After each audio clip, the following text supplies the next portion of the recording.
In the past, I have made 5 video essays about Homestuck. These essays talked extensively about the retcon, the ending of Homestuck, and the epilogues. Repeatedly, commenters on these videos have recommended I read one of the many fan rewrites of the comic's ending, usually Ghostwriter or Double Death of the Author, although a few other comics got recommended too.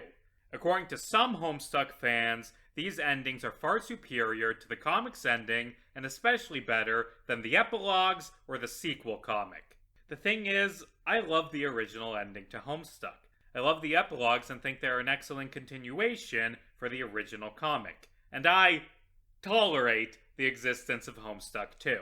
And the reasons my viewers explained that these alternate endings were superior didn't exactly fill me with a lot of confidence in them being good.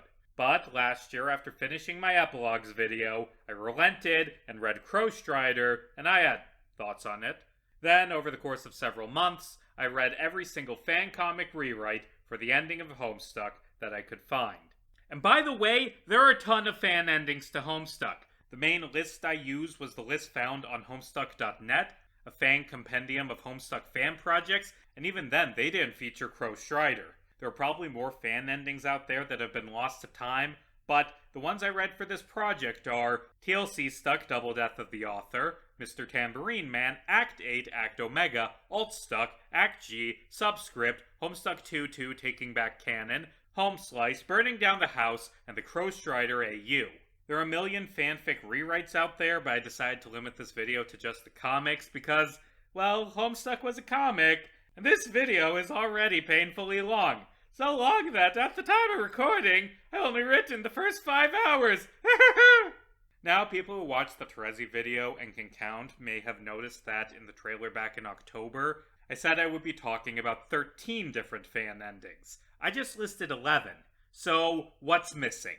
Homestuck 2 is one of the fan endings I'll be talking about, and I do think it properly counts as a fan ending.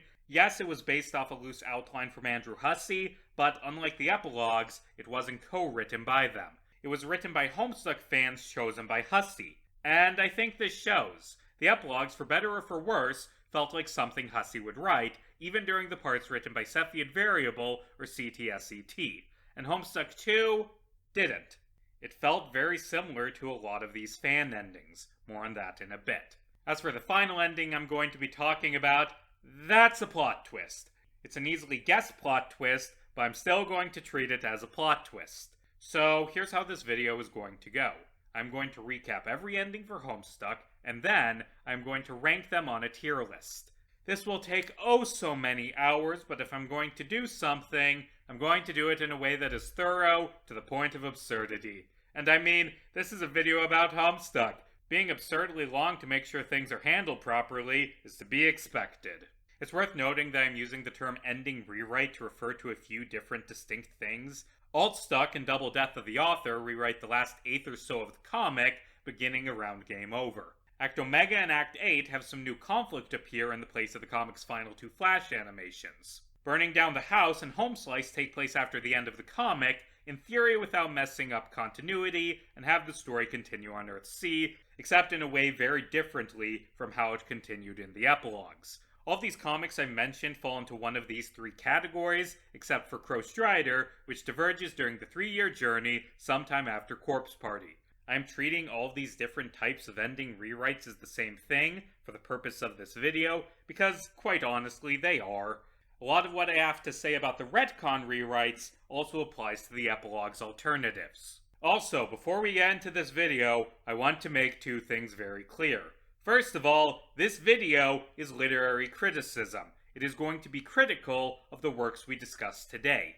I will be saying what they did right and what they did wrong, what works in these comics and what very much does not. This is not going to be an especially kind video because, well, criticism rarely comes off as kindness. Most of these comics are flawed fundamentally. Most of them also have bits of really good writing or art that I genuinely respect. I do not have any personal problem with any of the fans who wrote these comics, and me saying I dislike something is not meant as an insult. I am trying, in this video, above all, to be honest about what makes parts of these comics good and what makes parts of them bad.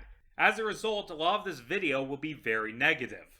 The other big thing to keep in mind is I'm just some guy making YouTube videos. My word isn't gospel. My opinions are just that, opinions. All of this is subjective. Like in the past, I've had commenters say, wow, I didn't read this, but I like it now that you've described it to me. Or alternatively, I dislike this thing I hadn't read because I watched another lengthy video essay about it, but your lengthy video essay made me change my mind about the thing I still haven't read. Don't do that! I'm just some guy! If any of these comics I've described sound interesting to you, then read them. Then, after you've read them, decide if you like them.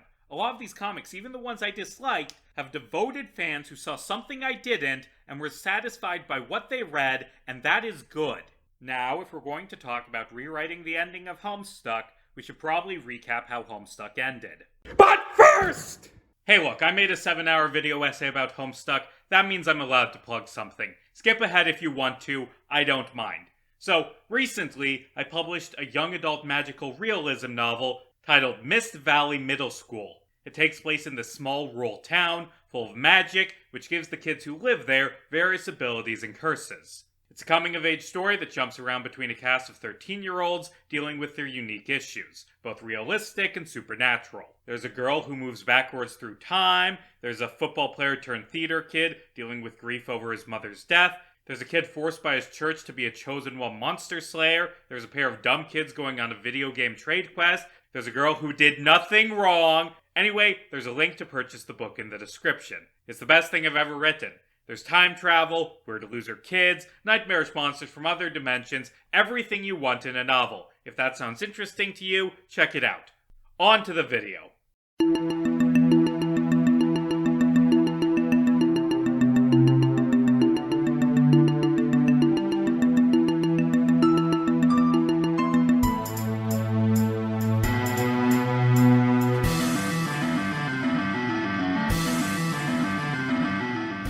One of these days I'll make a video that doesn't include recapping how Homestuck ended. In the past I've defined the ending of Homestuck as Act 7 and the credits, but given the subject matter we're discussing today, I think it'll be better in this video to consider the ending to be everything after game over. To heavily simplify things, everyone fucking dies! They're dead! Game over, shit's fucked! John plays the wind and masters his retcon powers. Terezi uses her dying breath to give John a list of instructions to save everyone.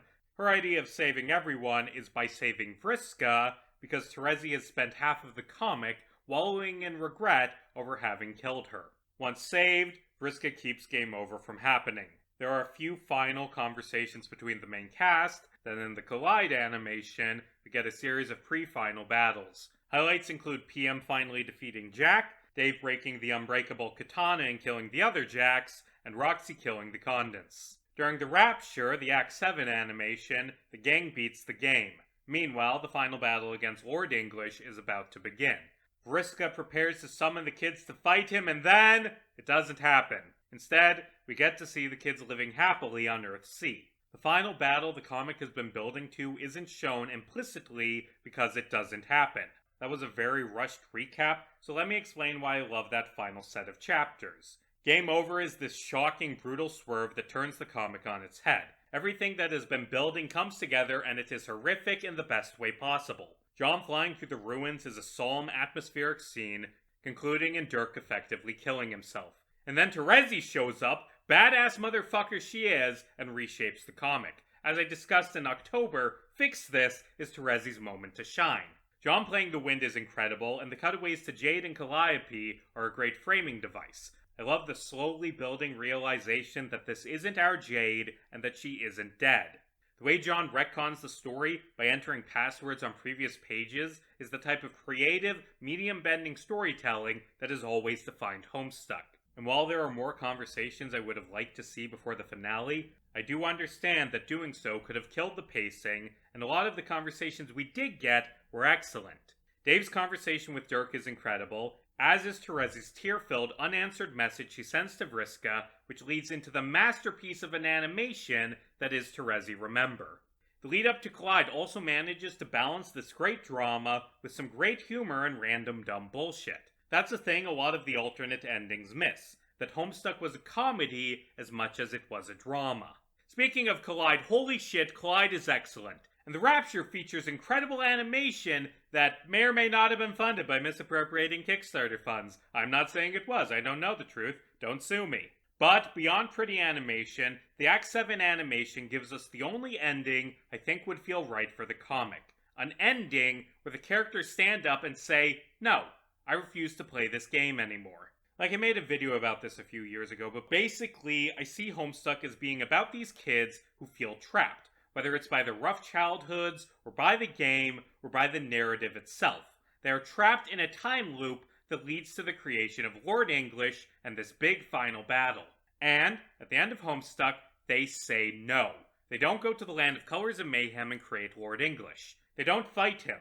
They break the time loop and retire to a peaceful existence on Earthsea, surrounded by the people they love. It's an ending that, like a lot of the things they love about Homestuck, is weird and metatextual and plays around with the ideas of storytelling. But at its core, it's an ending centered on one simple concept. The main characters are finally set free from everything that has kept them trapped. They are no longer Homestuck, to reuse the phrasing I used in 2022. I also love the credits animation, which ends on a very melancholy note. Terezi leaves because she couldn't live without Vriska. John feels empty after rejecting his destiny. He is tempted to return to the comic, and by some interpretation, he does let into that temptation. I don't buy that interpretation, but it is somewhat ambiguous. And the reason I like the melancholy ending is because Homestuck was a very melancholy comic. I don't know if it would be right for it to end with everyone happy and there being no regrets. I love the original ending of Homestuck. It's an almost perfect ending. Almost.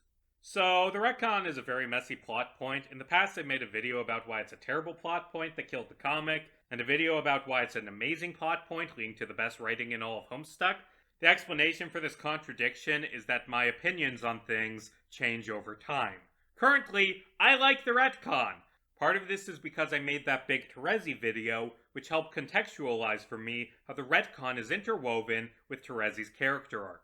Also, admittedly, reading several comics that try to remove it from the story with mixed results helped me gain a better appreciation for the retcon. In my 2023 video, I said that the retcon took away the character development of Terezi's coin flip, and that was dumb as hell. The retcon is an amazing continuation of Terezi's arc, but it did take away character development for most of the cast, and that is a problem.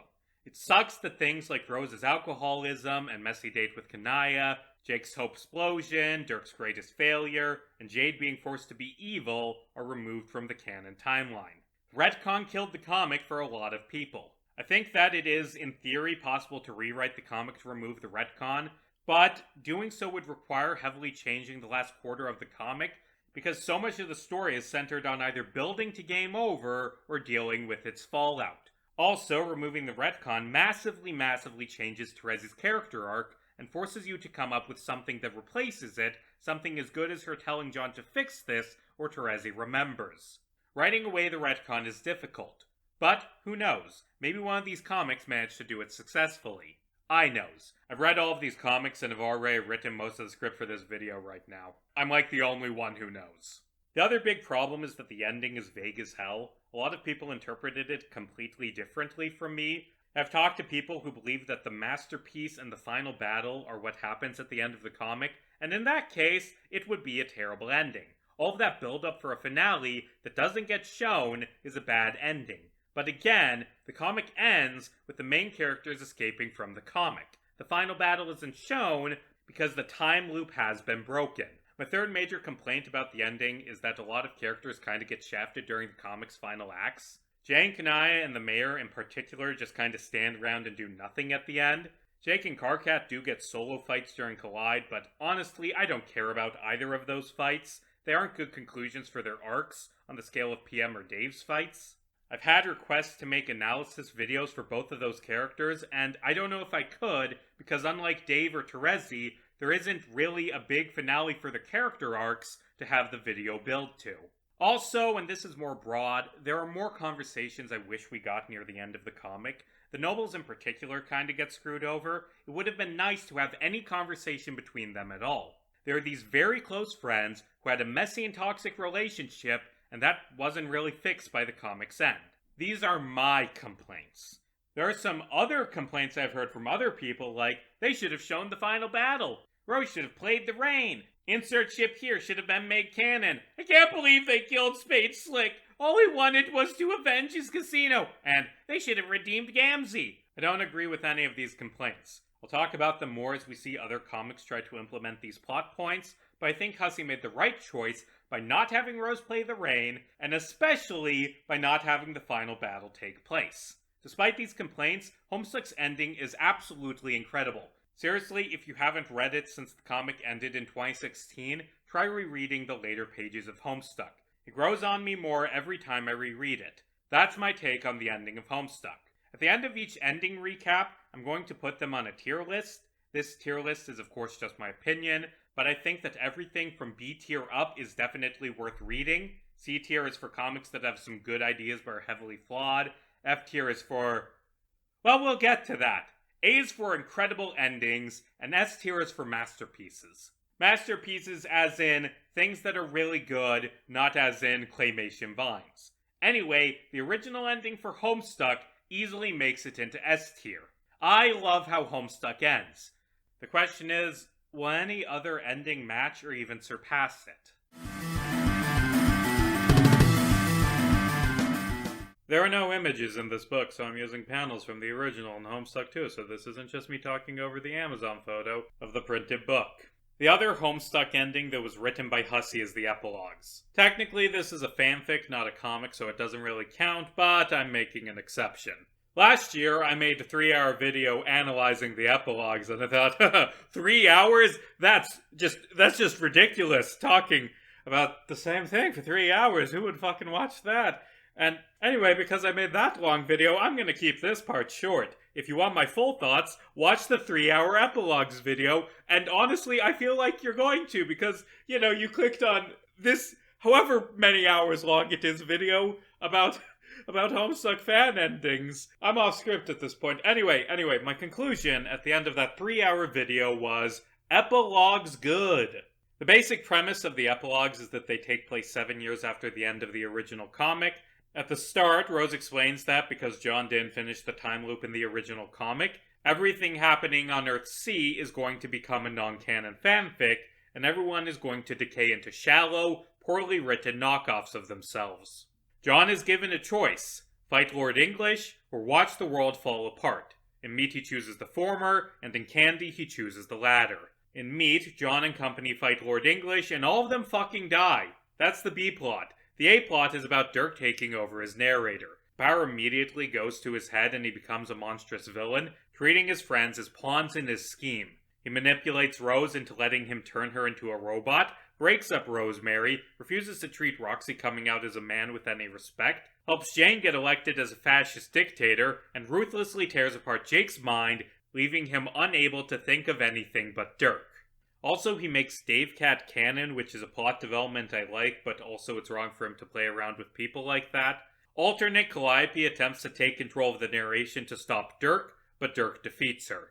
At the end of the comic, Dirk, Rose, and Terezi leave Earth C to go play a new suburb session. Dave, Karkat, Kanaya, Roxy, Calliope, and Jade, who is possessed by Al, chase after them. In Candy, John decides against fighting Lord English. He marries Roxy and has a son, who he names Harry Anderson, after the guy from Night Court. Rose and Kanaya adopt a troll girl, who they name Vriska. Jane and Jake get together and have a son named Tavros. This gives us 3/4 of the Next Generation characters. The fourth wasn't introduced until Homestuck 2, for some reason. Anyway, life on Earth C isn't all smiles and rainbows. Dirk kills himself because he realizes he's in a bad fanfic. Jane starts fucking Gamzee, who is back and quote-unquote redeemed, but still the fucking worst. She also becomes a fascist and starts rolling over the world with an iron fist, restricting the rights of trolls, leading Karkat and Mina to start a rebellion. John comes to the conclusion that things aren't good because everyone but him and Terezi are unthinking fake copies of themselves. He falls into a deep depression, which is worsened when he comes to the conclusion that Terezi is dead and cuts himself off from the rest of his friends. At the end, as war between Karkat and Jane is about to begin, John finally talks to Roxy and realizes that he was delusional. All of his friends are real, they just changed because they grew up. John decides to stop treating the world as fake and finally be there for his family. Also, Dave meets Obama, who convinces him to become a robot and help Aradia and Al fight Dirk. Now I know that summary didn't make the epilogues sound very good, but trust me, they're worth giving a shot. Admittedly, the epilogues go further into the metatextual shit than even the original comic, which a lot of fans didn't like. I love the metatextual elements in the original comic and in the epilogues, but a lot of people like more straightforward stories. And to be fair, the metatextual elements didn't always work as well as the writers probably hoped. But I appreciate that the epilogues have something to say about stories, about these characters, about growing up, and about the original Homestuck. A lot of the fan comics I read don't. The epilogues were made with a very clear idea of what they were about. Meat is about Dirk being an evil narrator, and Candy is about John getting trapped in a bad fanfic. John and Dirk are both written incredibly. Hell, I'd say that most of the characters in the epilogues are well written. The obvious exception being Jane, who is just a big fucking asshole. And unlike Dirk, her assholishness doesn't feel like a natural development of her character. To be fair, a big theme in the epilogues is that people aren't static. They change for better or for worse. But the change with Jane is a bit too much, a bit too quickly. I acknowledge that Jane acting the way she does was needed for the plot, but still, her descent into fascism doesn't feel believable. The epilogues also feature a lot of shock value and more adult content, most notably everything involving Gamzee, and that can make some people uncomfortable, but also, I don't think that making people uncomfortable is necessarily a bad thing, especially since the shocking, horrific, disgusting elements of the epilogues are vital for creating the feeling of hopelessness that defines them as a story. Hell, the epilogues are in many ways about the fact that they are a fanfic sequel to Homestuck and what that even means. In one epilogue, we get Dirk, who desperately wants the story to continue. He hates that Homestuck ended, and is willing to do anything and hurt anyone he has to keep the story going. He makes himself into this despicable, ultimate villain because every story needs a conflict, and he is terrified of the story ending and him not existing anymore. Contrast this with John, who hates that the story is continuing, hates that his friends are changing, hates that new problems are arising. He doesn't want there to be a final battle.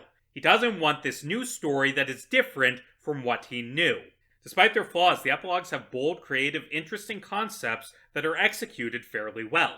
They are filled with incredible scenes, like the sniper duel between Dirk and Al, John's despair over losing Terezi, the final conversation between John and Roxy, and Dirk convincing Rose to go ultimate. And also, they're funny! They have the witty dialogue and ridiculous black comedy that made the original comic so fun. Like, I've tried to write Homestuck fanfiction, and the hardest thing is capturing the voice of the characters. The characters in the epilogues talk like themselves, and that sounds like such a minor thing, but it is vital for a good Homestuck story. The epilogues heavily changed the format and style of Homestuck, but I think that's a good thing. Homestuck was always experimenting with its format and trying new things. I think that a sequel that is so different from the original is actually a lot truer to Homestuck than a sequel that copies its style to the letter. The other thing that makes it feel like Homestuck is this underlying feeling of hostility towards the reader. And that sounds like a bad thing, but I mean, Homestuck was also very hostile to the reader. Andrew Hussey loved to mess with the audience. They loved big swerves that shook up the narrative, killing off beloved characters, having characters make mistakes, and generally just messing around with the audience's expectations. I don't want a Homestuck sequel that just goes down a checklist of things fans wanted to see in the original comic, and then checks them off one by one without any thought for the overall themes of the story other than a desire to please a never-satisfied, rabid fan base. I respect the hell out of the epilogues for being willing to give a story that the fans didn't want. Homestuck wasn't written for Homestuck fans. It was written because Andrew Hussey had a story they wanted to tell. The epilogues exist because Hussey, CTSCT, and Cepheid Variable had a story they wanted to tell.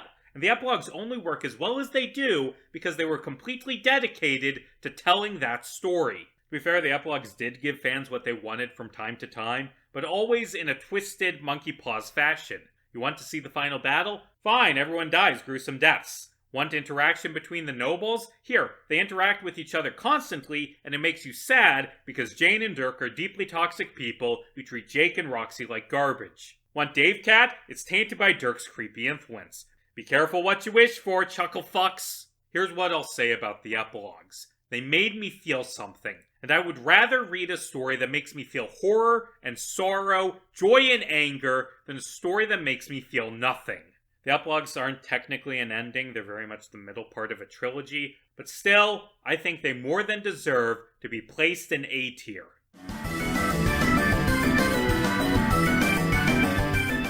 Wow, I sure did like the last official continuation. I bet I'll enjoy Homestuck Re 2: Beyond Canon as well. This one goes in C tier. Like, I'm jumping the gun a bit, but yeah, Homestuck 2 wasn't very good. Homestuck 2 featured less involvement from Andrew Hussey. The epilogues were written mostly by Cepheid Variable and CTSCT, with Hussey only writing a few scenes, but Hussey was still the overall lead for the project, something that shows. Homestuck 2 featured an outline from Hussey, but it wasn't written by them or by the main writers of the epilogues. Instead, Homestuck 2 was written by a few of the writers who worked on Hiveswap, FriendSim, and Pester Quest. I've not played any Homestuck video game, so I don't know if that's a good thing or not. I have heard that there's a lot of behind-the-scenes drama with some of the writers being assholes on Twitter. I don't give a shit about that, at least in the context of this video. This is a video focused on whether or not these fan comics work as stories, not if the people who worked on them are good people. If you want drama, watch a drama channel. This is a video about seriously analyzing Homestuck fan comics as pieces of literature. And I do think it's fair to call Homestuck 2 a fan comic. It received a loose outline from Hussey, but the actual words and a lot of the plot beats were created by members of the Homestuck team who started out as fans. The comic's creators called it an official fanonization, and a lot of fans are really annoyed by how vague that is, but I don't find that confusing. It was a sequel written by someone other than the original author with the author's blessing. But is it the official canonical continuation? Who gives a shit? The point of the epilogues was that canon doesn't really matter. The point is, this is a story intended to be a continuation of Homestuck, written by people other than Hussey, with Hussey's blessing.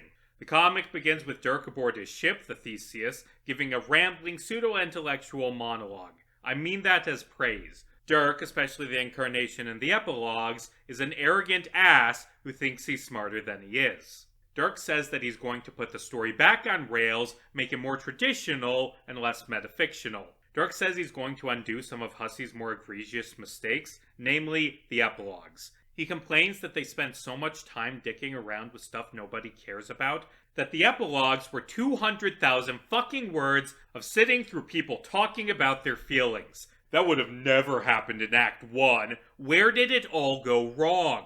Dirk says there was a moment near the end of Homestuck where everything started to take a nosedive into the protracted, endless slog of sheer insufferability the comic became near its end.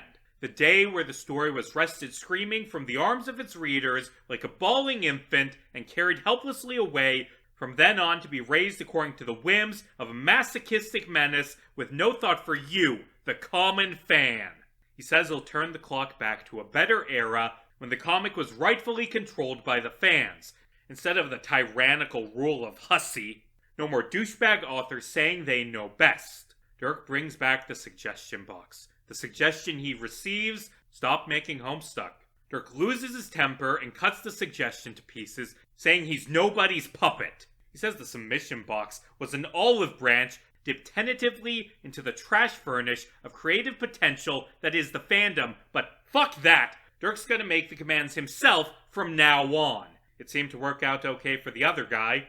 People hated this scene, but honestly, it's the best scene in all of Homestuck 2. It does an excellent job characterizing Dirk as an antagonist. He portrays himself as being a hero of the Homestuck fandom, the man who restarted the comic and moved it away from Hussey's eccentricities back to what people wanted it to be. But the moment he receives even an ounce of criticism, Dirk doubles down on his need for control.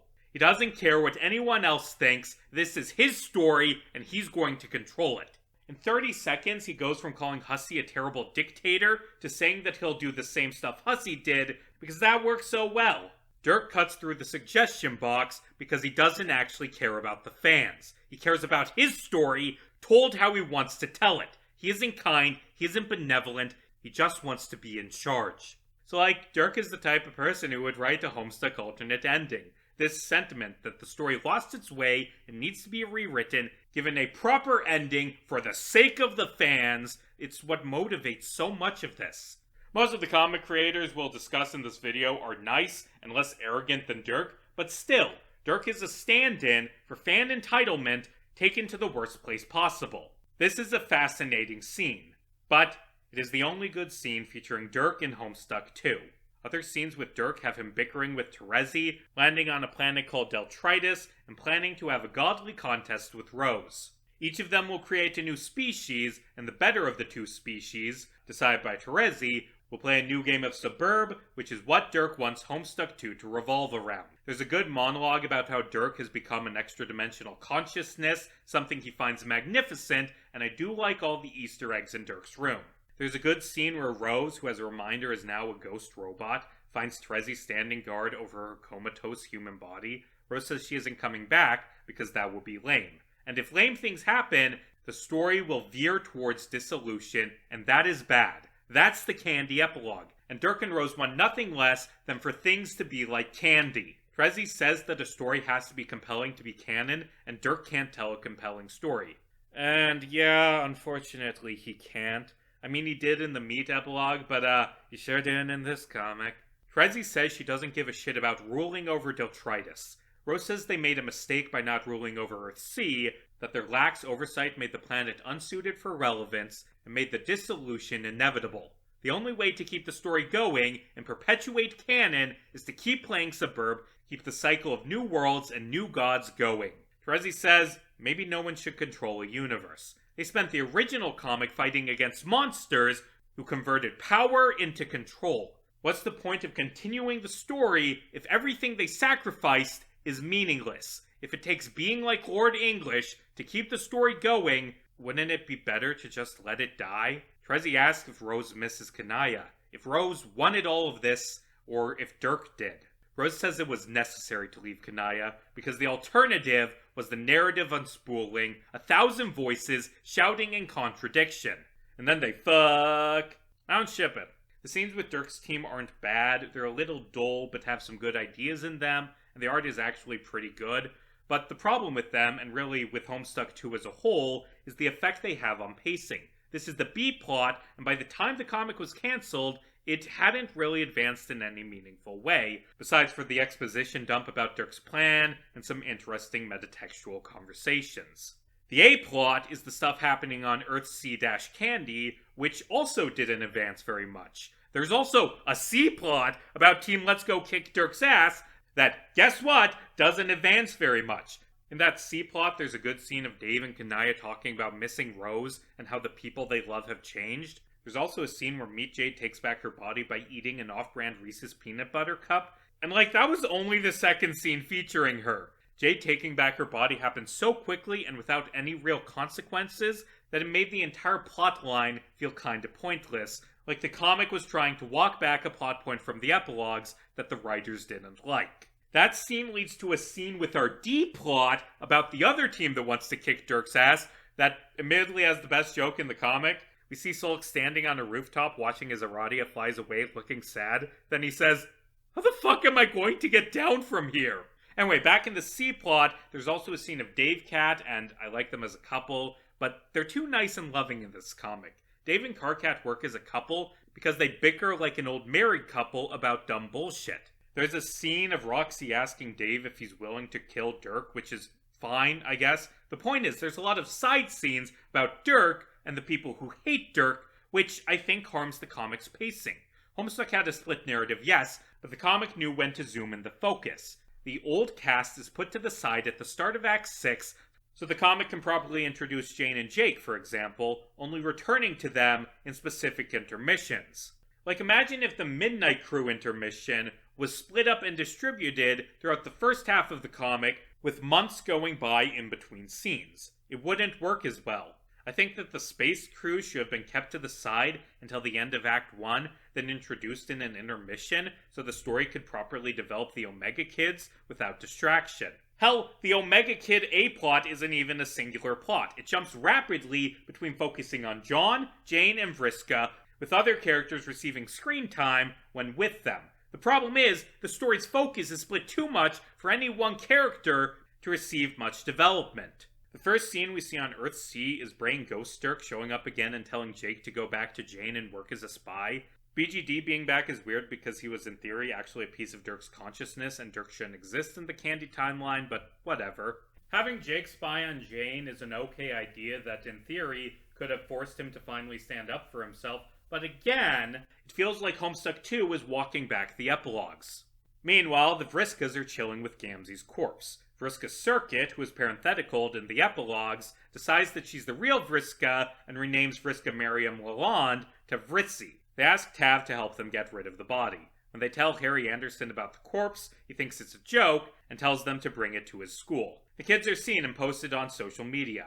This scene is a different type of humor than Homestuck, but hey, at least it's antics. The kids ditch the corpse and go to Roxy's house. We finally see a bedroom for one of the kids, which was so important for how Homestuck characterized characters, and it's kinda shocking it took so long for this to happen. John finds out about the corpse thing and is so proud because he thinks it's a prank Harry Anderson is pulling. John being a proud, dorky dad a la his own father is great characterization, and a great continuation of how he ended his arc in the epilogues. I wish there were more scenes of him and Harry Anderson together, because they work really well. Reporters and secret police surround Roxy's house. The kids panic. Vriska gets pissed about them being wimps. She confronts the reporters, telling them that they've heard that Vriska and the kids are dangerous terrorists, and that they're fucking right, don't mess with Vriska fucking Circuit! A cop shoots Vriska, so Vriska beats everyone up. This is shown via prose. The comic does this a few times, stop being a comic and just start describing how things were described in the epilogues, but this is the most egregious example. The other times were Dirk monologues or conversations. This is an action scene that they didn't have the budget to show. Also, like, it could have been completely cut from the story without affecting it, so why even bother? Jane, thinking her son has been kidnapped, decides to retaliate, an eye for an eye, a kidnapped child for a kidnapped child. Jay goes to Rose and Kanaya's ship to inform them of the terrible news. They've taken Yiffy. So, Yiffy. If you've heard about Homestuck 2, you've heard about Yiffy. Rose and Jade's secret daughter. Basically, Jade has a penis because she was fused with Beck. She wanted a child and Rose agreed to be a surrogate. They didn't tell Kanaya because I don't fucking know why. Jade's daughter is named Yiffany Longstocking Lalonde Harley. Fans fucking hated this plot point for a myriad number of reasons, and honestly, it's not great. This is the worst scene in Homestuck 2, but not for the reason you may think. Yes, Yiffy is a very, very stupid idea for a character, but who cares? Homestuck was filled with stupid fucking character concepts that worked fine. The problem lies in how her introduction is framed. I am almost positive that Yiffany was originally intended to be introduced in the epilogues. The fact that she's the only Omega kid not introduced sticks out like a sore thumb, and upon rereading the epilogues for last year's video, I found repeated hinting at Yiffy's existence. But, for whatever reason, it's likely Yiffy's introduction was cut and pushed back to Homestuck 2. Maybe it was always the plan to have Yiffy be introduced in Homestuck 2, but I am certain that this character was not created by the Homestuck 2 team, but by Hussey and the Epilogues team. And my proof of this is that the Homestuck 2 team flat out stated Yiffy was part of Hussey's outline, and that they were forbidden from not including her. So, keep that in mind. Yiffany was not created by the people who wrote this scene. I think Yiffy would have worked better if she was introduced in Candy, because Candy was already a deluge of weird, shocking swerves.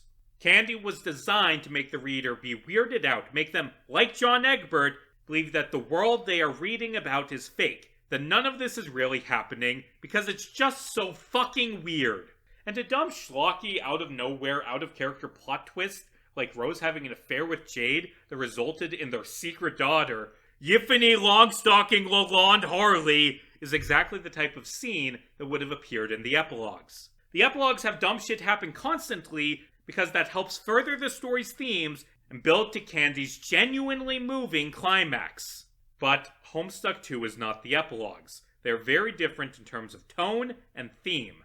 Homestuck 2 is, in theory, a story where John's gotten over his belief that everything is fake and is trying to protect his world because it's real enough to be meaningful.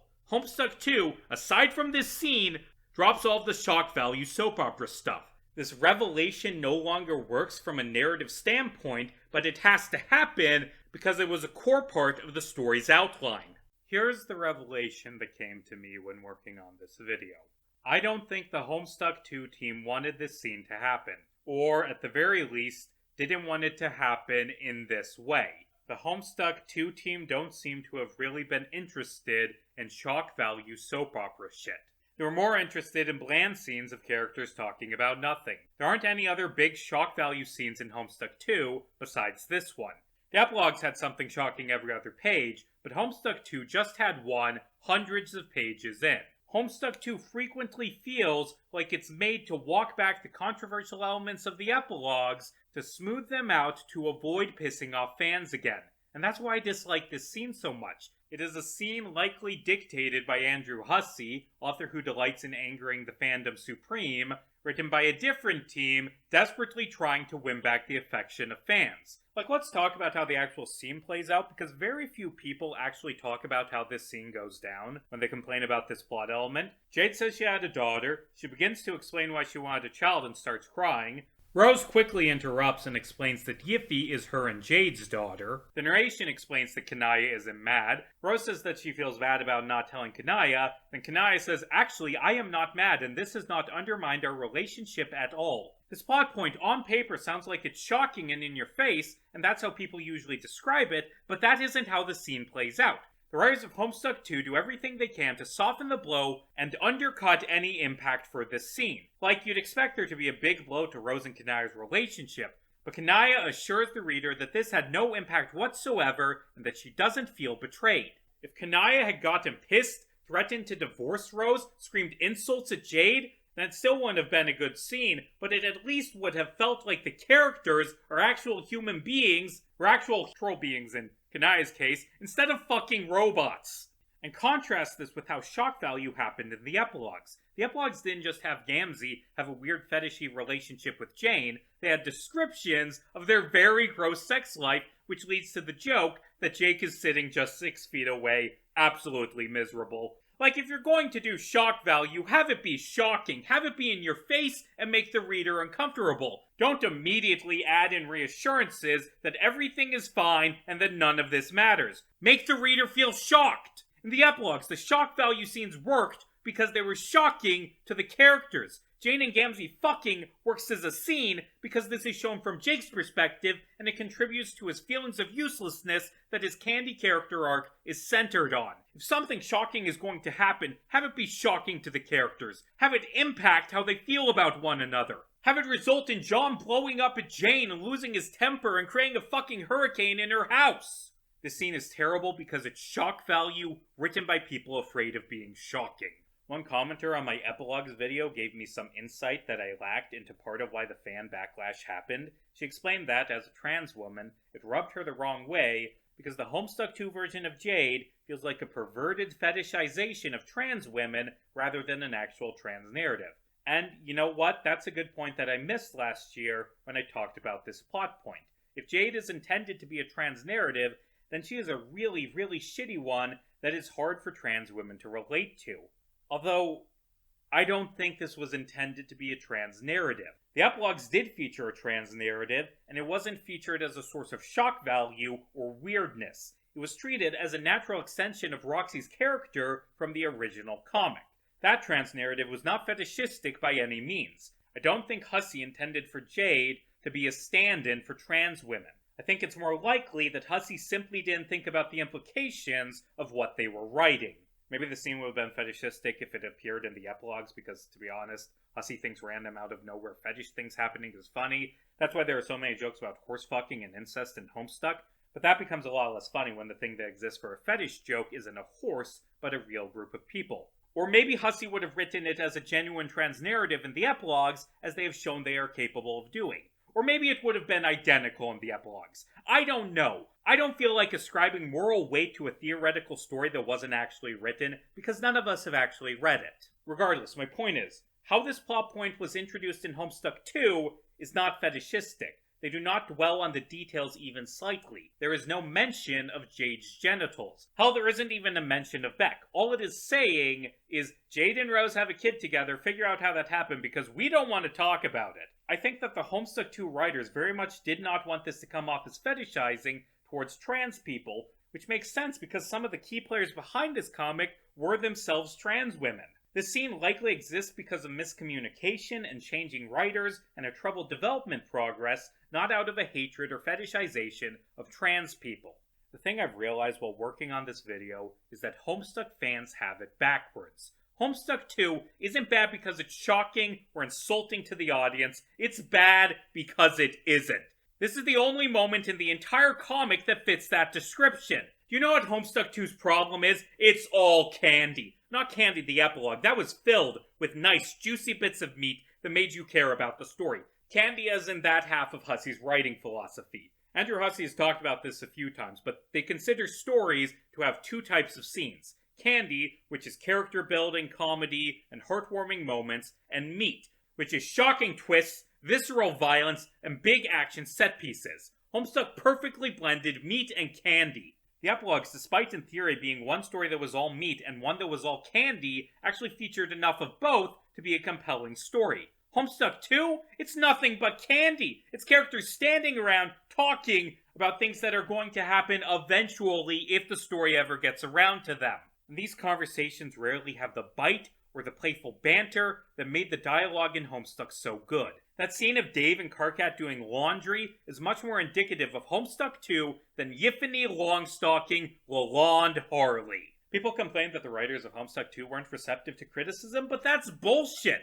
This entire comic goes out of its way to eliminate the shock and fuck the audience nature of the epilogues. The only time the comic ever captures the spirit of the epilogues is in this one small moment that only exists because Hussey demanded it. The writing team tried to reshape a trolling, kinda mean-spirited story into something fans wanted, and that made the comic boring as hell, and fans still hated it. Not for being boring, but for having a single fuck the audience moment 200 pages in. I wish Homestuck 2 was more like the epilogues. Dirk at one point complains that Homestuck 2 is too much like Candy, too much characters just standing around and talking, and he's full of shit, because in Candy, things actually happened. After Rose and Jade explain Yiffy's existence to John, the comic cuts to Yiffy being held captive by Jane. Jake feels bad for her and gives her food, but gives it in a dog bowl because he's a moron. Yiffy chucks it to Jane. At Gamzee's funeral, Jake lets his granddaughter free. She kicks over the coffin and starts kicking the shit out of Gamzee's corpse, shrugging off Jane's electrical collar because Yiffy is the best character in this goddamn comic. We stan Yiffy. She is a violent ball of rage that refuses to put up with Jane's bullshit and just smashes shit with glee. This character is great. Whenever Yiffy isn't on screen, the audience should be asking, where's Yiffy? Yiffy, I would argue, is the best of the Omega kids. She only has a few pages of screen time, but they do a great job setting her up as a character. The other kids are, I like them in concept. Harry Anderson is probably the least developed. He's a lame theater kid trying to look cool, who is usually played as the straight man. Tavros Crocker is a nervous pushover, and Vriska Mariam Lalonde is a bratty teenager who wants to be like the real Vriska. The kids are losers, and there are a few scenes with them that work. I like the idea of Vriska babysitting these new characters and teaching them to be cool, but that gets dropped pretty quickly. The problem with this trio is that they all got upgraded to main character status at the same time, all without proper introductions or solo time to establish them as characters. Their parents were reintroduced way before we got a good feel for these kids as characters, at which point the kids were put on the sidelines. If the goal of early Homestuck 2 was to focus on and develop these new characters, it failed that goal horribly. At least they have good designs. Actually, that's one of the highlights of Homestuck 2. I love the redesigns for the original comics characters, which managed to show that time has passed and these characters have grown up, while also still feeling like them. The exceptions being Vriska, who hasn't grown up, and John, who wears his old god clothes that don't fit, which works for his characterization as being a dope.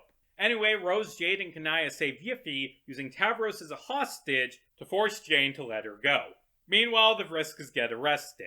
Jane bombs John's house and he watches it burn down. Homestuck fans complain about this scene a lot because why didn't John just use his wind powers to put out the fire? And do you understand how explosions work? It got hit by a bomb. The house is already destroyed. John sitting and watching the house burn down features good art that does a good job capturing how he's feeling, even if the emotional moment isn't really earned. By the way, stay tuned for several hours from now when we talk about another burning down the house that is much better written. Anyway, Military Commander Karkat comes to talk with John. Carcat gives a decent angry rant about his feelings towards Dave, and John lets him know that Dave's dead. John goes to Roxy and they have a good conversation about John's feelings of emptiness that should have been published on May 30th. That joke is what we in the video essay business call a thinker, wink wink.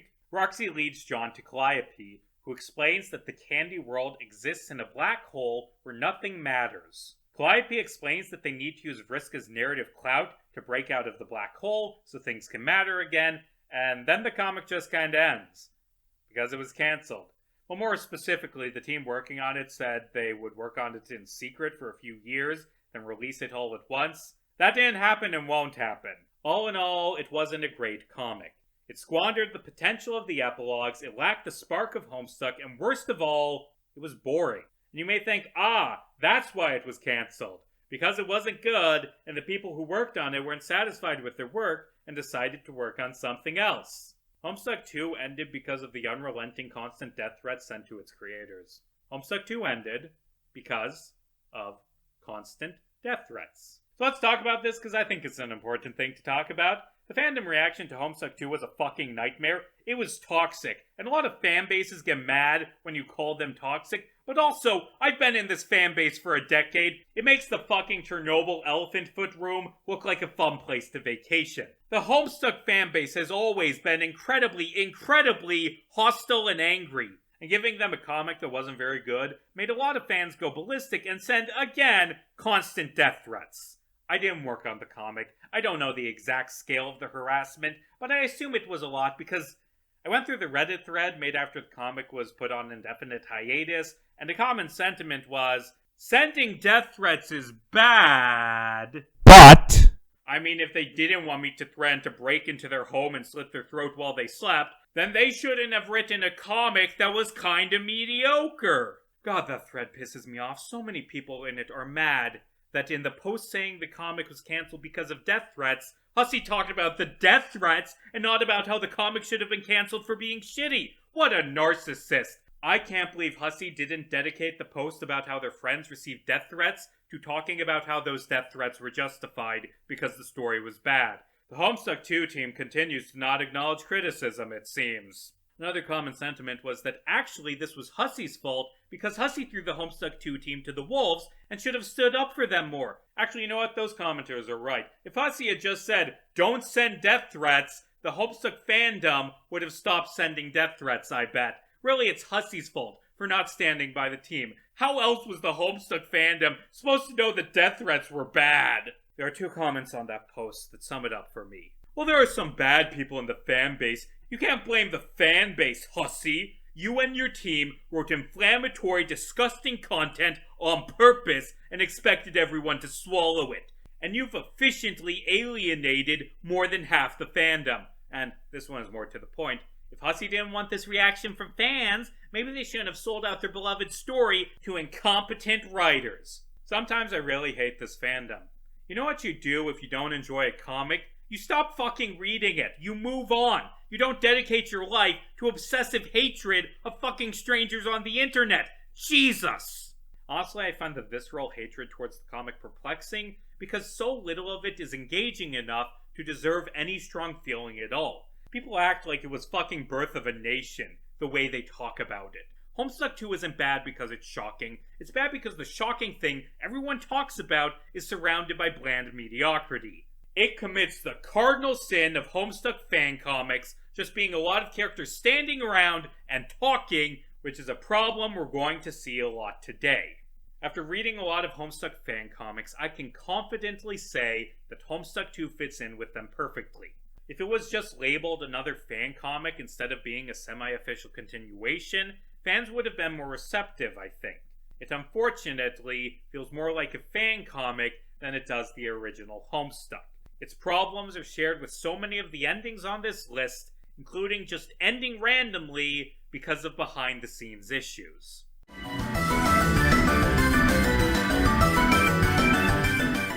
I think I'll just start this one by reading off its MS Paint Fan Adventures description. Homestuck belongs to the fans now. Sorry, I don't make the rules. Shrug emoticon. Do you want closure to Homestuck that the epilogues didn't provide? We've decided to make our own ending 100% from the fans. We've taken input from the fandom as a whole in order to create the ending to Homestuck that we deserve.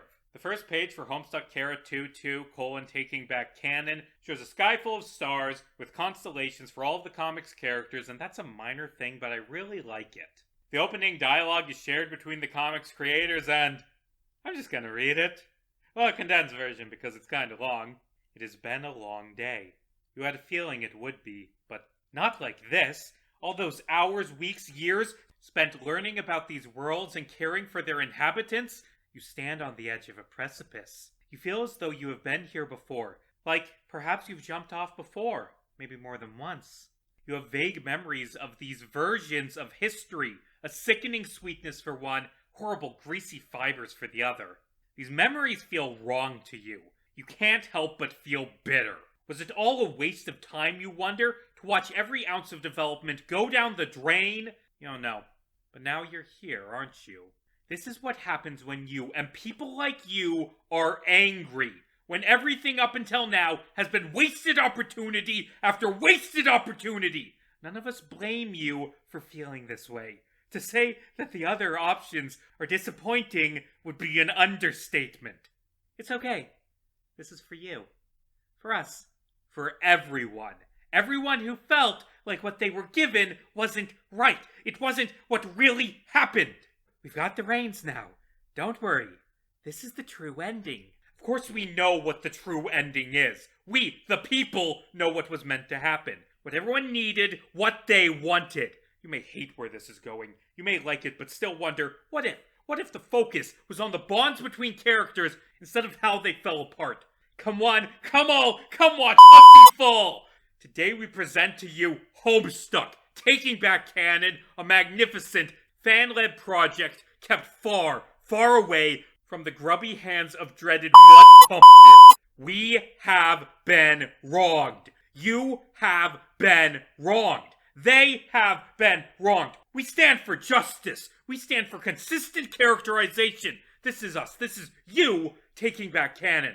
But you can't help but worry.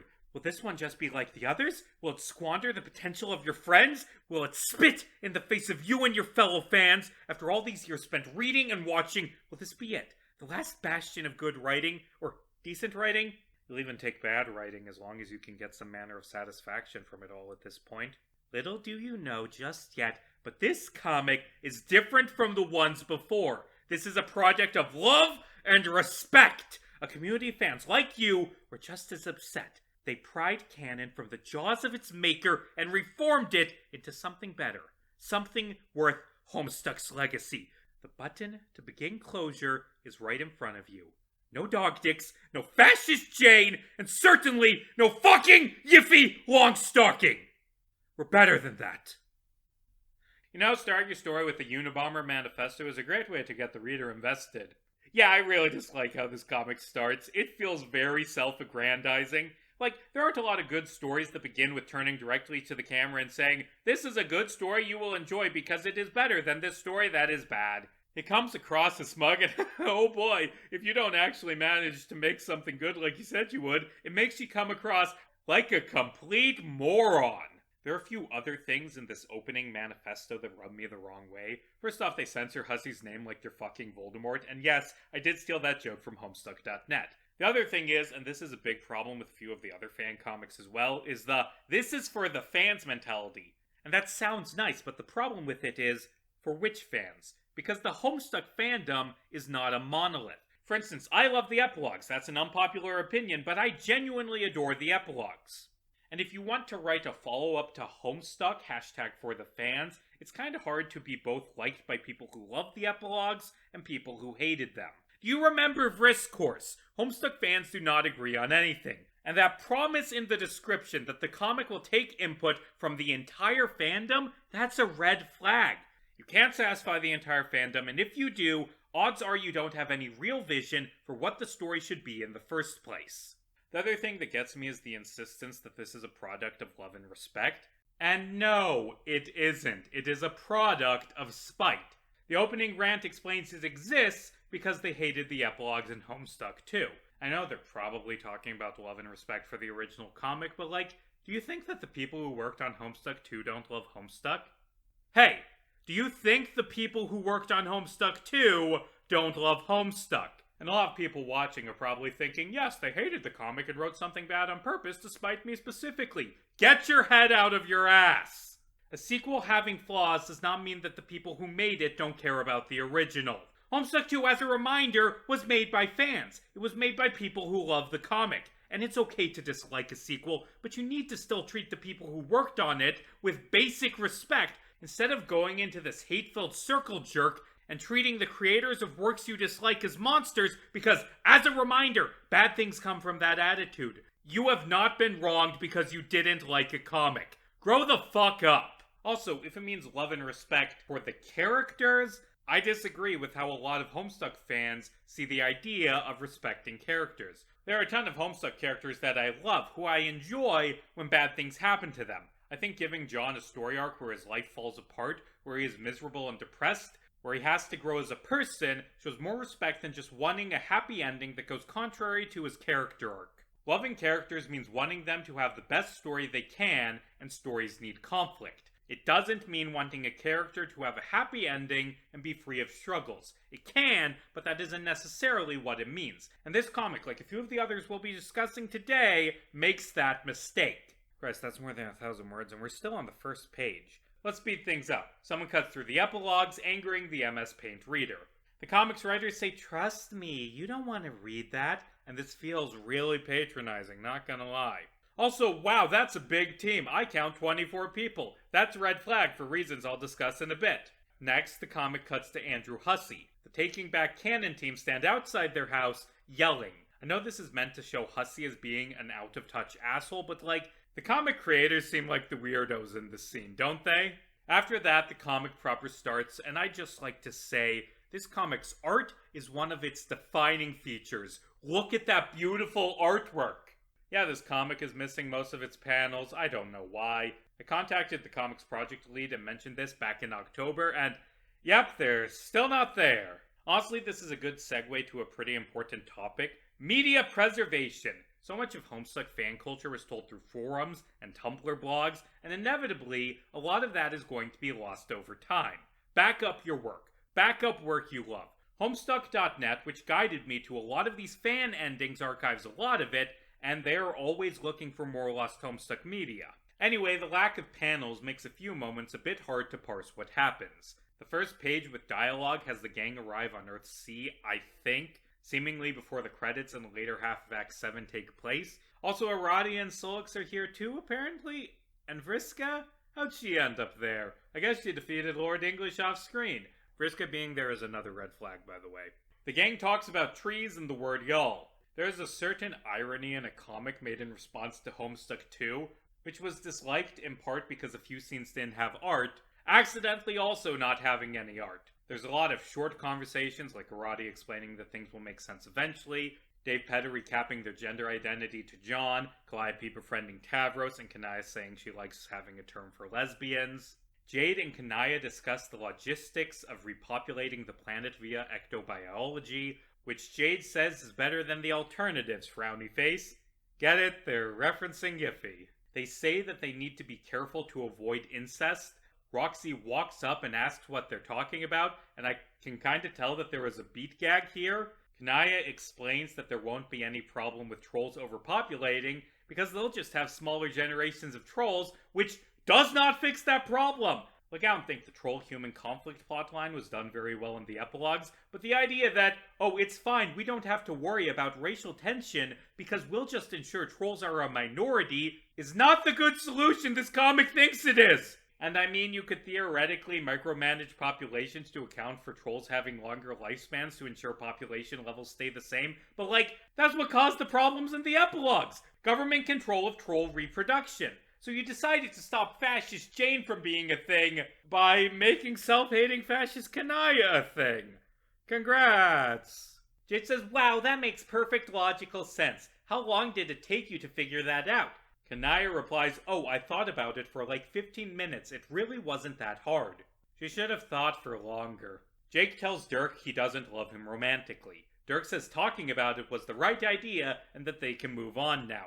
Oh shit, the art's back! Jane says that she's going to be a fascist and make people obey her once she's in the government, then realizes, wait a minute, that's evil. Terezi says she should stay out of politics. So, do you see what the problem is? This comic doesn't really have much plot it can call its own, besides having characters say, "Remember that thing from the epilogues? We're not doing that." And it is so in-your-face and smug about it, and the comic just keeps doing it. This is a problem. Taking Back Canon doesn't really have any idea what it wants to be about besides not being like the epilogues, except that isn't a storyline. It's deciding not to do a storyline. Jane and Terezi decide to not roll over Earthsea unless the humans fuck up. Then they'll make sure they get back on track using time travel. That still kinda sounds like rolling over them a bit, but what do I know? Vriska tells Jane to revive the dead troll she has in the fridge. There's a cat party. John talks to Jane and Mr. Crocker about the death of his father, and hey, that's a really good panel of him clutching his heart. John hugs Mr. Crocker because he reminds him of his father, and wait a minute, this already happened in the original comic! And that scene worked better because it was silent. As a rule, the Guardians don't talk, which is why Homestuck avoided having dialogue scenes with them. Because as we see, it is awkward when Mr. Crocker doesn't respond to anything. Although to be fair, John talking about his dad's death is probably the best written dialogue in all of Taking Back Canon. Then Dave Petta finds a squirrel and Aradia decides to go on an expedition with Jake, and then the comic just kinda ends. So yeah, Taking Back Canon wasn't great. It is a comic obsessed with saying it's the true sequel, constantly saying, we're not like the epilogues, but it doesn't have any ideas for plot whatsoever besides wanting to be better than the epilogues and Homestuck 2. It's an aimless mess that exists out of anger towards a comic that, by the way, got cancelled right before that conversation between Jade and Kanaya. So, if the thing the comic was made out of spite towards was dead, then why did it even exist? Because it gave the people who worked on it a little bit of light during a very dark time in their lives. After I read through all these comics, I realized it would be prudent to try and understand why. Why they exist, why they were cancelled, and why they made the writing choices they did. And the best way to do that was to talk to the people who worked on them. A few months ago, I spoke with Kai, the project lead for Taking Back Canon. He explained that he and his co-creators were driven by this common dissatisfaction with post-canon content. It felt like Hussey was giving them the finger with things that were purely for shock value, like Jade's genitalia and the relationship between Vrissy and Harry Anderson. It felt to Kai that those weren't things Hussey wanted to explore, just little gotchas to throw at the fandom who were mostly hoping for a nicer conclusion that was a continuation of the character arcs Hussey established years ago. Kai stated that if the Homestuck 2 writing team wanted to sit down and explore any of the weird things they threw in, there would have been an audience for that, and to be fair, there was an audience, me specifically, and probably other people too. Kai and company decided to make their own little fix-it comic that fans could read and feel more satisfied with. He acknowledged that now as adults, he and the others kinda understand that viewpoint might have been a bit entitled. That's the thing about Taking Back Canon. Kai was 18 when he worked on it, and most of the people who worked on it were that age or younger. And all of a sudden, I feel bad for being critical, because I remember what my writing quality was like when I was 18, and it was bad. It was terrible. Just, I could not write at all when I was 18. Anyone who wants to make a deep dive analysis of why I sucked at writing as a college freshman has my blessing to insult me as much as possible. At the time, Kai was involved with the Homestuck ARG, and in the Discord for it, they started talking about how much they disliked Homestuck 2. He said, "I remember sitting in my closet and having the feeling of isolation lift for the first time since we'd gone into lockdown. It was so lively that first night and following months." And when Kai said this, it completely changed how I thought about the comic. Taking Back Canon exists because people felt like the world was ending, and making the comic allowed them to feel like they weren't alone. And as it turns out, what killed the comic was lockdown ending. They didn't need it anymore. Plus, they'd grown up and entered college and the workforce and couldn't spend as much time on it. Also, a lot of them, Kai included, lost interest in the original comic as time went on. Kai said that the large team was a blessing and a curse, but from what he said, it just sounds horrible. Having 30 people on a Discord call arguing about basic plot points doesn't just sound difficult, it sounds like hell. And I do think that's why the comic is the way it is. It was made by committee. Hating Homestuck 2 was the only thing they agreed on. That's why the few short scenes we got were bland and unobjectionable, because any interesting ideas on where to take the characters would have had people object to them, I imagine. Kai said that people got their feelings hurt when their ideas weren't used, and that they had to schedule an entire day for Frisk Course because it kept derailing any discussion, and that they had to do a second day for Gamzee. This isn't how good stories are written. It certainly wasn't how Homestuck was written.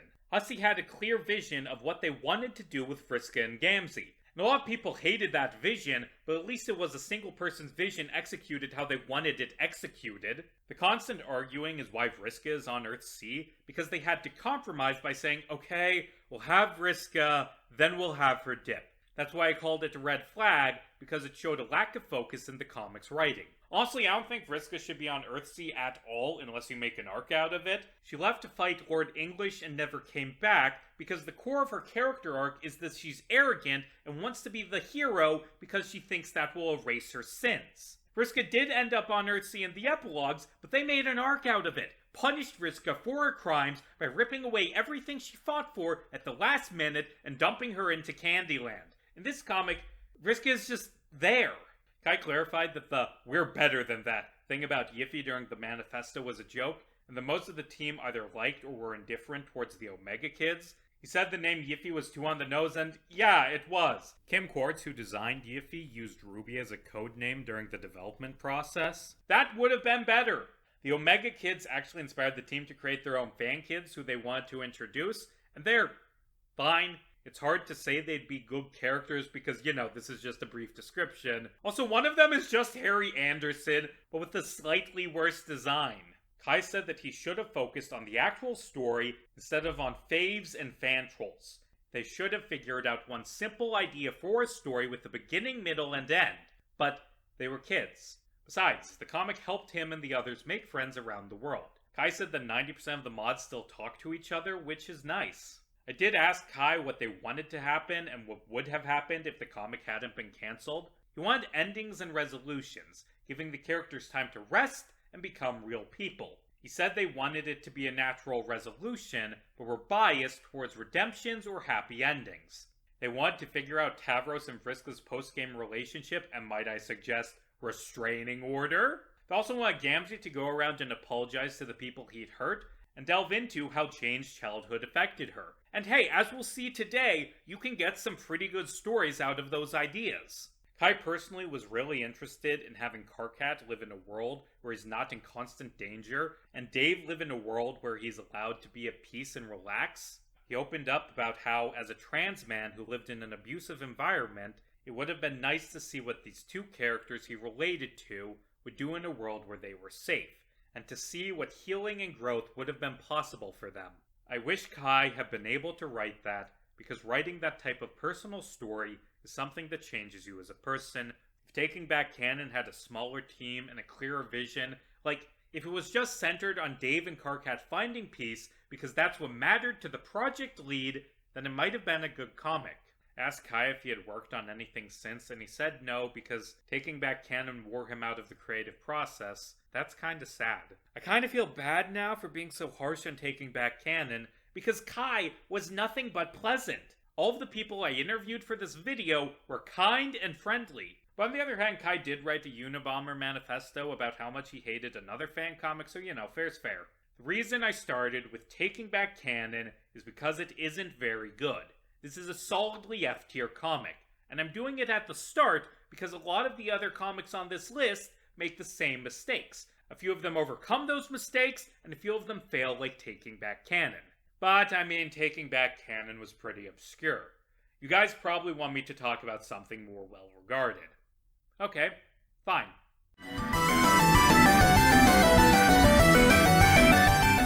The Crow Strider AU by Marikey Sunset. This is the most beloved alternate ending, the one that was recommended to me again and again and again. Act Omega and Homeslice technically have more likes on MS Paint fan adventures, but just from interacting with the fandom, I get the feeling that this one is more beloved.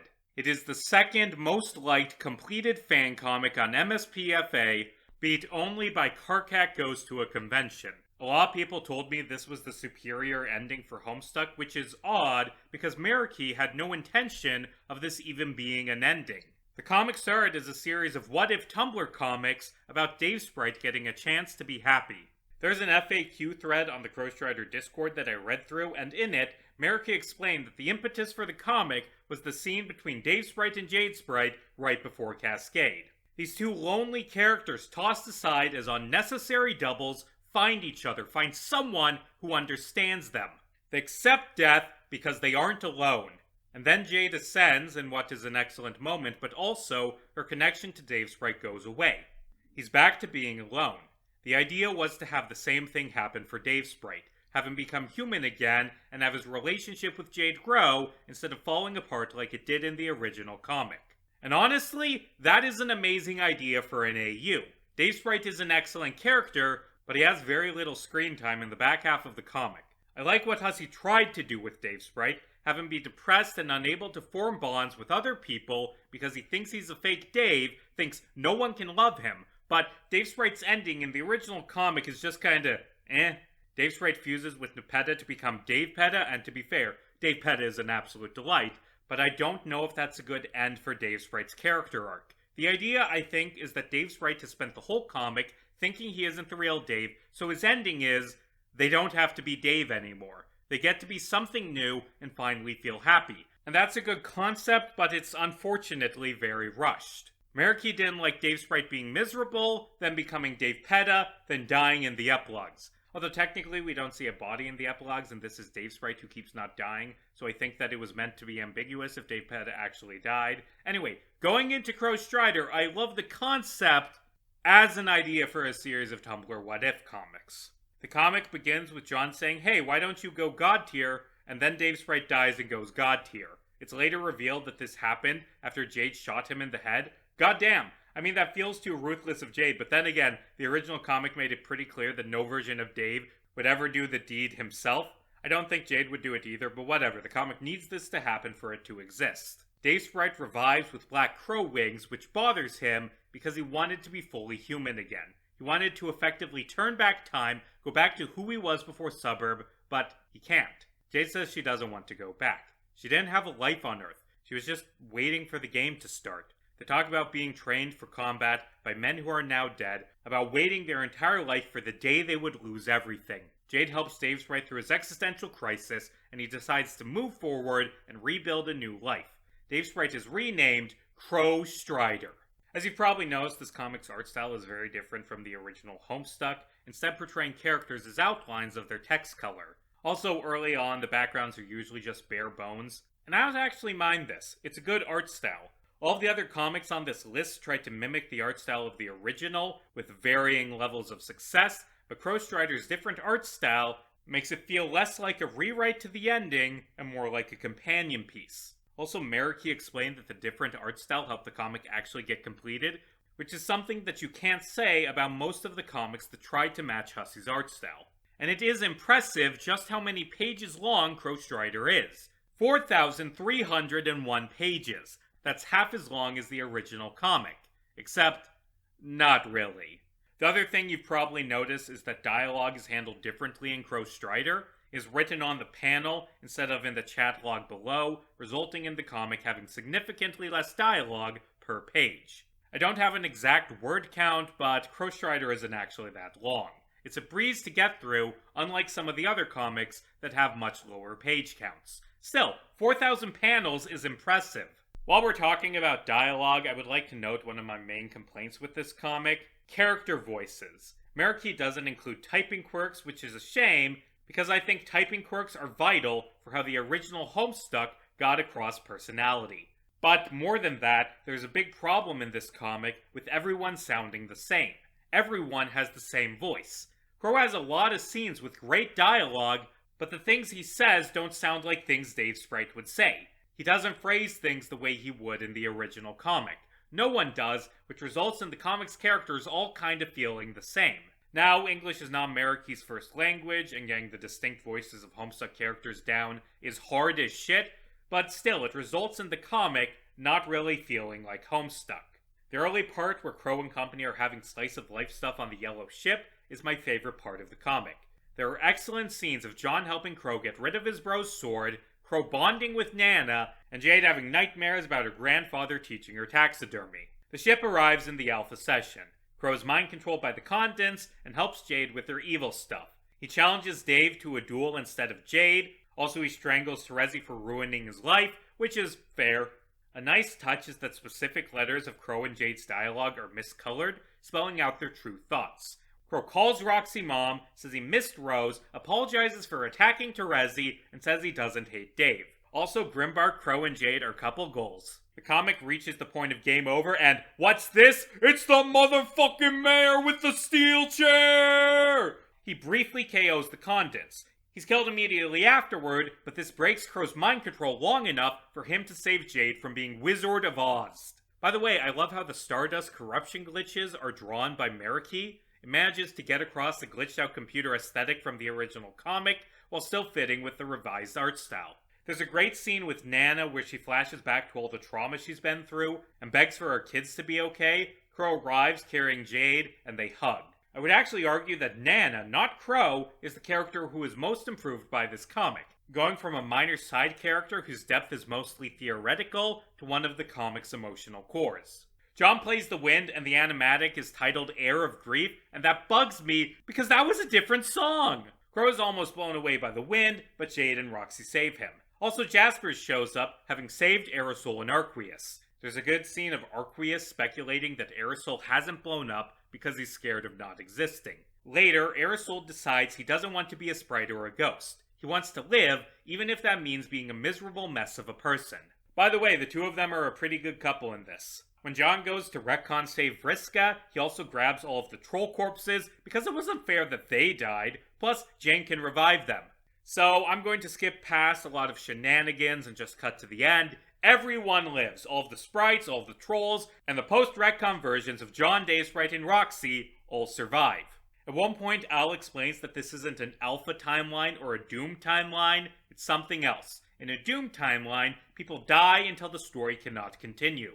But because so many characters survived, the timeline was able to keep going, existing as a separate timeline right next to Canon, like a fish in a puddle next to a river. She calls the Crowstrider AU an absolved timeline. By the way, in the new timeline, the boat gang become Dave Petta, June Egbert, and Josh Harley. It's also implied the post-retcon Roxy will transition to he, him, like in Meat. The implication that you can avoid an unchangeable rule of existence that mandates that alternate timeline doubles must die by transitioning is wild. Like, hey, there can only be one John Egbert. I go by June now. Understood. Have a nice day, young lady. Also, Mariki got backlash for June's portrayal to the point where she thinks maybe she should have not included her, because, say it with me now, the Homestuck fandom has a toxicity problem. Mariki told me that the decision to have everyone live one of the defining aspects of Crowstrider just kinda happened. She wanted it to be different with Dave Sprite having a relationship with Jade, then that meant she had to save Jade, and she didn't want to kill Nana, then she decided to save Aerosol and Arqueus, and at that point she just said fuck it and saved everyone. There's a short comic I saw her post on Tumblr where she sums this up pretty well. In our interview, she stated that she didn't plan to save everyone, it's just that every time she reached a point where she should have killed a character off, she found something lovable about them and some potential they could add that made them deserve a happy ending. Now, to be critical for a second, while this does lead to some nice character moments, it also leads to the cast being far more bloated than the already bloated cast of the original. Most of the revived characters only get a scene or two to flesh them out of varying quality, and of course, the terrible things that the cast went through in the original, constantly watching people they love die, led to some of the best character writing in the original Homestuck. A lot of the great emotional scenes from the original Homestuck are absent or otherwise toned down. That's a problem that ending rewrites in general struggle with. There were a lot of scenes in the original comic that were great, and you can't just do them again exactly because, in that case, what is the point of your rewrite? So, fan endings are forced to choose between either leaving out vital scenes the comic did well, or trying to do them again. For example, Crowstrider features the rooftop conversation with Dirk and Dave, except Crow and Dave Petta are there as well, and it's fine, but not as good as the original scene. That said, there are a lot of great conversations in Crow Strider.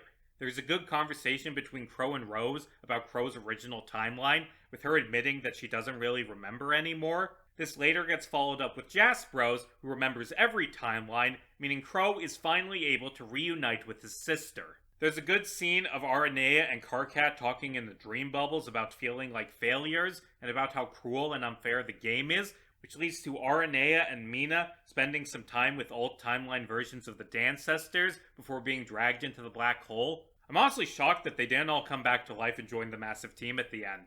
There's a fun scene where Hal gets turned into a sprite, then says he doesn't want to be prototyped again and be some fused freak in front of Jade, Crow, and Dave Petta, because he's a bitch. Then he is quickly tackled and fused with Godcat because he is a glowing red dot.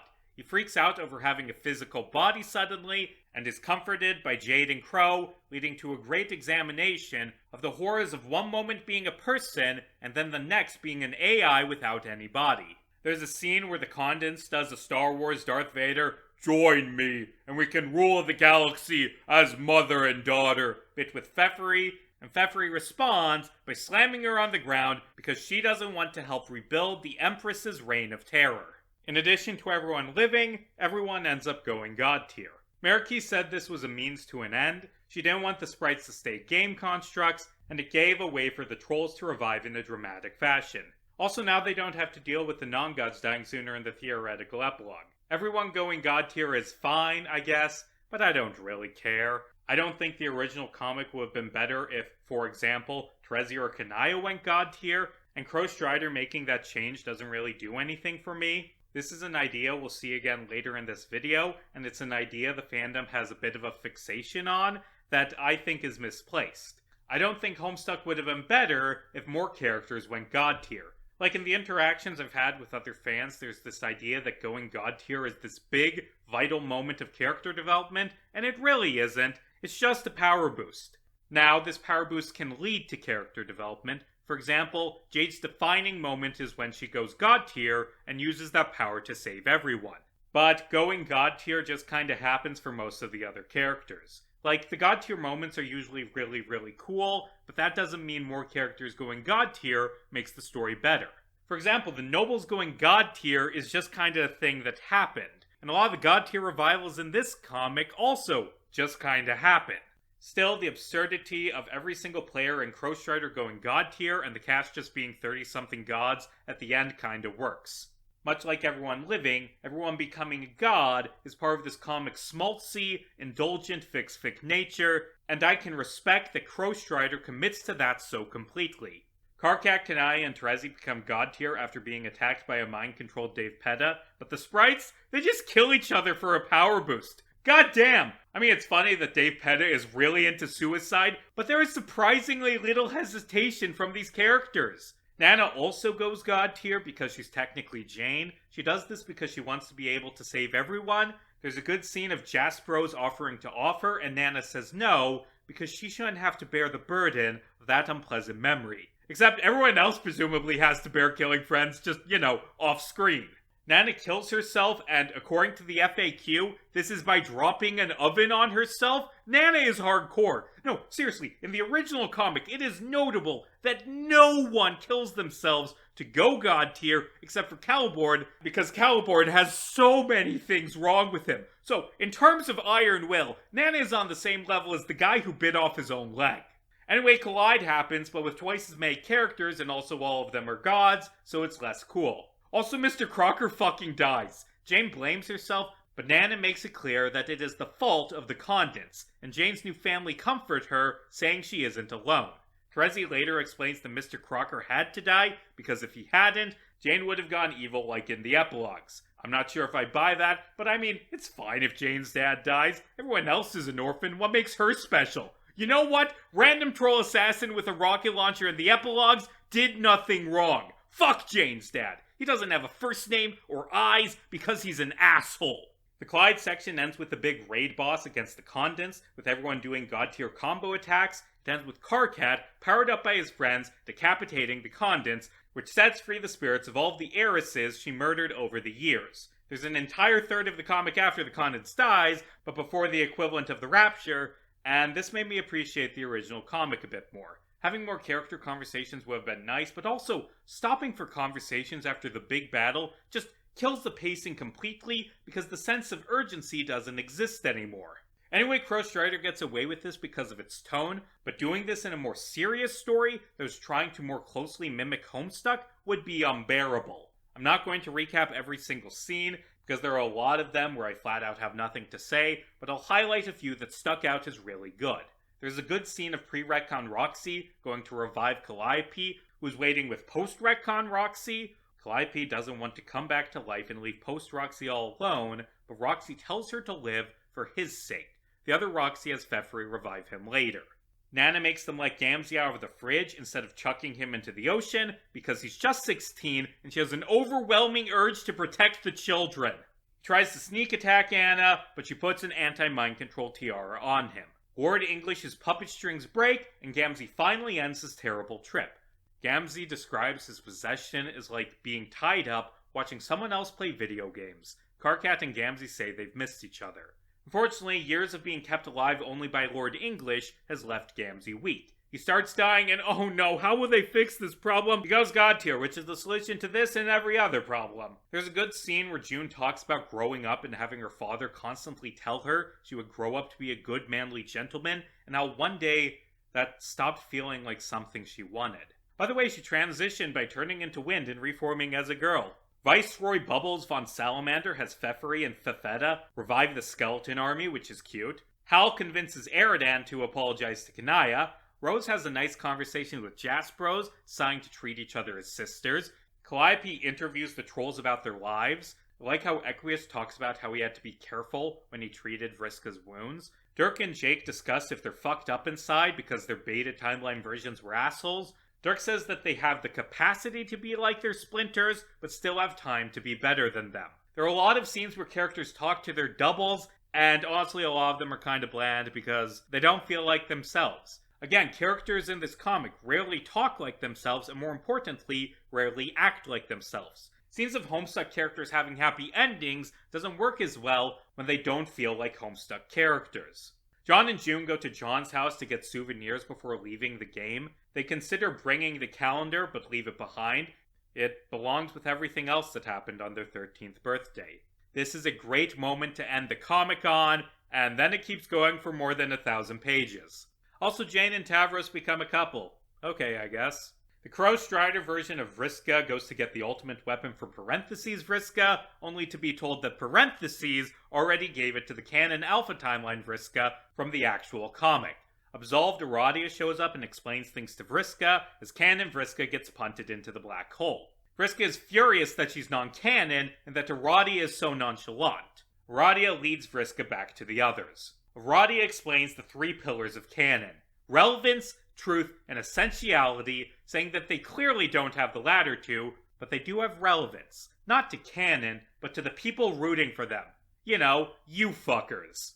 I've made it clear that I'm a sucker for meta shit. I think it's essential for a good Homestuck comic, and I do like the framing of this comic's existence, that it exists because people somewhere beyond anything the characters know are rooting for them, because that's true. This comic exists because Meraki Sunset loved Dave's sprite. It kept getting worked on for more than 4,000 pages because other Homestuck fans loved it. That is what keeps the story alive. The love from the reader, the love for every character, even the ones that, to be frank, were barely characters in the original. By the way, I asked Meraki if there were any characters she didn't like. She explained, no, not really, because the comic forced her to find something interesting for every character she wrote. For example, she used to hate Dave Petta, but now thinks they're a funny wildcard. She doesn't hate anyone. Except for Jake. For some reason, she just doesn't like Jake English. She compared him to Jerry from Rick and Morty, and admittedly, that's a fair comparison. Jake is a loser. Also, her favorite characters are Jade, Spade Slick, Aradia, Jane, and surprisingly to me, Caliborn. Anyway, at the end of the comic, the massive group goes through the victory door, and they live happily on Earthsea, and oh shit! Is that Yiffany, Vrissy, and Tav? Yay, they're here too now! Wait, why no Harry Anderson? Speaking of the epilogues, Meraki has been working on one for a few years now, and I am excited to someday read it. Overall, Crow Strider well earns the mountains of praise fans have given it. It's a good comic that easily goes into B tier. It's a good comic. It's a good comic. So, when I was in college, the closest Target was a mile away, and I was lazy, and because I was lazy, I decided to only go grocery shopping once a month, under the assumption that, despite my sedentary lifestyle, I could totally carry 50 pounds of groceries 1 mile without doing any warm-up before. And it was always excruciating to do this. And anyway, one time I did this trip, and I threw my back out, and I was in so much pain, I could barely get out of bed. But I knew there was a CVS a block away, so I crawled out of bed, and I limped there to get like a muscle relaxant or some shit, hoping it would fix my back. But I'd never bought medicine before, and I didn't want to buy the wrong thing and was worried that what I bought would interfere with the medication I was taking. So anyway, I bought a 1-pound bag of Reese's Pieces. Reese's Pieces are the best candy, don't at me. So, I went back to my dorm room, and I laid in bed, in agony, and ate an entire bag of candy in a single night. It did not make my back feel any better. The point of this long-winded story of me being fucking stupid is, candy is nice, but it's still just candy. Here's my problem with Crow Strider. It isn't a problem with Marikey or the comic itself, it's a problem with how this comic was recommended to me. It was recommended as an alternative to the epilogues, or even to the original comic's ending, by fans who were unsatisfied. Don't read the epilogues, that's not the real ending to Homestuck. Crow Strider is. I'm so glad Crow Strider was the last Homestuck thing I read, because it's such a better ending. And like, what the fuck are you even talking about? This is the ending to Homestuck you wanted. This. You wanted everyone to live and for there to be no stakes and everything to feel like a fix-fic? You wanted a comic that, and I say this as someone who likes Crow Strider, does not feel like Homestuck even slightly? It's not a good continuation of the comic's themes, of the comic's style, or even of the character arcs featured in the original comic. It gives some screen time to some side characters, and some of that screen time is excellent, but also, the comic's main characters are often less developed because so much of their pain and struggles were eliminated to allow this fix-fic to exist. And to be honest, I will choose John and Terezi's melancholy, their feelings of emptiness and paradise, over Crow Strider's Everyone Smiles ending every day of the week. Not just because it's less happy, but because it is true to the themes of the story and true to the characters. Crow Strider is a good AU. It's a comic I enjoyed. It's a bad ending for Homestuck. And to be fair, Marikey also disagrees with the idea that Crow Strider is a better ending. She said it's impossible for everyone to have a happy ending if you want a good ending. She said she wrote an AU, not to fix the story, but to expand on it. This wasn't her making something better than canon, it was her making something that was hers, that featured her experiences and feelings. It isn't better, it's just different, and if it gave some readers closure, then that's fine. I was kind of worried that Marikey would be like, yes, I have written the superior Homestuck, and was so glad when she said, no, I wrote this because it was fun to write and because I like redemption arcs and found families. She said that people who dislike AUs assume she doesn't like the original Homestuck, and that couldn't be any further from the truth. And I agree. If Marikey Sunset has made one thing clear, it is that she loves Homestuck and its characters.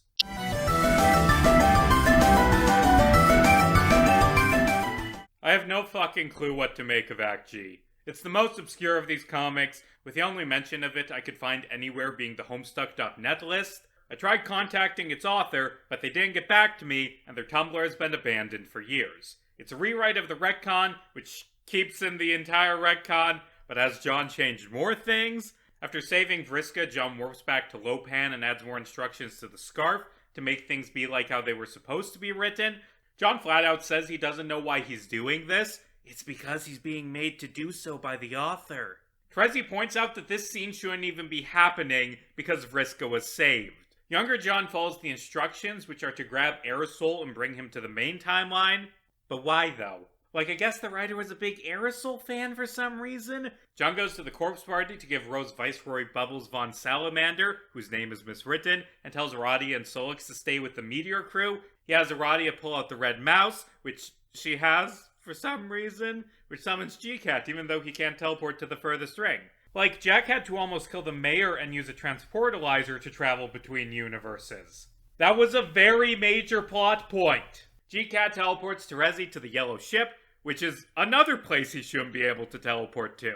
Then John saves his dad and Rose's mom from Jack, and oh boy, that's a big change to the timeline with big implications that this comic does not delve into. And again, the Guardians not being able to talk makes them just stand there silently. John goes to PM during Cascade and asks her for the ring, which PM just gives over. Everyone just kinda does what John says without question in this comic. John goes back to Loaz with the people he's collected and teleports the planet into the post-retcon timeline, which at this point would be so warped from the actual comic it would be unrecognizable. The MS Paint Adventures reader asks, "What is this garbage?" And the author says, "I don't need your negativity, and if you keep being a huge baby, I'll kill your favorite characters again." Wait a minute, this comic was written by a Brit! The reader is dragged into their comic, where the author serves them arrow candy. Smash cut to the Condens choking Aranea, which still happens even though we had the retcon. Wait, holy shit, is that Solix? He cuts their arm off, then he drinks mind honey, which makes him go god tier. And then it just kinda ends. What the fuck did I just read? No, seriously, what the fuck did I just read? Either this is attempting to rewrite the retcon to make it turn the comic into a Golden Path everything is perfect ending, or this was an elaborate 8-month shitpost, and I don't know which. Although speaking of the retcon, I have seen people complain that John didn't use the retcon to save insert character here, and that misses the point of the retcon completely. The retcon isn't about making things better, it's about Terezi erasing her overwhelming guilt she feels for killing Vriska. Trying to make a golden timeline isn't the point of that story arc. Also, it's good John's dad stayed dead, because that was vital for John's character development. This is the worst comic I read for this project, simply because it was incomprehensible. But man, it was fun to read! It goes at the bottom of F tier.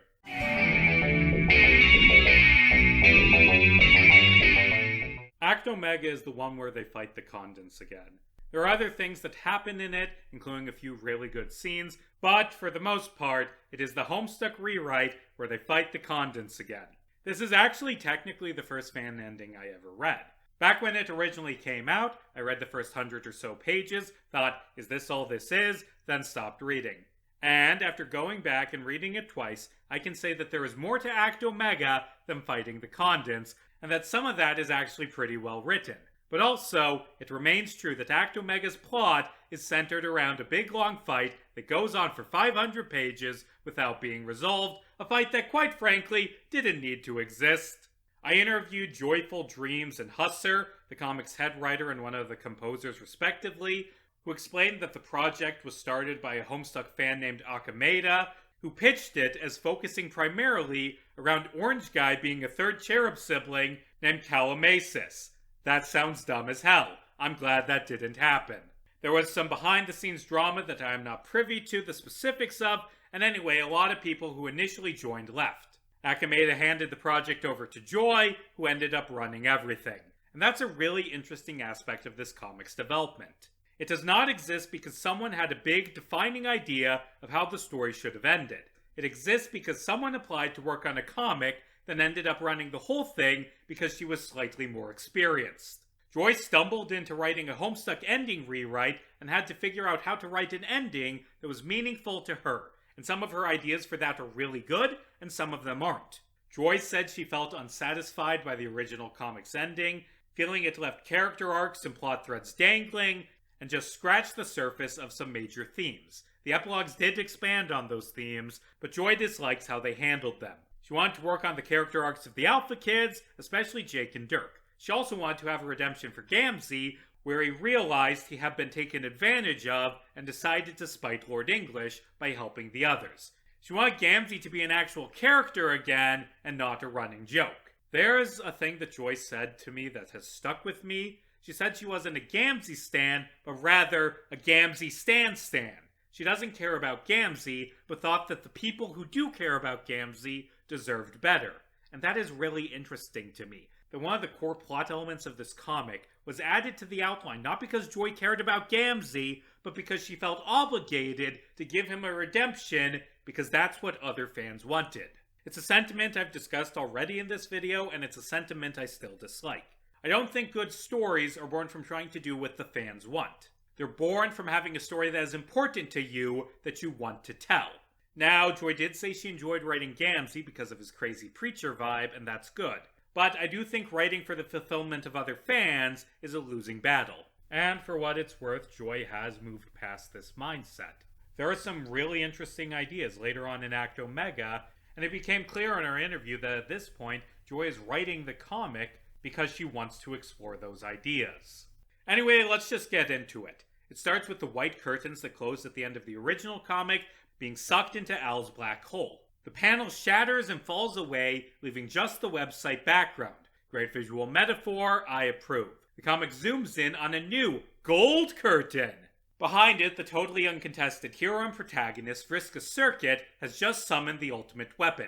Except Lord Skeledouche isn't dead yet. Minor nitpick, but I don't know why Lord English is injured. The original comic was pretty clear about the fact that the ultimate weapon was a prison that sealed away the beta kids, and that activating the weapon would set them free. In this comic, it just seems to have done a big energy burst that hurt English instead of summoning the gods. Vriska prepares to throw her dice, then it cuts to Gamzee in the fridge near what remains of Lotak. Now, I'm pretty sure the implication in Collide was that Gamzee and the crowbar fell into the black hole when Lord Jack's head explodes, and that's how he ended up on Earth C, but in Act Omega, Gamzee hasn't fallen in yet. A ghastly hand reaches out and grabs the crowbar. Meanwhile, Jaspros runs into Aerosol on Loaz. Why the fuck do so many fan-ending rewrites like Aerosol so much? I don't get it!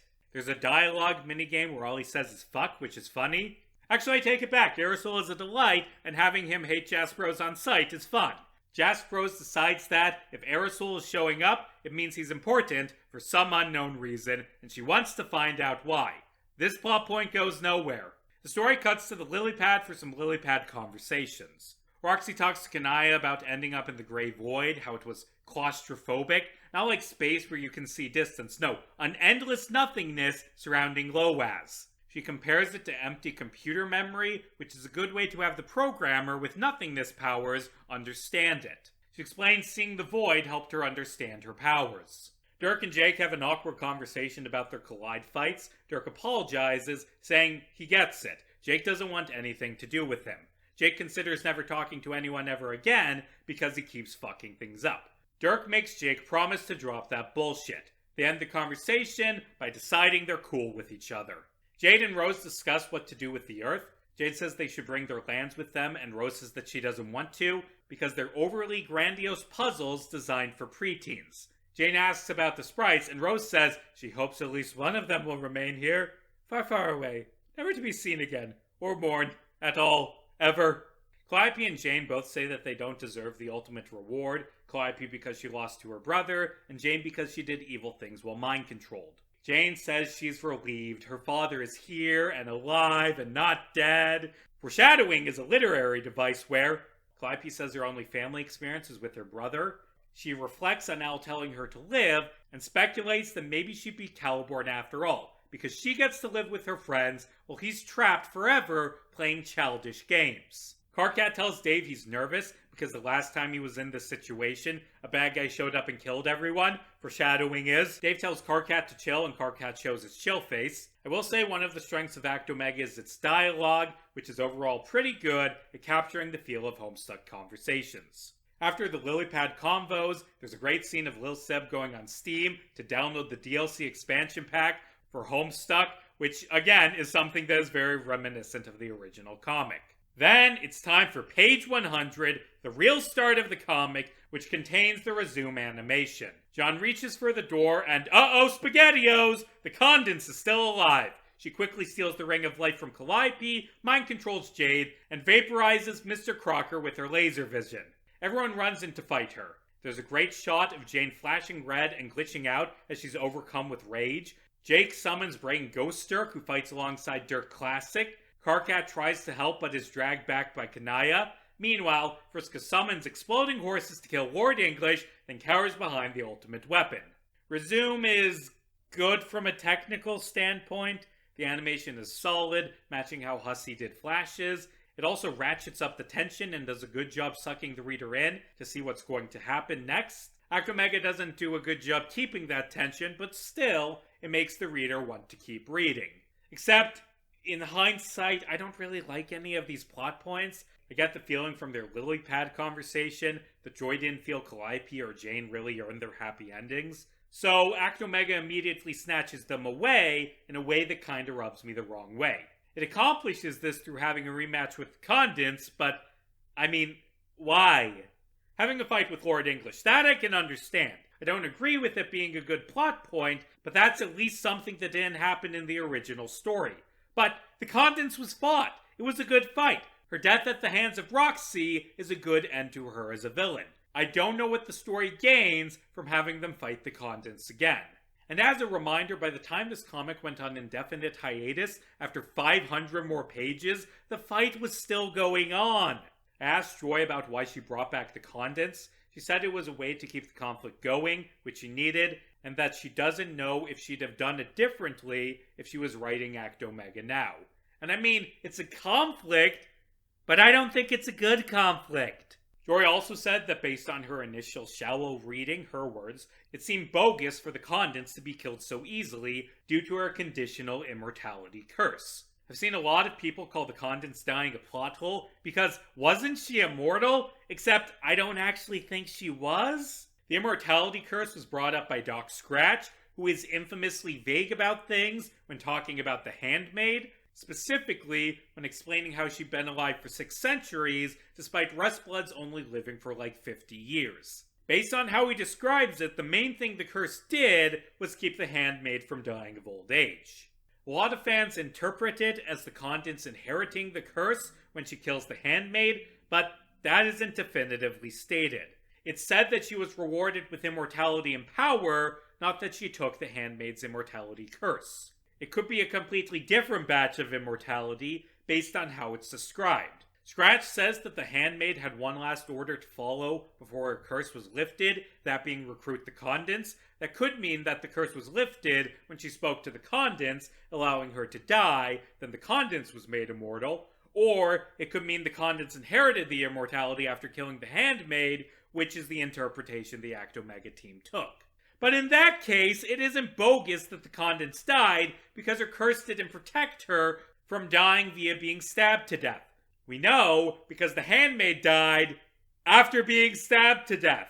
I think that if the Constance got cursed for killing the Handmaid, it's the type of immortality where you don't age but can still die. And even if the curse does transfer on death, that just means Roxy has it now, which is fine because she was already immortal.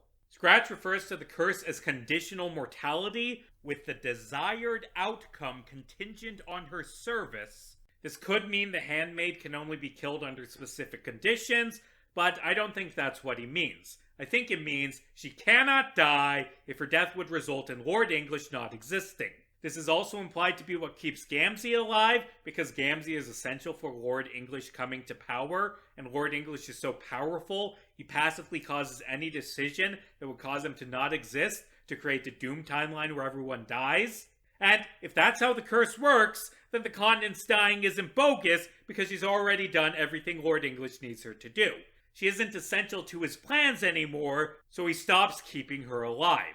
The point is, regardless of how the vaguely worded immortality curse works, the Constance dying makes sense. Joy said her plan was to have Gamzee kill the Constance later and inherit the curse, explaining how he's immortal, and I don't see how that's any less bogus. It's still the Constance dying. According to Husser, the entire story outline was centered on this big flash. Husser, by the way, is the one who composed Extermination, the track that plays during Resume, and also during this video. It's a great track. You may be wondering why I talked to the composer for Act Omega, but talked to project leads and head writers for all the other comics. That's because he is a viewer and recurring commenter on my videos who approached me offering an interview. Which means I am now talking about something I like that someone who likes my work made. Oh wow, this feels weird. Anyway, after Resume, Vriska walks through the dream bubbles and runs into the doomed Yuri ending of Terezi Remembers. The screen shatters, which I think means OG timeline Vriska and Terezi were vaporized. Vriska wakes up and, hold on, is it possible to dream while physically inside the dream bubbles? Vriska argues with the others and learns that A, most of the Ghost Army has either double died or deserted, and B, Lord English is still alive, but isn't killing them because he's busy punching the ultimate weapon. Aranea shows up, smug as shit about Vriska losing, and offers to help.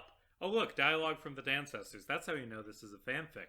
Aranea explains that, because of Al's black hole, all of reality will soon cease to exist. Pefri says the horror terrors told her about a door to safety, and Mina speculates it's the door on the weapon. Aranea says the Beta Kids are trapped in the weapon, and that they need to let them out so they can repair reality. Mina is unsure if she should trust Aranea, but Aranea says she wants to continue to exist, wants everything they have done to matter, because it won't if all of reality goes down the drain. She says she has no scheme because there is nothing more important. Meanwhile, Caliborn falls asleep and runs into Orange Guy in the dream bubbles. They bicker. Next, he runs into Calliope's ghost, who is chained to the roof of the meteor base again, a good bit of symbolism for how her life is going. Or I guess to be more accurate, how her death is going. Calliope cries about not wanting to be alone and dead and useless. Caliborn rants about how much he hates Calliope and wants to make her suffer. Calliope tells him to shut up and just kill her already. Caliborn calls her ugly. She points out that they literally have the same face. She mocks her brother for being an immature, attention-hungry loser. He shows her the masterpiece, and she points out that it means he's going to get his ass kicked, then get fused with a juggalo and a sweaty horseman, something that is going to happen even though Caliborn already knows about it. She again asks him to shut up and kill her. He says he already did, and she points out, no, he did not. Jack killed her. Caliborn cheated like he always does. Calliope throws magic powder in Caliborn's face, then kicks him in the groin, off a cliff, then shoots him with her wand, waking him up. If there's one thing this comic does right, it's how it writes Calliope. I love how she develops as a character. It's great seeing her stand up to Caliborn. Anyway, it's fight time. The draconian dignitary sends Courtyard Droll in a mech suit to help the Condens. Dave and Karkat get KO'd. The Dirks are about to kill the Condens with Soul Lightning, then Droll shoots a missile at them. Jade chucks a frigid Dirk. It bounces and hits the Condens, causing her to laser eyes Droll. He crashes down on Lofaf. Jake is too worried about Dirk to fight and is KO'd by Jade. The Condens stabs Roxy to death. Jane is too distracted by anger to save her. Dirk wakes Jake up, more on that in a bit. Jake punches Jane, knocking her out of her stupor so she can revive Roxy. And that's it. That's how much the fight has progressed at time of writing. It's a bunch of people getting knocked out, then getting up again, and the plot ultimately hasn't progressed much after 600 pages. And like Husser mentioned working on music for the final Flash before the comic went on indefinite hiatus, assuming he remembered things correctly, it would have ended with the remaining Trolls going God tier, which again, I don't care about, more cross-universe meteor stuff, and then it would have cut to the continued battle on the lily pad. The comic was going to keep this fight going until the final Flash animation? I think that Joyful Dreams and her team are good dialogue writers, and their art is fine. There are a lot of great character moments in this comic. That scene with Calliope and Caliborn is excellent, as are some scenes with Jake and Roxy that I'm going to discuss in a bit. But the biggest flaw of Act Omega is its core concept. I do not think that this big fight is an interesting way to continue the story of Homestuck. It feels like a conflict that exists solely to keep the comic going, and by the time you've read 604 pages, it's really hard to care about the fight, especially because nothing has changed. The fight with Lord English plotline also doesn't really go anywhere, and the Calliope and Gamzee subplots, which are better than the fight plot, were left unfinished as well. Act Omega has the same problem as Homestuck 2 and so many of these other comics. It just feels like it's spinning its wheels. Now, the other big problem with this fight is that I skipped a lot of scenes. The story constantly pauses for scenes of KO'd characters waking up in the dream bubbles and having a conversation, or cuts to them in the dream bubbles before they get knocked out, or cuts to some other side scene. The constant interruptions are a pacing nightmare that really kneecaps the momentum that the resume animation built up. In one cutaway, Dave and Karkat relive a memory of them watching Troll Brokeback Mountain. Dave doesn't like it because he's still in denial about being gay. Karkat gives a lengthy explanation of how the movie even makes sense, what with Alternia not having problems with gay people, and explains it's because the movie features vacillation between quadrants, and I'm gonna be honest, I don't care. The pair turns the movie off to talk about their relationship, then realize this is a dream. Gamzee shows up, threatens them, says he wants respect for his religion, and says he hates Vriska now because she locked him in a fridge. Miss Paint makes Jack drag Droll to the infirmary. There are some good gags about Jack being an asshole. PM and the mayor help out with the injured, and PM finds Clover tied up in the woods. Eridan complains about Damara and Cronus' relationship. Aradia says she wants to watch the Pocket destroy everything, calling it thrilling. Eridan bitches about how everyone else is crazy. Solok says that they've always been fucked, and that all Eridan can change is his negative attitude. He says that they're all going to die soon, and Eridan might as well put up with some bullshit so he can have company at the end. Gamzee overhears this, stares at Paradox Space being torn apart, and makes an angry Arthur fist. Gamzee attacks versions of John and Vriska, who I think are from alternate timelines, but it's not really clear where they're from. Maybe the timeline where Vriska fought Jack? Or maybe it's that Vriska and the main John who has been killed in the fight with the Condents, but that hasn't happened yet. Fuck if I know. Gamzee says Vriska stole his life's purpose, but she explains that that was a different Vriska. Gamzee says he's going to double kill Vriska to take back his dignity, and Vriska mocks him before flying away. Damara shows up to mock Gamzee and explains that he has to create Horde English so that all of reality can be destroyed. Gamzee gets sick of the bullshit that is his life and goes rogue. Damara lunges at him. Calliope makes Jake control Sona. She asks what it's like to go on an adventure. Jake says that a real adventure must have a happy ending, and that an adventure that ends with you dead or your life unable to return to some measure of normal is just misfortune. Jake says that an adventure could be simple and bite-sized and change dick all about your life like a passing whimsy, or it could be something more demanding. A genuine, perilous challenge that makes you earn that happy ending. Jake admits that he and Calliope aren't cut out for that kind of adventure. They run to Roxy while she's dead, and Roxy asks to see the real Calliope because cute skullgirls are awesome. Serenity pops up and Calliope reveals the Firefly previously gave her cryptic advice about the role she was meant to play. Thus, Jake uses hope powers on the Firefly to make it more inspiring? Jake talks about how he's never done anything that made anything better for anyone because he's a selfish loser who doesn't care about how his actions affect other people, who is undeserving of love. Meanwhile, Brain Ghost Dirk says real Dirk needs to believe in Jake and calls him out for his role in the breakup. Dirk puts his faith in Jake, which allows BGD to warp to the dream bubbles and hug Jake, which boosts his hope powers enough for him to fully materialize the Firefly. It also allows him to wake up and punch Jane, as previously described. The cracks in reality spread to Calliope's spiral room, meaning the clock is ticking to bring her back. The comic's final update does an X2 double enhanced reader mode, like in Of Gods and Tricksters, for a conversation between Roxy and Calliope, and a conversation between Brain Ghost Dirk and the Firefly, who is definitely Al. Like, it's never said that it's Al, but I mean, it's Al. I assumed as much and Joy confirmed it. Or, more specifically, she confirmed that this is Brain Ghost Firefly alternate Calliope, summoned by Jake to save the main Calliope. By the way, Joy made the Firefly and Damara's text be translatable by mousing over it, which is a thing the original comic should have done. Dirk says that he can sense Al is powerful, that she can influence things like a gravitational pull, and that he isn't a fan. Al says, "We're not so different, you and I," and if this was the epilogues, that would be a fair comparison. Brain Ghost Dirk gets pissed and tries to leave, but Al won't let him because she has a use for him. They get into some philosophical arguments, which leads to Al giving a metaphor for souls that I like, comparing them to stamps and the different timeline versions of Homestuck characters to images left by stamps on paper. Al explains that the aspects are like the atoms that make up souls. Meanwhile, Roxy and Calliope are worried about not being able to find Calliope after Roxy is revived. Roxy says that it isn't so bad, looking up at the scary and pretty shattered sky, because Calliope is even scarier and prettier. Duh. Roxy says she doesn't want Jane to revive her. She talks about post-retcon Roxy, asking what's different between her and the Roxys who died. It isn't fair what happened to post-retcon Roxy. Why does this Roxy get to live? She says she's scared that, even if she gets revived, she won't be able to save Calliope. Scared that, even if they fix everything, it'll all just fall apart again. She doesn't want to go through this again. Keep having it hammered in, over and over, that there's no such thing as a happy ending. If she stays with Calliope, it'll all be over, yeah, but at least she'll be with the girl she loves.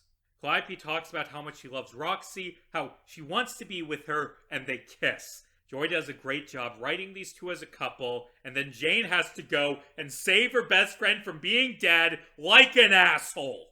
Then the comic just kinda ends with Firefly Al telling Calliope that she must take action. Act Omega isn't cancelled, not officially. Joy told me she does want to return to it eventually, but the last update was 4 years ago. In the Discord for Act Omega and my interview with her, Joy talked about life getting in the way of working on the comic, as well as endless writer's block about upcoming scenes. She was apparently working on the comic as of a few weeks after our interview, but I don't know when or if it'll update again. It's worth noting that Joy worked on Act Omega for 5 years before this hiatus began. That's 9 years of her life spent on this story. Joy has worked on Act Omega for longer than Hussey worked on the original Homestuck.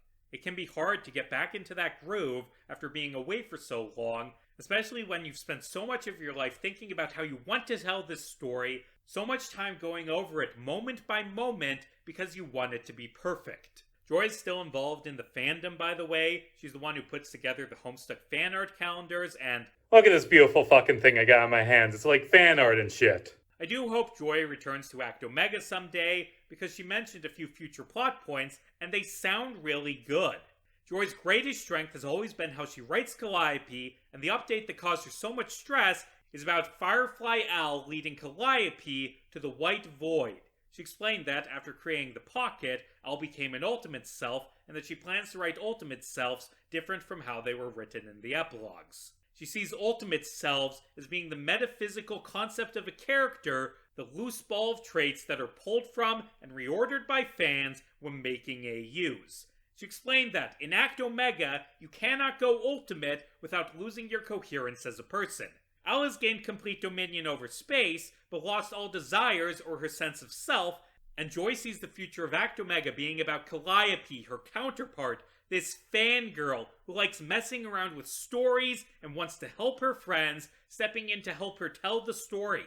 Joy said she planned the next act of Act Omega to be Calliope's equivalent of a Caliborn chapter, and that sounds so fucking cool. Talking to Joy made me like Act Omega more. I still think it's structurally flawed, but there is a really interesting, really compelling character story hidden within this comic. I think I'm going to put this comic in C tier, just slightly above Homestuck 2. I've gone back and forth on which is better, and honestly it's a toss-up. They suffer from a lot of the same flaws, but Act Omega has more good character moments, I think.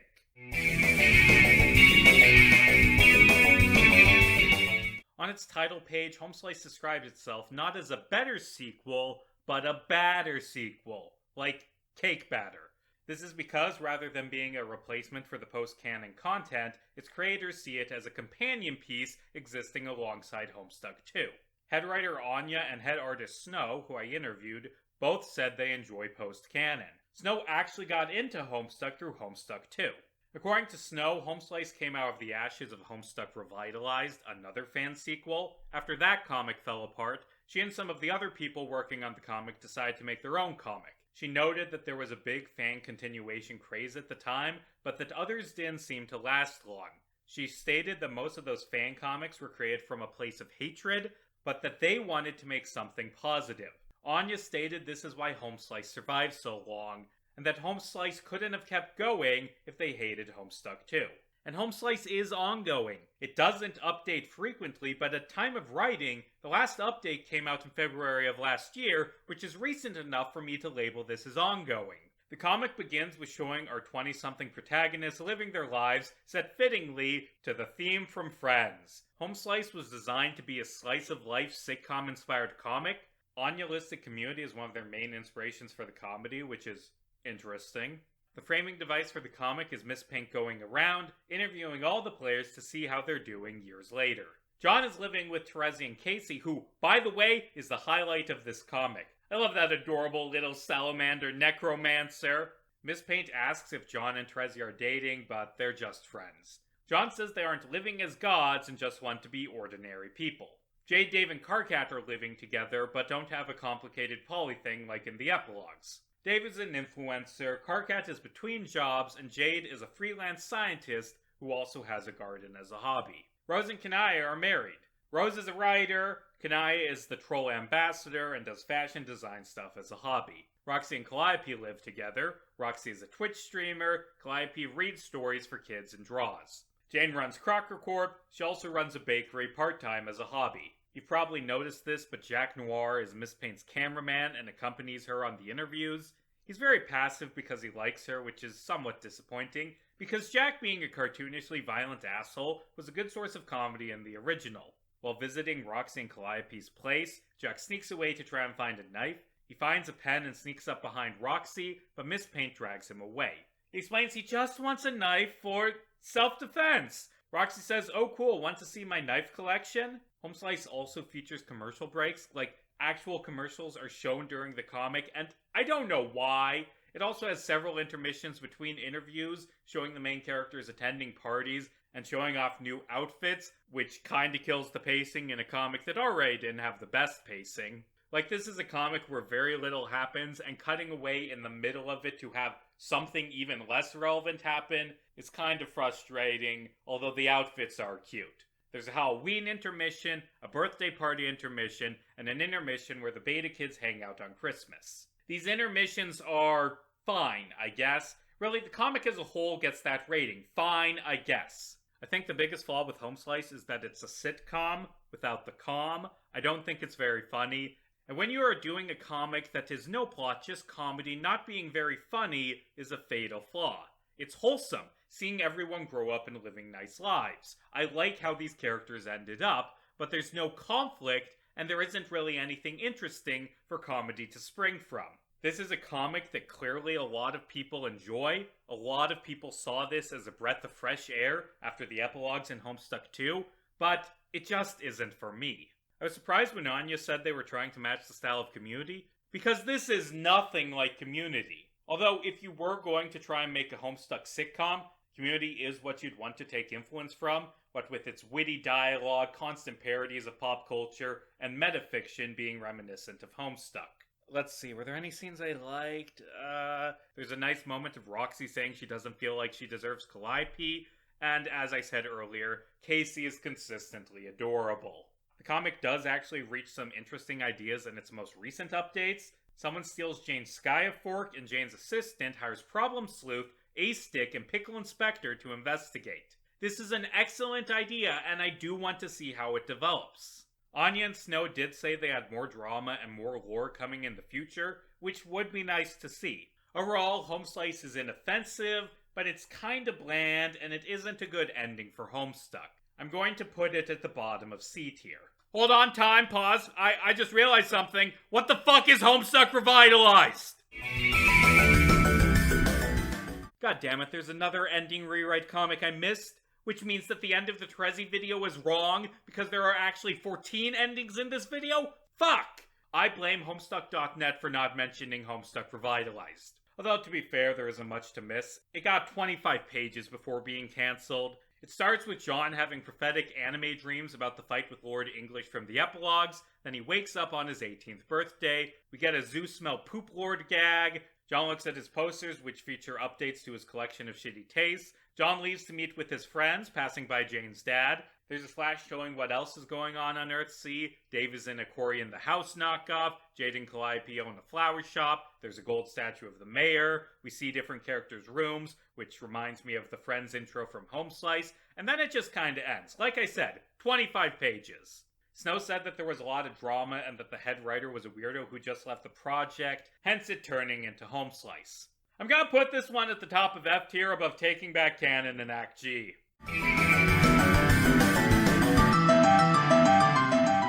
Act 8 and Act Omega have similar names and similar plots, and I'm gonna be honest, I genuinely get mixed up on what happens in which comic. Act 8 begins with Alas and Rage God tier robes walking through the white curtains from the end of the original comic.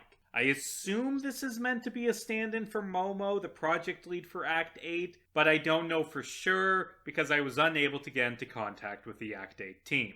This also means I don't know what led them to create the comic. Momo sneaks into Hussey's mansion, intent on taking over as author. There's a note on Hussey's typewriter explaining he's run away and that you should not look for him.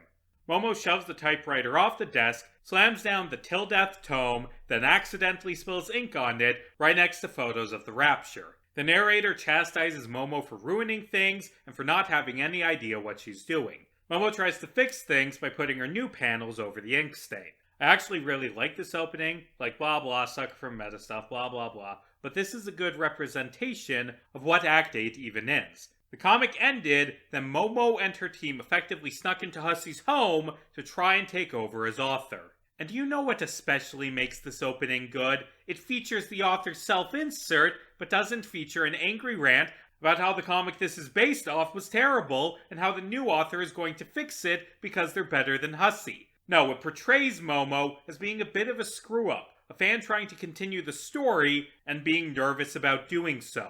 The story proper begins with an animation showing John reaching for the victory door. The door sparks, showing the symbols of the kids' ancestor pairs, flashbacks throughout the comic, an infinity symbol, and this loading bar thing that goes backwards. Then it fucking explodes. Well, shit. Everyone freaks out. Rose says that there's nothing they can do to unfuck everything. Trezzy says she can't take it anymore and just wants things to be over. Also, where the fuck is Vriska? She's fighting Lord English. The ultimate weapon doesn't fire, and English activates his time powers, then disappears suddenly. Vriska gets pissed and tries to pry the door back open. When that doesn't work, she time travels away using Aradia's music boxes. Purim walks up to talk with Tavros and Dave Petta, because as a reminder, this is a comic written by someone other than Hussey, meaning that the ancestors are allowed to have dialogue. Purim says they need to run to a different part of the furthest ring, which will avoid being sucked into the pocket until later. Dave Petta stays behind because they want to check something out. Purim explains that Skaya and Echidna told her years ago to claim the stage where the end will play out. The two of them walk to a different part of the dream bubbles and wait. Meanwhile, Dave Petta time travels next to the ultimate weapon, which leads them to Al, who is waiting by the green sun. The story cuts to an earlier scene where Al goes to the lily pad platform to talk with the gang. Al explains that Lord English will not trouble them or anyone else ever again. She directs them to look up at the pocket, which is now visible from the Alpha session. Al explains that Lord English is waiting for someone, presumably her, within the pocket, and that his eternal defeat is coming, where he will be utterly removed from the future. Al explains the pocket is going to suck in everything, and that there is nothing anyone can do to stop it. Rose asks why victory was taken away from them, and Al does what she does best and acts vague as hell. She says this isn't a doom timeline or a failure, it simply is, and says she can't help them. John suggests retconning them to Earth-C, and Al says no, you aren't allowed to do that anymore.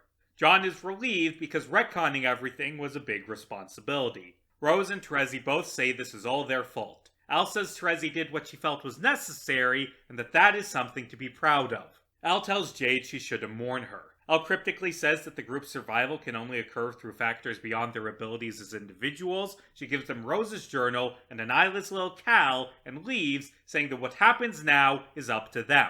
Cut to a dream bubble flashback of Gamzee and Karkat hanging out on the meteor base. Gamzee is surprisingly not murderous and describes his murders as being like a bad dream. Karkat offers to shush-pap him again if he goes evil. He says Gamzee needs to stay stable because he helps keep Karkat calm, and I'm gonna be honest, Chief, I don't think that's a comic-accurate interpretation of their relationship at this point in the story. Gamzee says that there's something dark inside of him, waiting to get free. Karkat disappears. Al and Dave Petta greet Gamzee. Gamzee's wounds from Game Over appear. Gamzee starts honking and crying as he tears off his hood, realizing he's a Doom Timeline Gamzee. Al explains that the void will soon consume this dream bubble. Gamzee's fine with that, ready to be done with his misery and embrace a cessation of existence. Al explains that the main timeline Gamzee will help create Lord English, then be consumed by him. She asks Gamzee to give her his soul so she may use it to defeat Lord English and free everyone from his dominion forever. Gamzee is worried that, after being controlled by English for so long, there won't be any part of Gamzee left after Lord English is defeated. Gamzee says he chose to be controlled by English, chose to look into Lil Cal's eyes, but that he doesn't like what happened to Karkat and Trezzy. Al says she's no different from Lord English, exploring Gamzee's vulnerabilities just as he did. Gamzee says the difference is she's telling him the truth and giving him a choice. Gamzee agrees to her plan, fusing Al, Dave Petta, and Game Over Gamzee's souls to create a sort of anti-Lord English. Lady French, I shall call her. I actually really like this idea, defeating Lord English by making his opposite, and Dave Petta taking Urquius' place in the fusion is fitting. Al says Gamzee might enjoy being fused with her and no longer being alone. Gamzee asks if the main timeline Gamzee will suffer. Al says he's already suffering, and that Game Over Gamzee must accept the truth of that suffering to save him. Dave Petta says they're going to miss being Dave Petta after they fuse. Damara shows up and says, something? Like, this isn't her normal kind of racist Google translated Japanese. This is just question marks. Before they do the fusion dance, Calliope says that she's going to tell the story of her life. Back at the lily pad, Vriska shows up. Trezzy runs up to her and Vriska shoves her away because their relationship is very toxic. Vriska slams down the ultimate weapon and says it's just a stupid MacGuffin. Vriska comes to the conclusion that to defeat Lord English, they need to think like him. What Vriska means is, to beat English, they have to create him first, although she doesn't explain this to anyone. Vriska asks Jade for the Earth. Jade asks why, and she says, "Fuck you, that's why I'm in charge." Vriska beats everyone up, steals the Earth, then flies away. I know Homestuck doesn't really lend itself to power scaling, and how strong characters are is inconsistent, but I call bull. Vriska should not be able to effortlessly defeat everyone else in a fight. Roxy gets knocked out in the fight and briefly sees post-retcon Roxy in the dream bubbles. Jane orders her team to go after Vriska. Trezzy says, "No, let me do it," because she's the only one Vriska will listen to. Karkat demands to come along, because Echidna put him in charge of the Earth, meaning that this is his responsibility. The others stay behind on the lily pad, meaning it's time for some more lily pad conversations. I've used that term a few times so far, so I should probably explain what I mean by that. The last real chapter of the original comic, She's Back, consisted primarily of conversations between various characters on the Endgame Victory platform. In that chapter, the story stopped for a while to get some last bits of character development in by having one-on-one conversations. Also, a lot of these conversations happened simultaneously, with the reader able to choose what order to read them. It wasn't great for pacing, but there were some good conversations during that section, and also, Hussey was good enough at writing dialogue for the scene to be bearable. A lot of these fan comics fall into the habit of just spending 100 or so pages on characters having conversations, and surprisingly often, they have them happen on the lily pad. I don't think lily pad conversations are bad in concept, but they can very easily drag on and become boring, especially if the writing isn't up to snuff. I think Homestuck was able to get away with them because A, they were at the end of the comic and acted as a breather between high-octane moments, and B, Hussey broke the lily pad conversations up by having scenes of plot advancement in the middle of them. To be fair, Act 8 has some solid character writing. I'd say it's around the same quality as Act Omega. Not quite as good as Hussey or the Epilogues team, but good enough for some of the conversations to be enjoyable. John apologizes to Jane for hugging her dad, and man, it's weird that he's talking about Mr. Crocker while Mr. Crocker is standing there. I understand why Mariki and Joy vaporized him immediately. Jane and John talk about how Caliborn is a douchebag. Jane says they should have a birthday party together, and John freaks out about having to eat more cake. Roxy and Calliope talk about Al. Roxy says she's cool, Callie says she's ominous and condescending. Calliope says that cherubs are normally solitary and violent, and that while she loves being around humans and seeing their bonds, she cannot change who she is. Roxy says that Callie's the absolute dog diggity bomb, and she shouldn't let anyone tell her different. She suggests making a cherub Sona, and Callie offers to tell her about cherub wizards. Rose tells Jade that they might not get the Earth back. She theorizes that the door blew up because them going through wouldn't have created the Alpha timeline because of something with Gamzee that'll happen later, I think. Rose is painfully obtuse in both the original comic and also in every fan sequel. Rose compliments Jade for escaping during Cascade, and that was 3 years ago, Rose! Get with the times! Jade brings up her loneliness and her conversation with Dave Petta about Ultimate Selves, saying she shouldn't have been upset about being alone because other Jades weren't lonely. Rose says that she's with the others now and won't be alone anymore. What happened is in the past. Rose says they should have talked more when they were younger. This is a reference to the fact that Rose and Jade very rarely talk during the first half of the comic, which has led some fans to assume that they aren't actually friends, and I never bought that interpretation. For example, Dirk and Roxy only have a single one-on-one conversation, but we still understand that they're friends. Rose and Jade didn't interact much because they were dealing with shit, not because they aren't friends. And in the rare times where they do interact, it's very clear that they're close. Dave makes a Sweet Bro and Hella Jeff comic. Dirk talks about the final movie made by movie producer Dave, which was a 59-hour Sweet Bro and Hella Jeff movie advertised as a sequel to Citizen Kane, which was filmed in 11 dimensions and made test audiences go mute after seeing it. This is an S-tier joke. Dave admits that he's making comics because there's nothing else for him to do.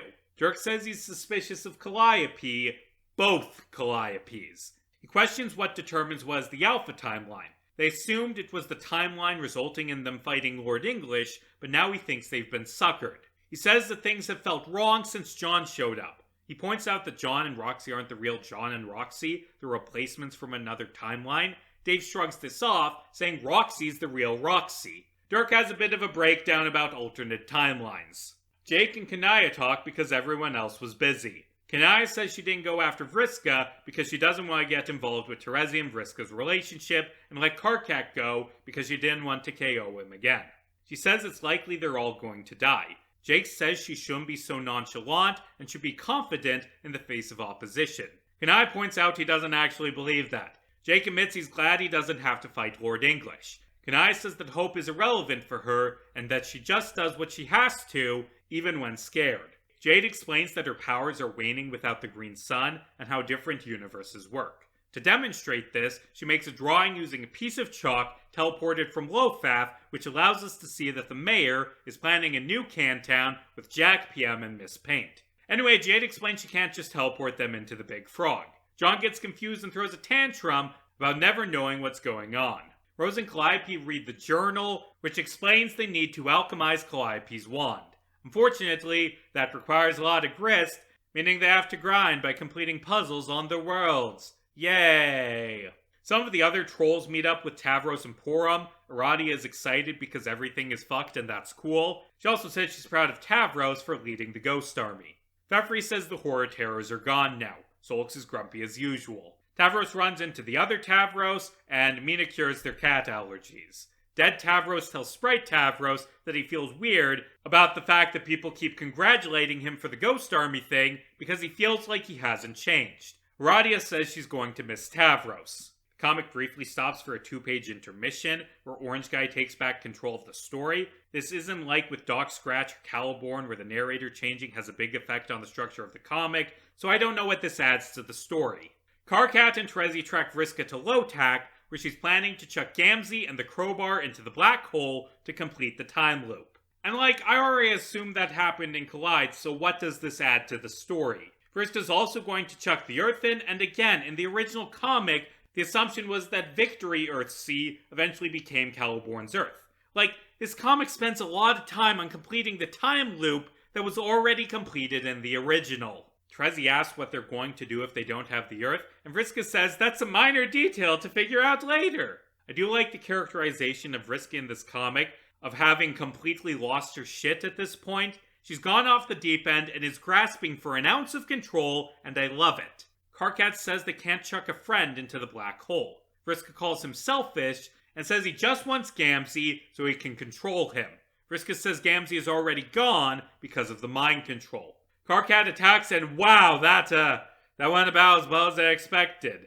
By the way, after Karkat died, the comic went on hiatus for 2.5 years before the scene continued. That's fun. Vriska says it's fine. Jane can revive him. Everything will be alright. Terezi unsheaths her sword, then changes her mind and throws it on the ground. Terezi grabs Vriska, pissed that she's still pulling this shit. She says that she won't let Vriska go one step farther because she doesn't want to lose her again. Vriska says this is what Terezi wanted, to have her come back from the dead and fix things. She claims that everything she's done was for Terezi, that she needs to set things right because otherwise everything Terezi's done would have gone to waste. Terezi says that she didn't revive Vriska for the timeline, she did it for Vriska. Even if reviving Vriska would have ruined everything, she would have done it anyway. Vriska says there's no way Terezi is that stupid, that she would waste her one chance at fixing things on Vriska because Vriska doesn't deserve it. Terezi begs Vriska to come back to the others with her. Vriska knocks her out with the crowbar. This is my favorite scene in Act 8. The dialogue is good, there are stakes and changes to the status quo, Vriska and Terezi feel in character in a way that continues their arcs from the original comic, and the art is really solid. The comic then cuts to Rose, who has 6 different pester logs to choose from. Jesus Christ. After that, it cuts to Jane, who has, oh god, and then, fuck me, no, that's too many! Okay, let's speedrun this. Dirk talks to Rose about her Alpha Timeline counterpart. Rose reveals to Dirk that he is destined to create Lord English, and that doing so is mandatory for reality to exist. Dirk says that the door exploding felt wrong, and makes him think that Al is fucking with them. Rose doesn't trust Al either. She says that they're going to use Lord English's methods of dominance to create a new self-sustaining reality somehow. Dirk warns Rose that she's like Icarus. She says that she is not Icarus. Rose is the fucking sun. 10 out of 10 line, no complaints from me. John messages Rose to say, hey, we haven't talked in 3 years, how have you been? Rose says that the meteor trip was boring and unpleasant. John asks if it's good that Rose's alcoholism was retconned away. Rose says it's hard to be grateful for avoiding something she doesn't remember, and that there's nothing to learn from the situation other than bitterness and resentment over futile passivity. John asks if him doing the retcon was good. Rose doesn't know. Rose tasks Jade with cloning a new Genesis frog. Jade doesn't know if it's possible. Rose tells Kanaya that they're going to kill God. She asks about Kanaya destroying the Matri Orb off screen. Kanaya says that she can tell this timeline is unsuitable for the intended use of the Matri Orb. Rose and Roxy talk about Wizard Fix and Roxy's post-apocalyptic upbringing. Roxy makes a Minecraft reference, and Rose does not get it, because as a reminder, in her timeline, the world ended 1 month before Minecraft was released. Truly, a tragedy. Roxy asks if Rose's mother ever got over her alcoholism. Rose says no. Rose says it was wrong of Alpha Rose to leave booze for Roxy. Rose says she loved her mother, but that her mother failed her, and that she and Roxy have that in common, and is sorry for the daughter she was to her mother. Roxy says Rose's mother definitely was proud of her, and regretted letting her down. Rose tells Dave that she met with her Denzian Cetus, who agreed to give her the alchemy recipes she needs, but only if Rose either A, answers a riddle that Cetus won't tell her, or B, kills Cetus. Rose decides to beat the shit out of Cetus. Unfortunately, this means she has to play the rain to summon her, and actually, to pause the speedrun for a second, this is another one of those things that I see in a lot of fan endings that I don't really care for, in a similar vein to making everyone go God tier, this desire to have players complete their world quests. I do not care about world quests, and the original comic didn't either. The comic starts with these kids being pulled into this game with these strange lands and big prophesized quests they must complete, but of course the game quickly goes off the rails, and the main character's goals go from beating the game to escaping because everything is irreparably fucked. We do see parts of the main cast quests, but most of the questing happens off screen, and at the end of the story, Rose and the nobles flat out have not completed their quests. And on paper, this seems like a big plot point that the comic abandoned, except, at least how I interpret it, Homestuck is at its core about these kids rebelling against the game and taking back control of their lives. Sitting down and playing the game and doing what they're told isn't really what the story was about, and the character arcs of the main characters aren't actually centered on their quests. Like, let's take Dave for example. Dave's quest was to reforge Callidfolk, which he did, but that isn't what his character arc was about. It was about getting over his issues with his brother and issues with masculinity. The other quests we see get completed are John's quest of getting rid of the oil, which is a big part of his character arc, but mostly because doing so helps him master his retcon powers and save his friends, and Jade's quest to breed frogs, which is completed, but also happens mostly off-screen. Here's the thing to remember about world quests. All 12 trolls completed theirs, and it had no impact on them as characters. And to be honest, the story wouldn't have been better if we saw those quests. Now, the nobles not completing their quest is fitting, given that the whole point of their session is that it is inert and nothing happens. That just leaves Rose, who admittedly sticks out like a sore thumb. Her quest is described, but never completed. According to Jaspers, she has to play the rain, somehow playing a song that returns life to the ocean. Rose adamantly refuses to engage with this quest, and instead just starts smashing shit. A lot of fans really wish Rose played the rain in the original comic. There are 2 other alt endings that feature Rose playing the rain besides Act 8, except the fact that Rose doesn't play the rain is the point. She gets dumped on this sugary sweet, painfully bright and colorful planet, told she has to do this rigorously laid out specific set of steps to beat the quest, and Rose says fuck that and blows up the gates. Rose refusing to play the rain is a vital part of her character, and I don't like the idea of, at the end, saying, well, I guess I have to do this to beat the game. Rose would not do the Wind Waker Triforce hunt. She would instead spend dozens of hours mastering Barrier Skip out of spite, is how I see Rose as a character. Speaking of speedrunning, Roxy invents Cookie Clicker. Jane apologizes to her for how she acted on her birthday and for killing post-retcon Roxy. She says she worries the Condense's influence is fundamentally ingrained in her. Roxy says that if the Condense really influenced her, she wouldn't have had to mind control Jane. Dirk ignores Jane's messages, leading to a fight. Dirk says the leader conversations were stupid. Jane complains about having to fix everything. Dirk points out that this is the first time things have been hopeless for Jane because she didn't have to grow up after the apocalypse. Dirk concludes he needs to stop having faith in the game and take action because that's what Roxy would have done. Jade apologizes to Jake and says she won't behave evil again, no matter who is influencing her. She says she likes Jake, and I thought he already knew that. Jake doesn't respond to any of this. John asks about Dave Cat, and Dave makes fun of him for not having tact. John asks if he should use his retcon powers to save his dad. Dave says he should ignore what other people think and do what he thinks is right. John tries to retcon, but it doesn't work. He has a breakdown, blaming himself for the door exploding because he's a fuck-up. Dave says that John's his friend who helped him realize that his childhood was abusive and that they need him. Jade talks about how Dave Petta and Al told her it was okay for her to be alone for 3 years. Dave says that sounds like bullshit. Jade says she's glad that they don't have the door because it feels like something is missing from her. Dave says Jade was always the best of them and that he wishes he told her that sooner. John rambles to Jade and she barely responds. He asks if she's mad at him and she says maybe, I don't know. She asks if John left her behind on purpose. She knows he didn't and that this is stupid, but still, she feels upset. John asks if there's anything he can do and Jade says to leave her alone until she stops being a piece of shit, then throws her phone in the river. Calliope is intimidated because Kanaya is so cool. Roxy tells her to just say hi, and Calliope settles for texting her while 10 feet away. She creates a memo for the 3 space players and refers to them as gamers because Roxy uses that word as a term of endearment. Calliope says, so, want to talk about space? Kanaya doesn't. Kanaya speculates her session was sick because she failed Echidna's riddle. Callie rambles about classes and Kanaya rambles about brooding caverns. Calliope mentions her fan troll and Kanaya is weirded out because trolls aren't normally admired. Dirk checks out the Condance's corpse. He thanks Roxy for killing her and says he's disappointed that the beta kids are just kids because he was hoping for heroes to save them. Dirk says that Jane doesn't understand how people work and puts on the old-timey pastiche and corporate aesthetic like a costume, a stand-in for her actual identity, and that it's driving her crazy. Roxy says he's overthinking things. Dirk says he's come to Durst to find the other Roxy's body to say goodbye. Roxy says she can take Dirk to other Roxy's ghosts to say goodbye. Dirk apologizes to Jake. Jake doesn't respond because he threw his phone into a campfire. Jaspros bothers Dirk and he threatens her with his sword. Jaspros says that Dirk's problem is that he can't respect anyone who is enough of a sucker to respect him. She starts reciting poetry and Dirk is so annoyed he goes to sleep. Brain Ghost Dirk mocks Jake for avoiding people. Jake yells that he wants to be alone, but BGD points out that he wouldn't be there if that was true. Minor detail I like, their conversation is called a monologue, not a dialogue, by the box. Jake says that he used to have this dream that the water on his island would get higher and higher and he would sit there waiting to drown, but the water would never reach him, so he'd just be sitting there forever, waiting to drown.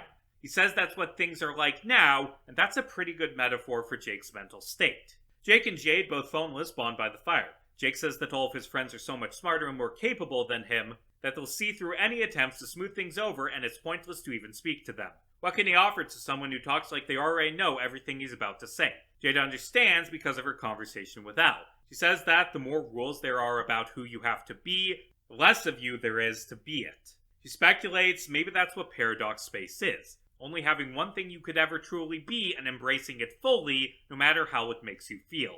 They talk about their grandparents. Jake says, unlike Pop Pop Hurley, he's just a huge coward. Jake gets pissed about everything being so dumb. She's tired of being like this and just wants to get to the part where she feels better. She believes everything that's happened was for a reason, but what if the reason sucks? Jade flies off to go help Rose and thank Christ it's over! The lily pad conversations are finally over. Oh god, that was so long. I've gotten very in-depth with Act 8, perhaps too in-depth, but I hope I've gotten across how it feels to read this comic. It is endless, endless lily pad conversations. And it just drags on and on and on. The art is good, the actual plot is fine when it's happening, and the dialogue isn't bad, it's just, it keeps happening. The pacing of this comic is a nightmare, and while the conversations individually aren't bad, very few of them advance the story or develop characters enough to justify their inclusion. A single filler conversation is fine, but a dozen of them back to back is unbearable. A big problem with a lot of these conversations, and quite honestly, a lot of conversations in these fan endings in general, is that they tell, don't show. Like, Dirk saying Jane's putting on a facade, that's interesting, but we don't see Jane do that because she barely does anything. We just get Dirk saying she doesn't know how to relate to people. so much of this comic is characters saying what they're going to do at some point in the future. Like, this is a problem the original and especially the fan endings suffer from, the focus being split so heavily that even after hundreds of pages, very little has happened, and it's especially bad here. I like Rose's Icarus line. I like Jade's anger and think that Roxy is always a delight, but you can't get far on candy alone. This is a story that is overflowing with candy, and it isn't even lighthearted candy that's easy to breeze past. It is endless, philosophical, dramatic conversations that ultimately lead nowhere and only barely add depth to these characters. The format of the comic also makes it a bit of a pain to get through. In this final section, all of these conversations are happening simultaneously, and you click on a planet, then read all of the conversations with that character. With the conversations repeated, if you click on the opposing planet, this results in either having to jump between conversations constantly, or backing up to the start and reading through one conversation, then backing up, etc. Like, it's neat to see, for example, oh, Jake said garble bullshit on this page because in his side he threw his phone in a fire, but it isn't interesting enough to justify the tedium. I'm going to be honest, I did not enjoy reading Act 8 very much. It goes at the bottom of C tier. Homeslice was a nothing burger, but at least it was over quickly. I think the title Act 8 is very fitting. Homestuck had 7 acts, and this feels like someone trying to tack on another act, force the story to keep going after it is already ending. And I think that is, at least partially, intentional. The cast frequently talks about feeling like things should have ended and how tired they are of things continuing. The beginning of this comic, Momo sneaking in to try and continue the story, helps crystallize the feeling that this story is being artificially continued. The story doesn't end with Jake and Jade's conversation. Afterward, the white curtains open, revealing that Orange Guy has returned to his mansion. He reveals that he took back the story by smashing Momo's skull with a broomstick. He follows her blood trail, saying it's time to let a thing go. He says that he's doing her a favor. The truth is, nobody should live in this house. Nobody should continue Homestuck. Truth demands change. Change demands sacrifice. So, what's it going to be? What are you willing to lose? As he says that, Momo reaches the suicide stump. She pulls out the gun and aims it at Orange Guy. And honestly, this scene is excellent. Great art, great dialogue, classic Homestuck meta-commentary about control over the narrative. And then, the story zooms out to reveal another author stand-in wearing time robes and a jester hat. I'm pretty sure that this character, let's call her Orange Gal, is meant to be the 2021 version of the author, as opposed to the Sylph of Rage, who is the version from when the comic began, I think, although I might be wrong. Orange Guy complains about Orange Gal making it too confusing and indulgent. She retorts that he's done worse. He says that Homestuck fans keep coming back because they're masochists. Orange Gal says that this is excessive, that Hussy doesn't actually hate the Sylph. I mean, what's her crime? Liking Homestuck? Orange Guy admits he doesn't hate her, but that he bludgeoned her to make a point. He says that the Sylph won't shoot him because she needs the bullet to escape. 2021 Momo breaks out of her room using the crowbar as she talks to Hussy about growing up and moving past the antagonistic self-insert stuff from 2016. Hussy says, okay, leave then. Say goodbye to this forever. Orange Gal says she isn't trapped and walks back to her laptop to finish the comic. And I think that's what this scene is about. About after having worked on this comic for 5 years off and on, debating whether to continue it. Although again, I might be missing stuff because I'm not super knowledgeable about this comic's development. The story zooms back in on the Sylph aiming a gun at Hussy. Hussy runs away and hides in the fridge. The camera pans up, showing the pocket over Hussy's mansion, as Orange Guy says, no hard feelings, kid. Eventually, everything has to end. The most recent update to Act 8, page 444, contains the Resolve animation. According to the Act 8 Tumblr, this was not meant to be the end of the comic, but actually the midpoint of a story that would presumably be 888 pages exactly. The last update was 4 years ago, so I think it's likely Act 8 has been cancelled. Still, I will give the comic this. It went out on a high note. It begins with a flashback of Al's backstory of her killing Caliborn by biting through his throat while he slept, of being told by Hussy that there was nothing she could do. Al kills herself by stabbing the quills of Echidna into her eyes. In the present, she fuses with Dave Petta and Gamzee, becoming Lady French. She floats towards the pocket as Vriska throws the earth and the fridge in. Meanwhile, John, Rose, Dave, and Jade play the rain, summoning Cetus. They fight the Denzian in a beautifully animated scene. Recipe in hand, they craft Calliope's wand. They teleport to the land of colors and mayhem, where the masterpiece happens. Also, Kanai makes cool god robes for her and Callie. Hussey breaks out of the fridge and smashes the Sylph's laptop. She responds by smashing his skull in with a typewriter, sending him to death's room from Problem Sleuth, and then the comic just kinda ends with Calliope closing the journal. This isn't an ending. I mean, it was meant to be a midpoint, but I'd like to note that after all of this, it ends with the masterpiece, something that already happened in the original comic. The only changes are that Karkat is dead, and that Al is now going to kill Lord English. I don't know where the story would even go from here. Still, the fight against Cetus is beautifully animated. It is clear an immense amount of passion and effort went into this comic. I just wish that was enough. Homestuck Subscript is another one of these comics where I was unable to get into contact with the director, so I don't really have any info on why it exists. Its Microsoft Paint fan adventures description is, Homestuck was pretty cool, what if there was a second one? Haha, imagine. It only ran for 2 months and 205 pages back in 2020. It begins on Earth C 6 years after the gang arrived, which means that this takes place 1 year before the epilogues. I mean, it doesn't, the plots contradict each other, but still the 6 years instead of 7 years thing is weird. It begins with John preparing to attend a gala celebrating him and his pard's successful creation of this society. John's what now? What? Pards? What? He looks at an old photo of his father who has a mouth which disturbs me. Whatever, I guess it's a sweet moment. Roxy shows up and takes him to the gala, and right off the bat, this comic's greatest strength is its character design. Everyone attends the gala in fancy outfits, and they all look great. Maybe a bit over the top, but it fits the setting. We get some lily pad conversations at the party, which are thankfully short. Roxy is enamored by Calliope saying Tuesday. Karkat doesn't think they should have a celebration because all of his friends are dead. Trezzy asks for the deets on Dave Cat. Jake is sad he isn't a cool adventurer. Dirk says he's always been a pretty boy and they fight. Jake shouting at him about how he hates being treated like a piece of meat. Dave Pettis shows up. Jade is surprised because they got sucked into a black hole. And wait, she shouldn't know that. That happened in the epilogues, which aren't canon to this. And also Jade didn't see that happen because A, that was a different Jade, and B, she was busy dying. The entire building shakes randomly, and oh no, not fan trolls. I refuse to care about these people.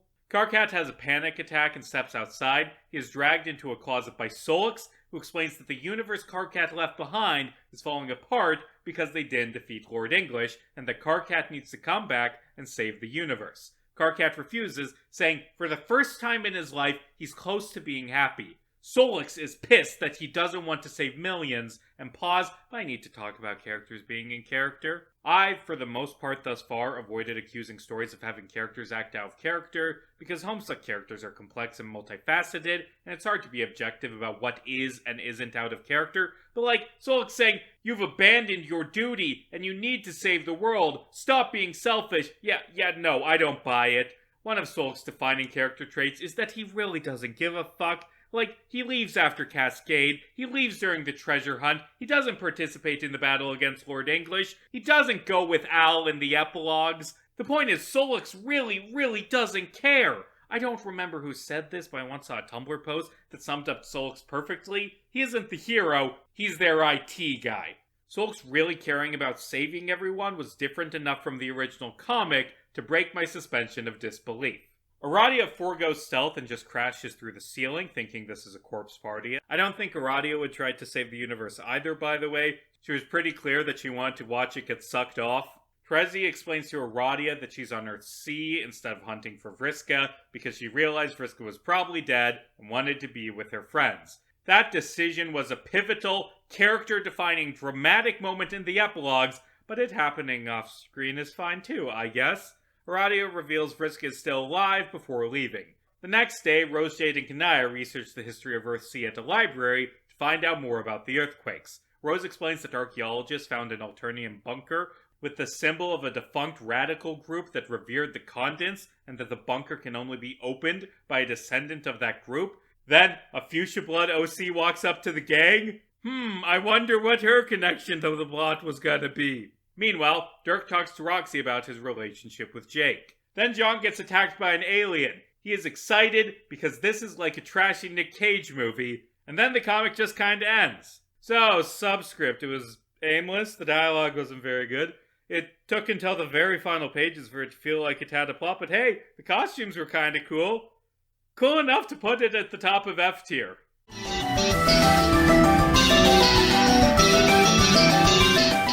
Altstuck was created because its author, Friendly Battering Ram, felt like Hussey set up the story for a dazzling ending, but let the story fizzle out. They wanted to incorporate a lot of threads they felt Hussey had dropped. In addition, they disliked the retcon and subsequent abandonment of the character arcs of those who died in Game Over, as well as everything suddenly hinging on Vriska. They also felt that the latter parts of the comic were tailored towards Tumblr users rather than being a genuine product of the author's mind, citing a focus on popular ships and characters like Karkat and WV being reduced to fan and characters as evidence. And I'm not sure if I agree with FBR about the comic focusing too much on popular ships. The comic has a ton of ship teasing in the later pages, but left nearly all of the ships open, which I think was the right call. Although, given some of the other posts by FBR under the Altstuck tag, I have a feeling their actual complaints are dumb fucking shipping war bullshit.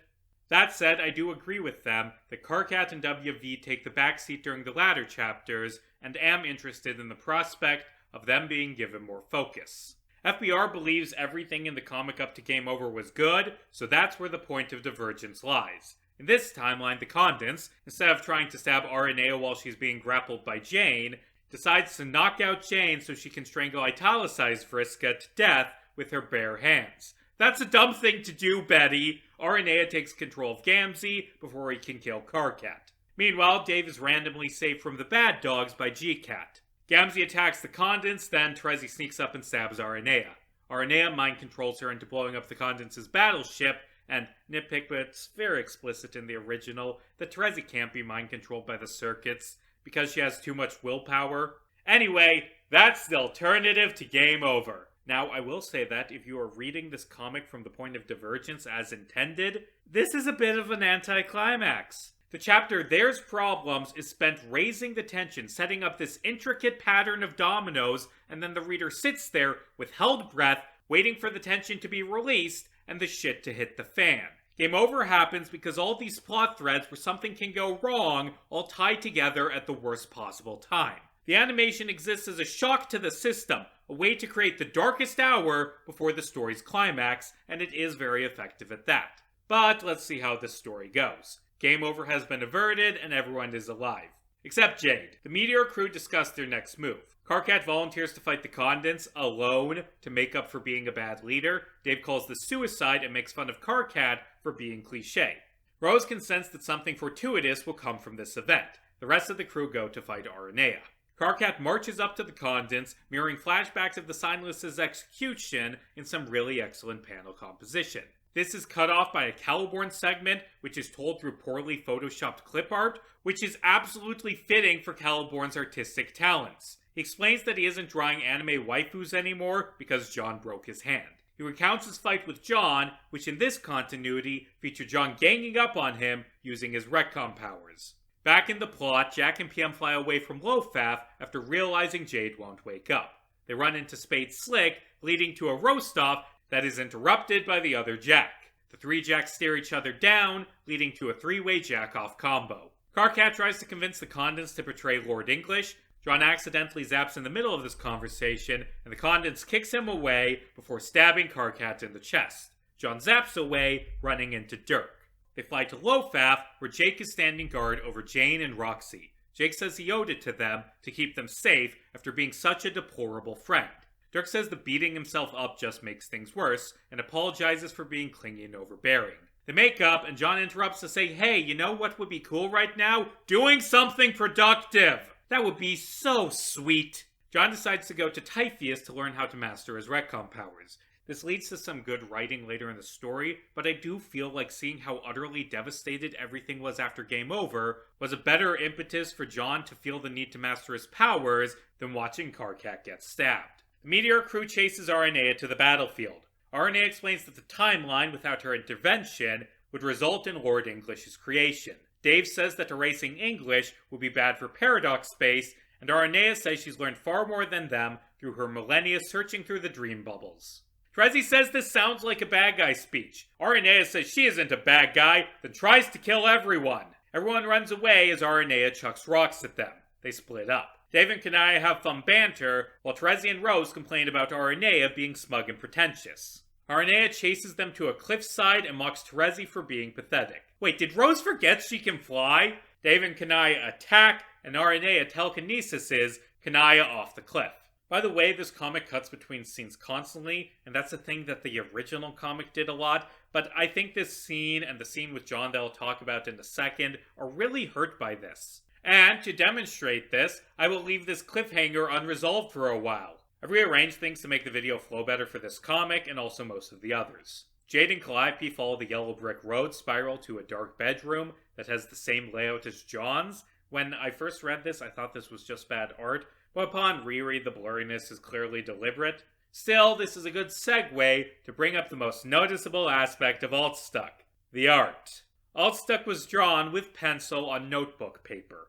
FBR didn't own a drawing tablet and didn't expect the comic to be popular enough to justify buying one. And I mean, I have no room to talk about cheating out in terms of art. I am a writer, not an artist, and as such, I am primarily rating these stories from a writing standpoint, not an art one. And from a writing standpoint, Altstuck is, for the most part, pretty good. But yeah, the art is a bit distracting, and it isn't just because it's pencil on paper. There are a few panels with good composition, but a lot of them are just two characters standing there on a blank background, and FBR gives characters these really noodly limbs that I'm not a fan of. Later on, there's a scene where it's clear that FBR reused a page they'd previously drawn something on because there is a giant, half-erased Hella Jeff head on the panel. And I mean, if this was the original Homestuck, that would have been called back to. Like, there'd be the big final fight against Omega Jack, and then Jeff's head would crash down onto the battlefield and start shouting, "I warned you about stairs, bro!" Hey, it's editing, Casey, and I'm interrupting this, because while editing this, I just noticed there's another panel like this, except with Grunkle Stan from Gravity Falls, and I am so fucking disappointed that this comic didn't feature a fight between Grunkle Stan and Hella Jeff. What is this bullshit? Back to the video. Altstuck has other issues with formatting due to the limited experience of its author. The S pages are just panels with a link to a song to play while you read them. Also, this was uploaded to Tumblr rather than MSPFA, which makes navigating a bit more complicated. The text is screenshotted instead of being written out in HTML, which is annoying because these are some crusty-ass screenshots. It's much worse than the crisp, uncrusty screenshots that I use for the other comics. But again, this is a video about writing, not art.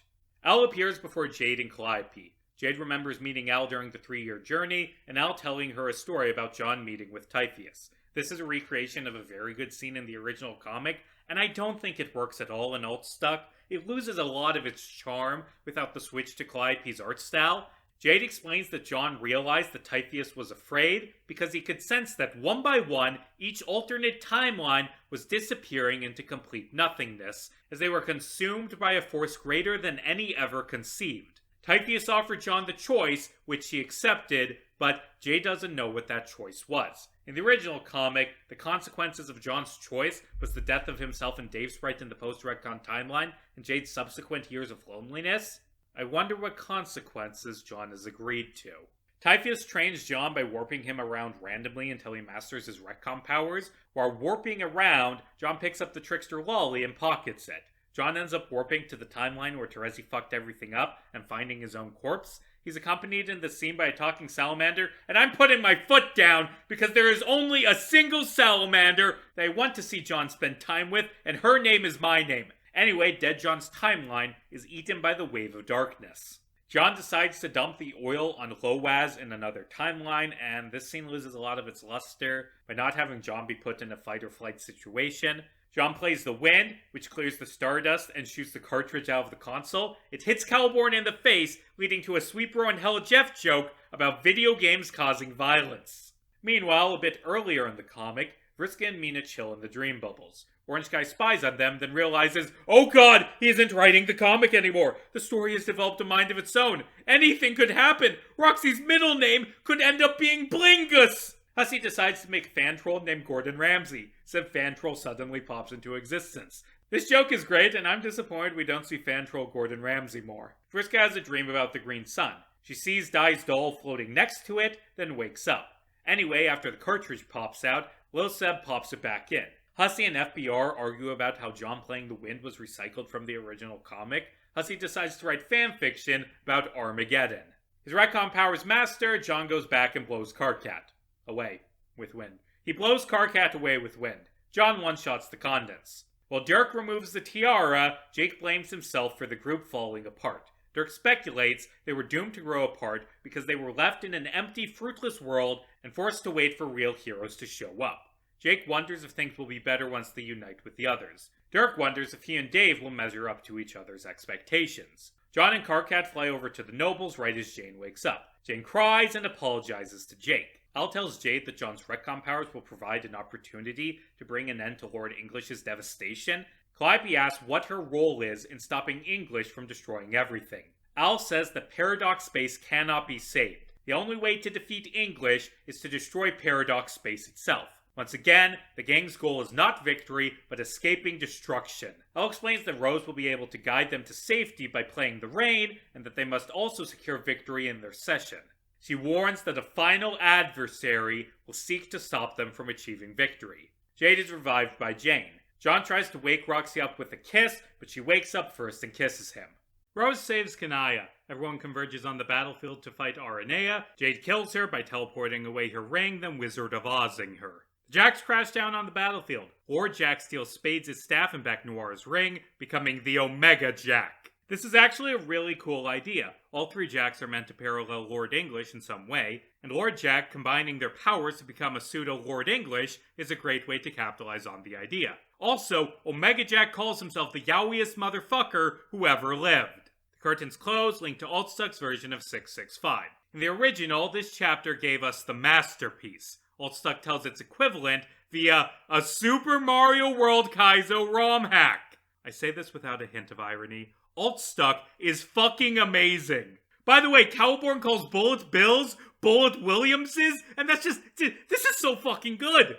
Cowborn recounts defeating Yalbadoath, claiming the ultimate reward, and smashing his immortality clock. He is attacked by an army of Egberts, played by Magikoopas. One of the Johns teleports the fight to Lomax. Cowborn seals the Johns away with the ultimate weapon. Jake, who is a shellless Koopa, kicks Cowborn in the balls, which he refers to as his Achilles crotch. If I had a nickel for every ending rewrite where Cowborn got kicked in the balls, something Doofenshmirtz. Dirk uses the fact that Cowborn is distracted by the pain to seal him, Arqueus, and Gamzee inside Lil Cow.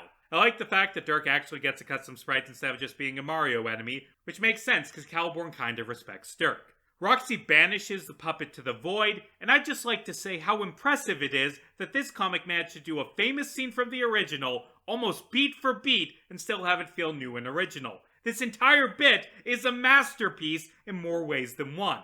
The equivalent of She's Back Begins, titled Sky and Storm. By the way, the previous acts of Altstuck were a deep sip of calm the fuck down cider instead of game over, Douche Ex Machina instead of Dark Night of the Feelings, the Zappy Power Tour instead of Fix This, and Super Homestuck instead of Masterpiece. Omega Jack steals the oven card from Spades. PM arrives and teleports everyone to safety, including... I was gonna call him Back Noir, but he isn't anymore. I guess Beta Jack? PM teleports everyone, including Beta Jack, to safety, and tries to take Omega Jack on herself. Everyone winds up on Lomax, where they break up for lily pad conversations. And honestly, this comic has kept a good enough pace up until this point that I don't mind slowing down for a bit. Also, FBR is represented by a chicken. Dave and Dirk have their rooftop conversation, which is fine, but again struggles to measure up to the phenomenal version in the original. The same goes for Rose and Roxy's meeting, which loses a bit of its impact because they haven't watched each other die in this version. John tells Dave and Terezi about his meeting with Typheus and how the void is going to consume everything. Dave asks if John was offered a choice, and John says, it definitely doesn't matter, that's for sure. Terezi laments that a bimbo, like John, is the most powerful member of the team. She orders him to not retcon anymore without approval from the entire group. Rose and Kanaya are excited to get some alone time, which is interrupted by Jade, oh god damn it. They recap Jade getting blown up, Eridan being a jackass, and Kanaya becoming a vampire. She denies being responsible for the puncture marks on Rose's neck. The Shrylons bond as a family under the watchful gaze of a Hella Jeff that wasn't erased properly. Their interactions are cute. The other family talks about who's the leader, Nana Sprite, and Skaya being clouded over. Jane apologizes to Jake, saying the stuff she did while mind-controlled wasn't just mind control. She apologizes for saying she detested him for being pathetic, and Jake says, "To be fair, I am quite pathetic." Jane says he's a wonderful person, but Jake says evil Jane was right about him. Carcap bitches to Slick about how much everything sucks, and we get some good gangster ranting about how much Slick fucking hates this. Slick yells at Carcat to shut the fuck up, mentioning that he lost his crew and that sweet, caring, hot-as-hell dame. Slick opens his inventory and finds something interesting. Dialogue with Spade Slick is a bit awkward because he isn't allowed to talk, but keeping the conversations as narration is a good compromise. Anyway, Spade shows the Team Dies doll, which can be used to jump to a timeline where Lord English is dead. So they explain how this works here, and that matches how it works in the original comic, but later on Altstuck treats it like putting someone's pin in the doll kills them, and that is not how any of this works. Maybe because Lord English exists between timelines, warping to another timeline where he's dead would cause a paradox and kill him, but that isn't really explained properly. Slick explains they need a specific pin to kill Lord English. John suggests Roxy Blingus Lalonde use her void powers to find the alchemy recipe, and wait, why doesn't she just use her void powers to make the actual pin? Whatever, Roxy's powers are vague as hell, I guess. This comic gives a redemption to Spade Slick, which is something I'm fine with, but also understand why the original comic didn't. A lot of fans forget this, but Slick is an evil asshole. He has no redeeming qualities. He's the same guy as Jack. I think the scene that sums him up the best is the one where Orange Guy tries to save his life, and Slick just starts stabbing him for no reason, because he just likes stabbing people. Still, FBR does an excellent job writing Slick's narration, and that makes all of the scenes with him a treat, so I'm completely fine with him surviving. Vriska has another dream where Al tells her to come to the Land of Colors and Mayhem. When she wakes up, she says that she's been afraid of making an ass of herself again. Vriska wonders if she's supposed to sit the rest of the story out, except then why would she be having these dreams? Vriska wonders if she should go because she doesn't want anyone else to get hurt again. Jade takes a nap and pops up with the Cowleys. Al says John needs to fall asleep but won't explain why. Calliope asks why she's being so secretive. Al says if information falls into the wrong hands, her scheme could disintegrate. She calls Calliope and Jade flawed and cryptically reveals her timeline was never doomed. Calliope asks how they can know Al isn't evil. Al says she's going to bring an end to the greatest malefactor in all of reality. Calliope says she's going to kill trillions, but Al says they're better off dead than ruled over by English. Al tells Jade that she needs to pilot the Noble Session to a new reality, guided by Rose, and says that she simply must follow the light. At the same time, Al will be fighting her brother using the Green Sun, and its power will be brought to her by a great beacon, vibrant and colorful in image. Hold on, Al is British, she would pronounce that with a U. Jade says they're hopefully all flourished in the new reality, and Al says, yeah, sure, if there is one. Al reveals that she has never found any evidence that there is a reality outside of Paradox Space, and that she's merely relied on the hope that there is one. Well, that's a fun reveal! Al leaves and her counterpart says she's crazy. Jade gives Calliope the ring, and I think FBR missed the fact that this was meant to be a romantic scene between Calliope and Roxy in the original. It's a proposal! Once Jade and Calliope get back, the gang splits up and prepares for the finale. Beta Jack watches from the distance, miserably thinking about how he used to care about Jade. The sprites talk about how other timelines are being gobbled up, and Nana orders them to build the towers for the grist oil splatter thingy. After they finish building the towers, Dave Sprite complains about being on the junior varsity bench. Nana says, hey, at least you got to participate. Nana never thought she would get to play such an important role. Her mother beat that idea out of her years ago. Nana stares up at the battlefield and whispers, please stay safe, John. John goes to sleep and meets with Al in the Land of Colors and Mayhem. John says he has a bone to pick with her over her whole blow-up-the-multiverse plan. Al says that words cannot reach the utterly microscopic degree to which this is the time for his babble. Damn. Al explains that John needs to help create a fault line in time itself, a fault line that led to her timeline. But first, he needs to empty his silly decks. The Condon sends Draconian Dignitary and Courtyard Droll to kill the kids. They are distracted by Slick, who reforms the Midnight Crew, except without hearts. Slick begrudgingly says it's good to see them again. As Rose prepares to play the rain, she monologues that her quest was made for her when she was 13. She's not the same person anymore. She's made a lot of mistakes. She wonders why this is the quest for a girl born in the dark. Maybe she's meant to light up the darkness. She decides to give it a shot. Karkat and Kanaya meet with Echidna, who tells them that Karkat needs to unite the warring forces and Kanaya needs to help Rose. Karkat tells Kanaya he felt lonely on the meteor. They reaffirm their friendship and do a hand diamond thingy. Roxy tries to summon the recipe but can't do it without John, and hey, Roxy's a strong, confident gamer girl who don't need no man. Callie says that Al is so blithering mad, and I can't do a British accent. How can she want to destroy this beautiful, intricately woven creation with all these vast universes dancing and swirling about in a bright, dizzying display of celestial grandeur, all these trillions and trillions of lives suffering and flourishing and growing and building and passing on their legacy from generation to generation? It is the most sordid, beautiful thing, and she wants to lay complete waste to it. And the worst part is that she's right. There is no other way of undoing the disease that is Caliborn's domination. You know writing is good when I quote it directly. I love that Calliope, this fangirl of Paradox Space, is the one who's horrified at its destruction. Calliope says it wouldn't be fitting if there turned out to be no reality waiting for them and they just became nothing. Al, of course, wouldn't care as long as Caliborn was out of the picture. Roxy says they just have to have hope. Roxy says Suburb is a dick and speculates the game was never meant to be won. Dave, Jade, Dirk, Trezzy, Jake, and the mayor are assigned to deal with Omega Jack. Jake says he's ready for the fight, even if it means he has to die. He says he just wants to be strong. Dave asks why Trezzy is wearing the blindfold. Trezzy says all of her skills are found in her blindness, and Dirk says that they'll all still be there if she takes the blindfold off. Jade says they need every edge they can get.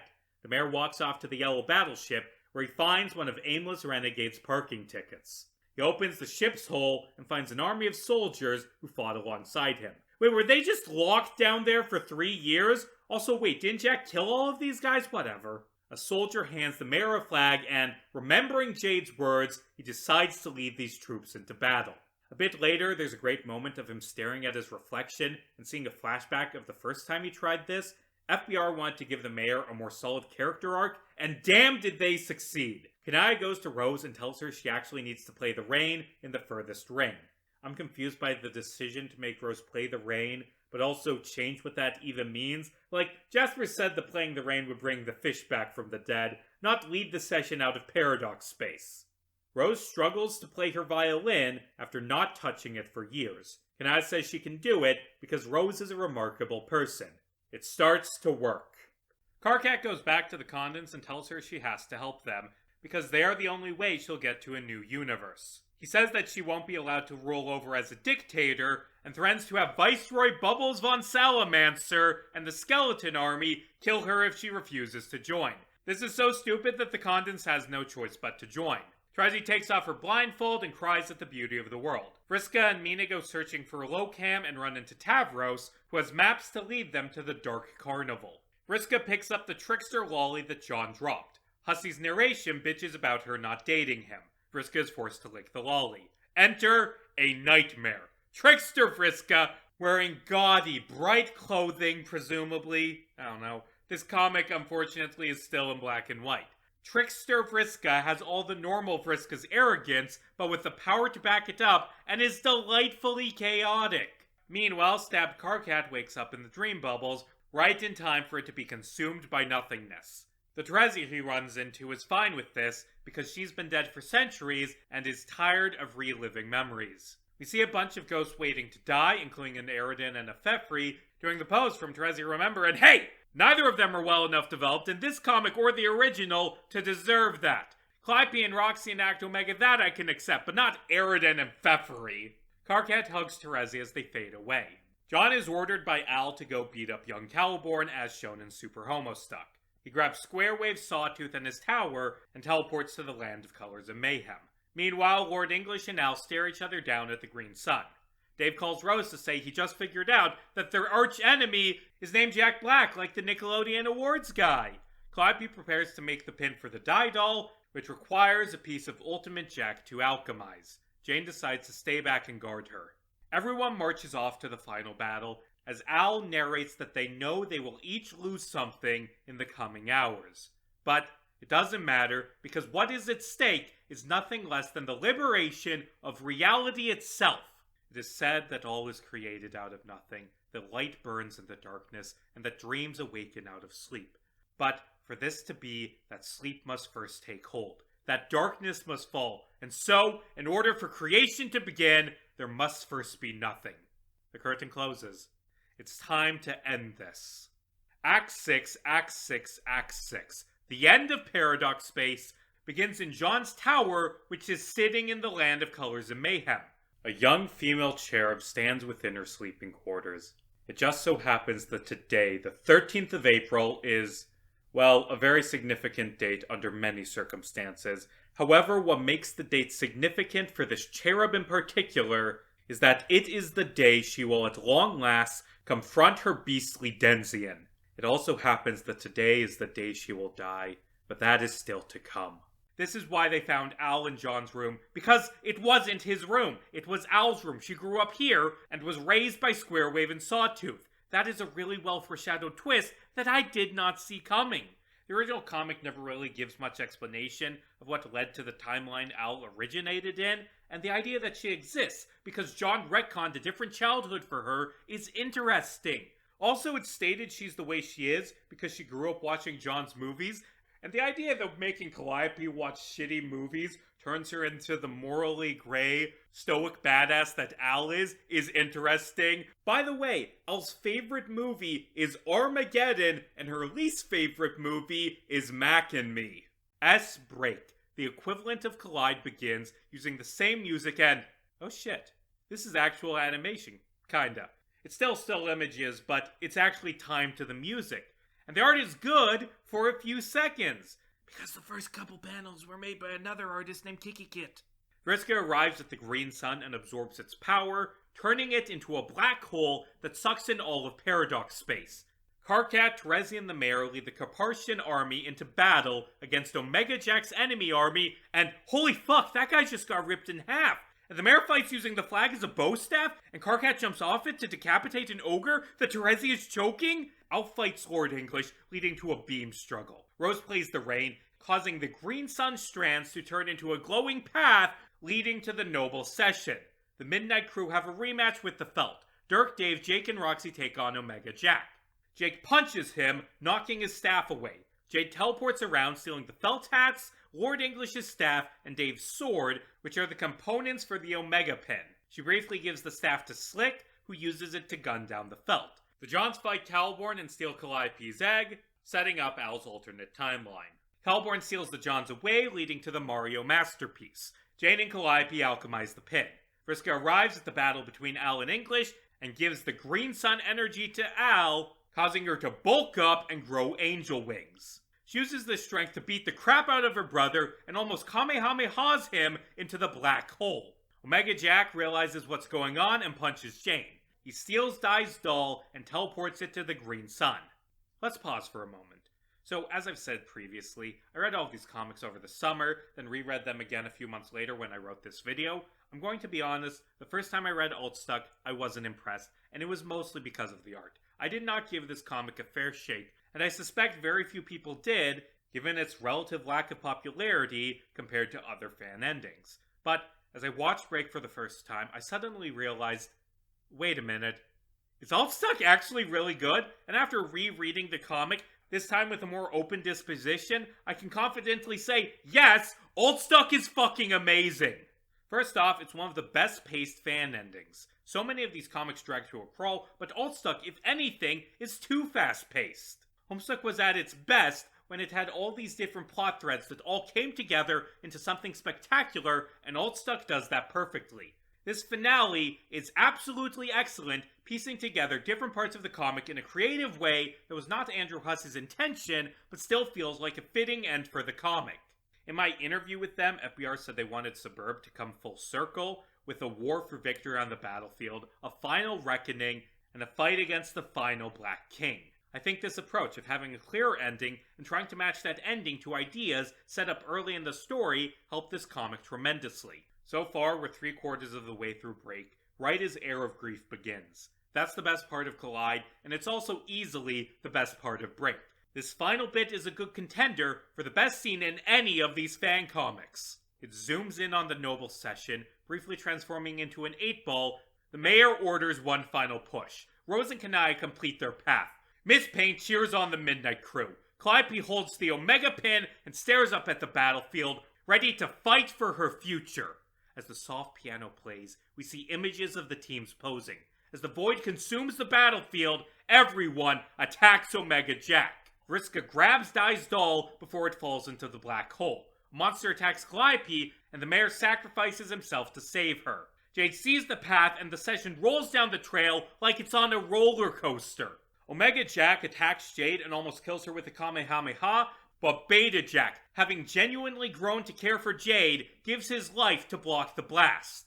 The Midnight Crew once again kill the Felt. Roxy picks up Calliope and flies her to Omega Jack. Calliope fires the Omega Pin from her pistol, and Omega Jack instinctively turns into a portal, sending it to the black hole where Vriska is waiting, holding up the Dai doll to catch it. Omega Jack turns to ash as the noble session breaks free. All of that was incredible. After the animation, Al insults her brother, saying he spilled the blood of trillions, all because he could, all because he thought it was nothing more than a game. But he made one fatal error. He neglected to consider the possibility that perhaps someone else was playing as well. Al played his game, and she won. Now they shall die together. Mina and Tavros arrive and free John from the ultimate weapon. He uses his wind to knock Lord English into the black hole. Wrap-up time! Jane reunites with her father. The Condens congratulates Karkat, saying she won't be following them to the new utopia. There's no place for her there. She'll stay behind and rule over the chess dudes and consorts and protect the new universe from nasty mofos like English. Piem finds the wayward vagabond. With his final breath, he gives her his Mayo sash. She cries, clutching his corpse. John zaps to the battlefield. Jade tries to hug him, but she just passes through. John explains this was the choice Typheus offered, sacrificing himself to save everyone he loved. He says Al sent him here to say goodbye. There's a touching moment as they say their goodbyes. Rose asks if he's scared. John says he can at least die knowing it was all worth it. Besides, he gets to see his dad again. John fades away as the word heroic appears. This is a beautiful, touching end to the comic. Like I said, I like melancholy endings. Piem throws the rings into the volcano, alone. A new universe is born. Roxy opens the door. Oh, holy shit, color. Piem, now mayor of Cantown, walks out to cheering citizens. Everyone is there except John. Nana stares up at a statue of him, and the comic ends on a shot of a beautiful blue sky. Curtains close for one final time. I feel like Altstuck's the underdog. It lacks the production quality and big teams that a lot of its contemporaries had. It lacks the big fan base. For example, Resume from Act Omega has 100 times as many views as Break. Very few people read Altstuck, to the point where when I approached FBR about an interview, they asked, "How did you even find this comic?"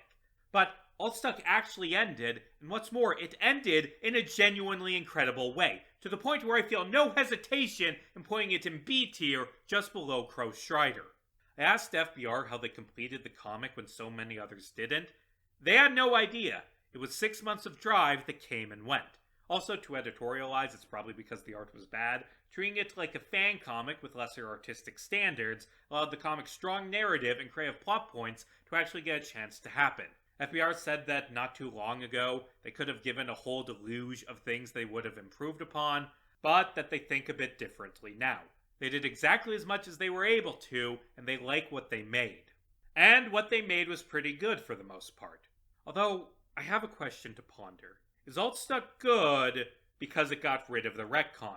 Because this is a comic made in part out of dissatisfaction with the retcon, but beyond having that be the point of divergence, I don't actually think not having the retcon is the reason this comic is good.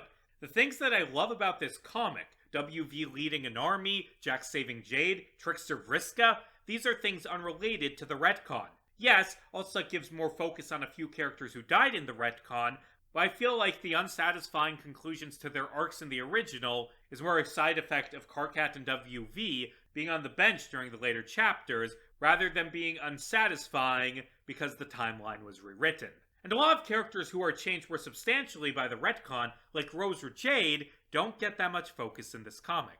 Hell, I'd argue that because of the breakneck pace, a lot of characters who were well written in the original are less well developed and have less satisfying arcs in Altstuck. Removing the retcon also leads to the anticlimax replacement for Game Over, a worse play the win scene, and a mediocre fight against Aranea, which are all the weaker elements of Altstuck. Altstuck is good not because it removes the retcon, but because that gave FBR a reason to take the pieces laid out by Andrew Hussey and attempt to put them together in a different but still satisfying way. I don't think Altstuck is as good as the original, not just because of the art, but because it lacks a lot of the weirdness and charm of Homestuck, as well as some of my favorite character moments. But it's a fun ride with an excellent climax. It isn't a good replacement, but it's a fun alternative to the original. And to be frank, the fact that it's actually an ending instead of just going on permanent hiatus in the middle helps this comic's ranking a lot.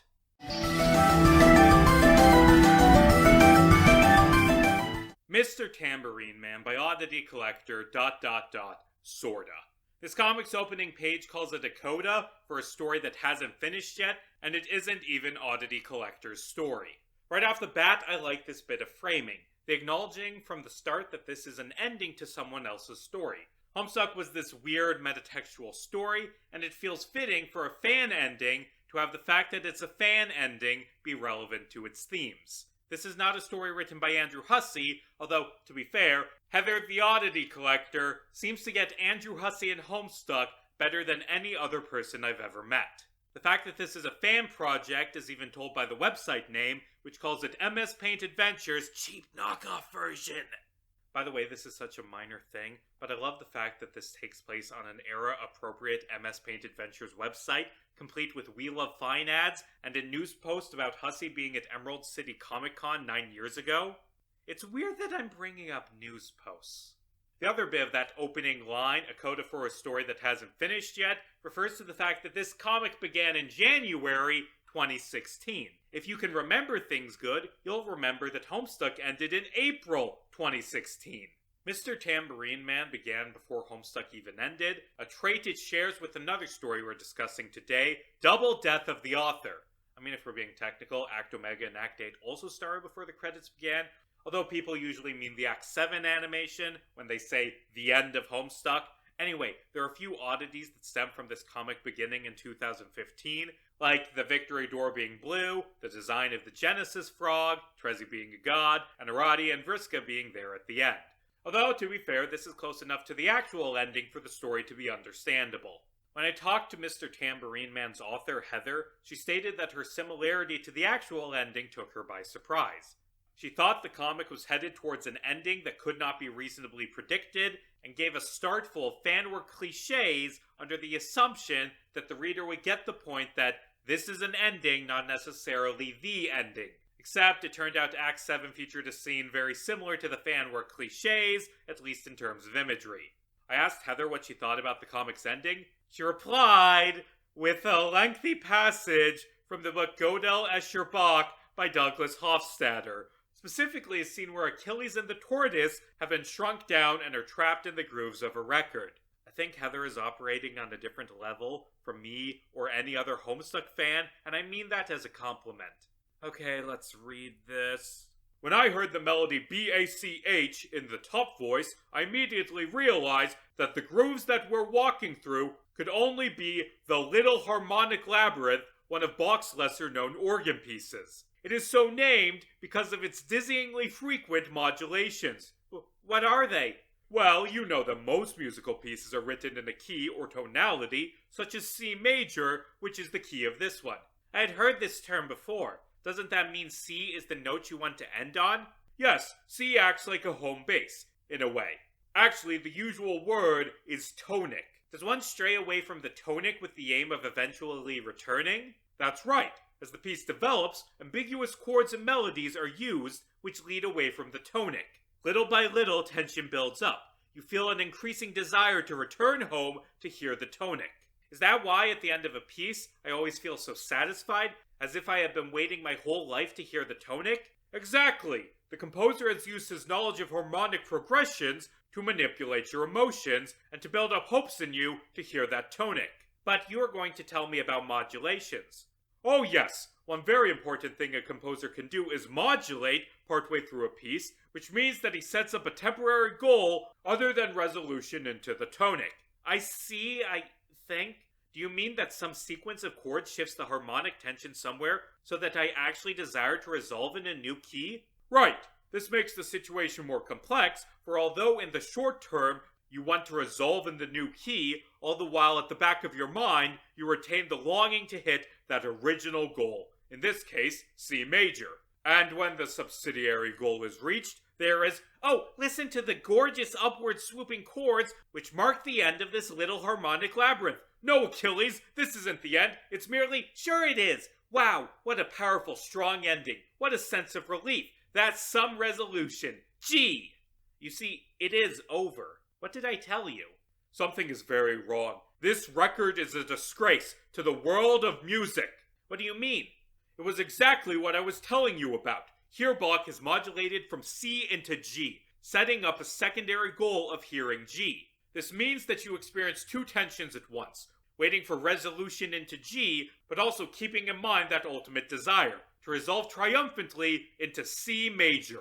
Why should you have to keep anything in mind when listening to a piece of music? Is music only an intellectual exercise? No, of course not. Some music is highly intellectual, but most music is not. And most of the time your ear or brain does the calculation for you and lets your emotions know what they want to hear. You don't have to think about it consciously. But in this piece, Bach was playing tricks, hoping to lead you astray, and in your case, Achilles, he succeeded. Are you telling me that I responded to a resolution in a subsidiary key? That's right. It still sounded like an ending to me. Bach intentionally made it sound that way. You just fell into his trap. It was deliberately contrived to sound like an ending. But if you follow the harmonic progression carefully, you will see that it is in the wrong key. Apparently not just you, but also this miserable record company fell for the same trick. And they truncated the piece early. What a dirty trick Bach played on me. That is his whole game, to make you lose your way in his labyrinth. The evil Majotar is in cahoots with Bach, you see. And if you don't want out, he will now laugh you to death, and perhaps me along with you. Oh, let us hurry up and get out of here. Quick, let's run backwards in the grooves and escape on the outside of the record before the evil Majotar finds us. Heavens no, my sensibility is far too delicate to handle the bizarre chord progressions which occur when time is reversed. Oh, Mr. T, how will we ever get out of here if we can't just retrace our steps? That's a very good question. I actually kind of think I understand what Heather means. Like, she's saying that the ending to Homestuck doesn't feel like an ending, despite featuring the structure and a lot of the elements of an ending. And that's a good point. In the comic's ending, it isn't an ending. It's John deciding to have the ending not happen, at least how I interpret it. It feels like a trick is the wrong word, but like a trick. And it leaves you with a sense of unease, that this isn't how it was supposed to go. Heather recounted seeing discussions of whether the original comic's ending felt like an ending, separate from discussions of if it was a good ending. I asked if this quote influenced MTM and its own feeling of the story is over, but it's still going, and Heather said it was happenstance. She also said that she hasn't read the sequels out of fear of stealing jokes. Okay, enough preamble, time for the actual comic. It begins on page 11,372, meaning that in the MTM timeline, the comic went on for 3,000 extra pages. That sounds horrible. The players walk through the doorway as a timer ticks down until Karkat and the Beta Kids are the only ones left behind. John tries to go through, but uh-oh, there's an invisible wall holding him back. Everyone else can go through fine, but something is blocking John. Rose isn't surprised. She knew this would happen. Rose explains things using a paper Star Wars maze, saying that metaphorically, John is stuck on the bottom of the paper because he touched the ultimate weapon. Because of this, he can't just walk through the victory door. Karkat refuses to accept this, but Rose says she looked at every possible future and that she can't find any way for them all to get a happy ending. Karkat refuses to leave without John. John says the new universe needs him, but Karkat says if it needs him so badly, it can come and get him. He starts ranting about the incredible universe-shaking power of his hatred, and a future Dave pops up to cut him off. They don't have time for this. That timer is still ticking down. When it reaches 0, the end will come. Future Dave shoves Karkat into the doorway and follows after him. President Dave tries to come up with a way to save John, but Rose reminds him that he has to travel back and shove Karkat. Dave says there's so much he wants to tell John, but now there's no time. John hugs him and Dave leaves. Jade says that her visions in the cloud as a kid showed her standing on the platform, which made her know they would win. Except she was fooled. She says that John doesn't know how much it hurts to be alone and decides to stay with him so he isn't trapped forever. Rose explains that the session will stop existing after the timer ticks down. John says this is great because he won't be alone for very long, and it'll be easy for the short time it lasts because he'll know Jade and the others are okay. A zillion other Johns have died or been erased, and he's not going to let one more dead John get in the way of Jade's happily ever after. Jade says she's not ready to let John go, but John says she has to anyway. John waves goodbye as Rose leads Jade through the door. The timer hits 0. The light behind the door disappears, but John is still here, alone. Now what? Heather explained to me that in 2015, there were a lot of fan works about the kids creating a new universe and working through young adult problems. Heather was unconvinced by the fan assumption that there would be a happy ending for the comic's characters, especially for her favorite character, John Egbert.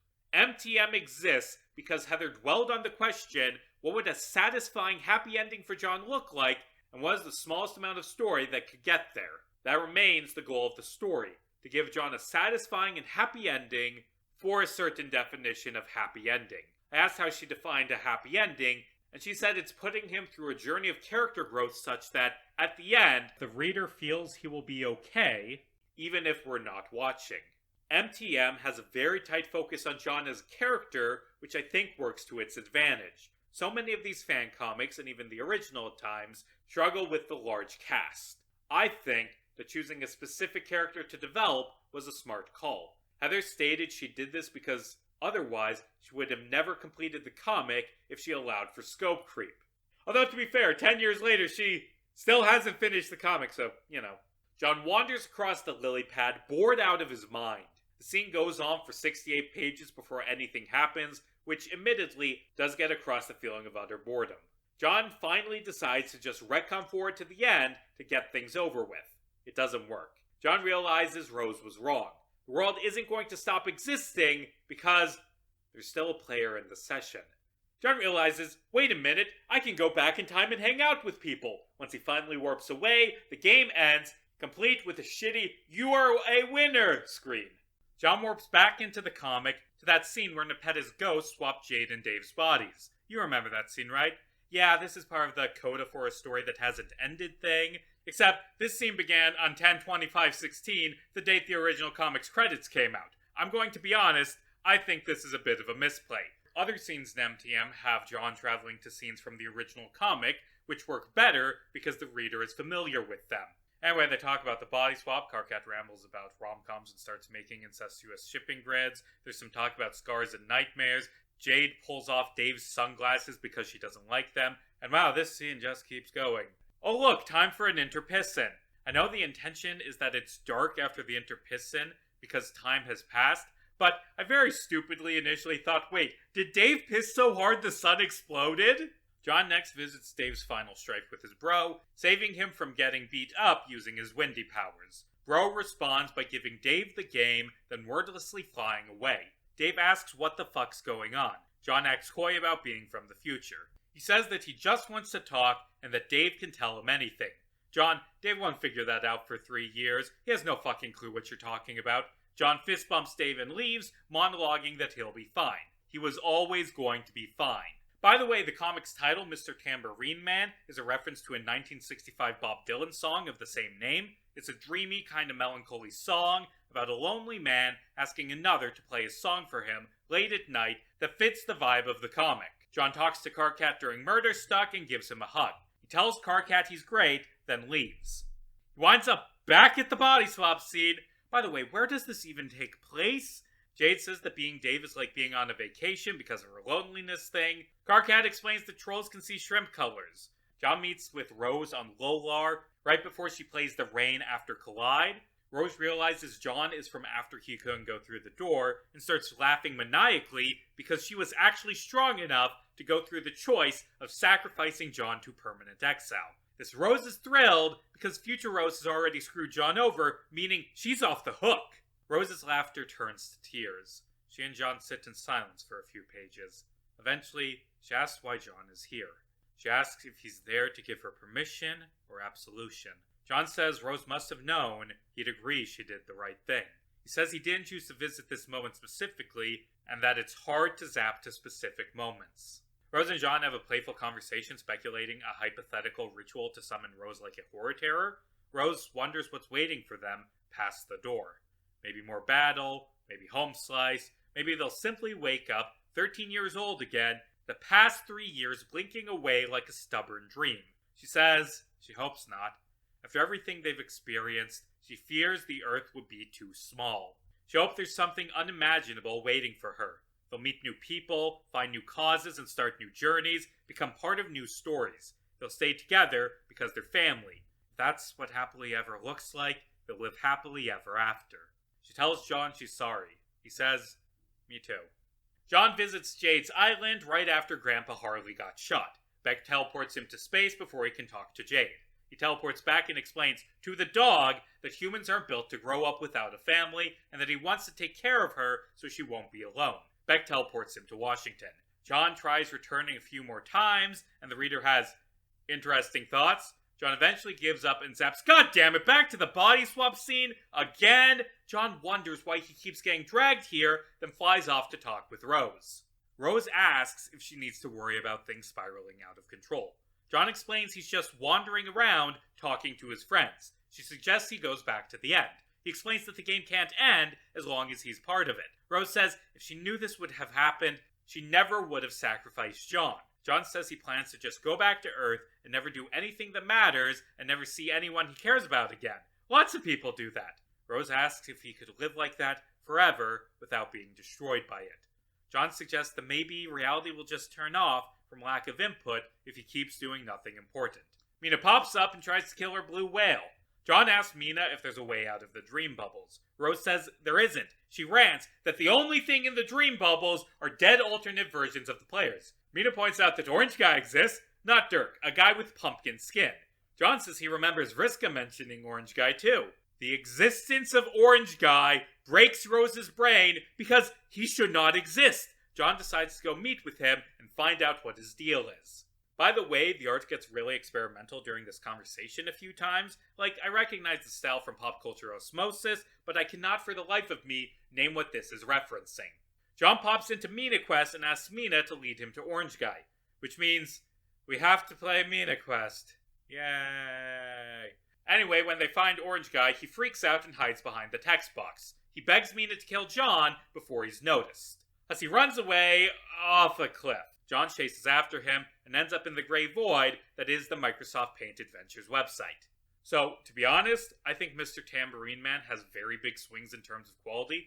A lot of it feels meandering, aimless, and repetitive, but it also features a handful of completely excellent scenes. John saying his goodbyes was incredible, and perhaps even more incredible is this next scene, which I feel is the defining scene of Mr. Tambourine Man. As John floats around the gray void, he notices the ads on the website. Those classic Homestuck merch ads, which I actually feel kinda nostalgic for. John keeps flying around and finds a news post written by Andrew. John responds to the news post, which weirds out Andrew because he can't remember typing the blue text that just appeared. John introduces himself, and Hussey decides to go to bed. John responds to another news post, and Andrew comes to the conclusion he's going through a mental breakdown. John points out that Andrew talks like Dave. John asks what Homestuck is, and good attention to detail, he calls it Homestuck. Andrew says, "Let me tell you about Homestuck. It's a tale about a boy and his friends and a game they play together." Andrew rambles, but John pieces it together that he's a character in a story Andrew is writing. He asks if the Earth is okay. Andrew says it's fine as of the present date of March 19, 2016, and, oh boy, yeah, that's when things were fine, I guess, comparatively. John asks if Alternia is okay. Andrew explains that Alternia isn't real, and also that should have been obvious because Troll Society makes absolutely zero fucking sense. Andrew asks what John wants. John says he wants to be with his friends in the new universe. He asks if Andrew can make this happen. Andrew says yes, except that would mean dragging the characters back into the story. Andrew can't make things happen after the end because all that does is extend where the end point has to be. They'd still be trapped in the same narrative, trapped in another round of this cyclic tragedy. John says to leave his friends alone. He wants them to escape from Skaya and the paradox loops and from Andrew. He says he wants them to be free and become part of new stories that they'll write for themselves. Andrew asks if he's worried they'll stop existing as soon as he stops drawing them. That's what happens to characters in a story when it ends. John says they escape the story and that Andrew doesn't know for sure what will happen to them either. Andrew says, hey, fun fact, people thought I was going to be Lord English. Also, Lord English is the true hero of Homestuck. John says English killed millions of innocent ghosts. Andrew points out that he's responsible for everything bad that's ever happened. John says that Andrew hates him, and Andrew says, you're like a son to me, and like any proud father, he gave opportunities to build character. John says he had a father who was wonderful, and Andrew points out he was a blank slate. John talks about how great his father was, and realizes he's dead because of Andrew. Andrew apologizes. He asks John what kind of life would Bruce Willis have had if there wasn't an asteroid in that movie. John says he'd have had a good life, and bzzz, nope, trick question, Bruce Willis would not exist if there wasn't an asteroid. Andrew explains that he's tired of writing Homestuck and wants to stop.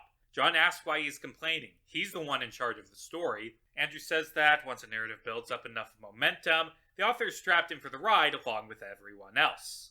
John says he plans to do something boring forever. Andrew says he'll eventually cave and go back to being with his friends, spend an eternity with them. Eventually, he'll understand Andrew's perspective, why nice is boring, and hurt them. John says he's a good person. Andrew asks, what about bogus Dave? John says that wasn't the real Dave, it was a pointless, bogus version of him. John was the only real person in there, and it felt like he was going crazy. Oh. John realizes that he needs to exit the story. Andrew suggests he kill himself. After all, he was okay with passively being erased from existence. What's the difference? John says that's a dogshit ending. Hussey suggests checking out Paradox Space. The comic, not the setting. The comic's dubiously canon, so John can't mess it up. John says that isn't good enough. Andrew gets pissed and asks what the hell the conceit of the story even is anymore. John says, isn't it your mental breakdown? Andrew explains that this conversation isn't happening in his imagination, and the implications of that are, oh boy. He shows John a drawing of two hands drawing each other and asks which is creating which. He explains they're actually both drawn by someone else. He shows another drawing of Orange Guy drawing the hands on a tablet. Except, that's just another drawing. John gets the point. Andrew isn't the author. He's just another character in the story controlled by the real author.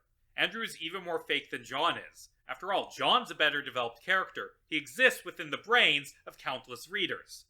Andrew doesn't even know if the real Andrew Hussey exists, or even if he does, is the one writing this. Did the comic Homestuck even exist, or was it just a made-up backstory for the scene? John says this conversation is useless. He feels real, and none of this will help him get out of here. Andrew recommends John check out Summer Teen Romance, and fair enough, that is the best Paradox Space story.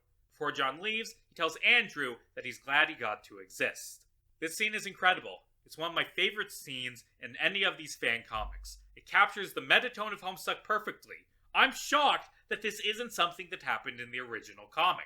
Heather, the oddity collector, matched Andrew Hussey's particular brand of weirdness perfectly. When I told her this, she noted that MTM only works if it feels like something Hussey could have done. There's only a little more to this story at the time of writing. John flies up and interacts with himself on the page, leading to this really fucking cool eye shot. John says hey to Aradia, and there's an Easter egg where you can look through her computer. It contains a bunch of bookmarked pages, including that passage from Godel Escher Bach. After that, there's a page where the text says, "What will he do?" and the reader thinks a double entendre. This leads to scenes with John's love interests. The Trezzy one hasn't been made yet, but the Vriska one shows her fighting with parentheses Vriska. Nepeta shows up to talk about shipping, then they get blown up by Lord English. John sends Vriska a letter saying he believes in her. The Roxy one has Calliope contemplating cannibalism. At the time of writing, this is where the story sits. Heather told me the comic is currently in its 4th of 7 arcs, so who knows where it goes from here. I do still think that Mr. Tambourine Man is a very uneven comic, but goddamn, when this comic is good, it is excellent. That news post scene alone is enough to put it at the top of C tier.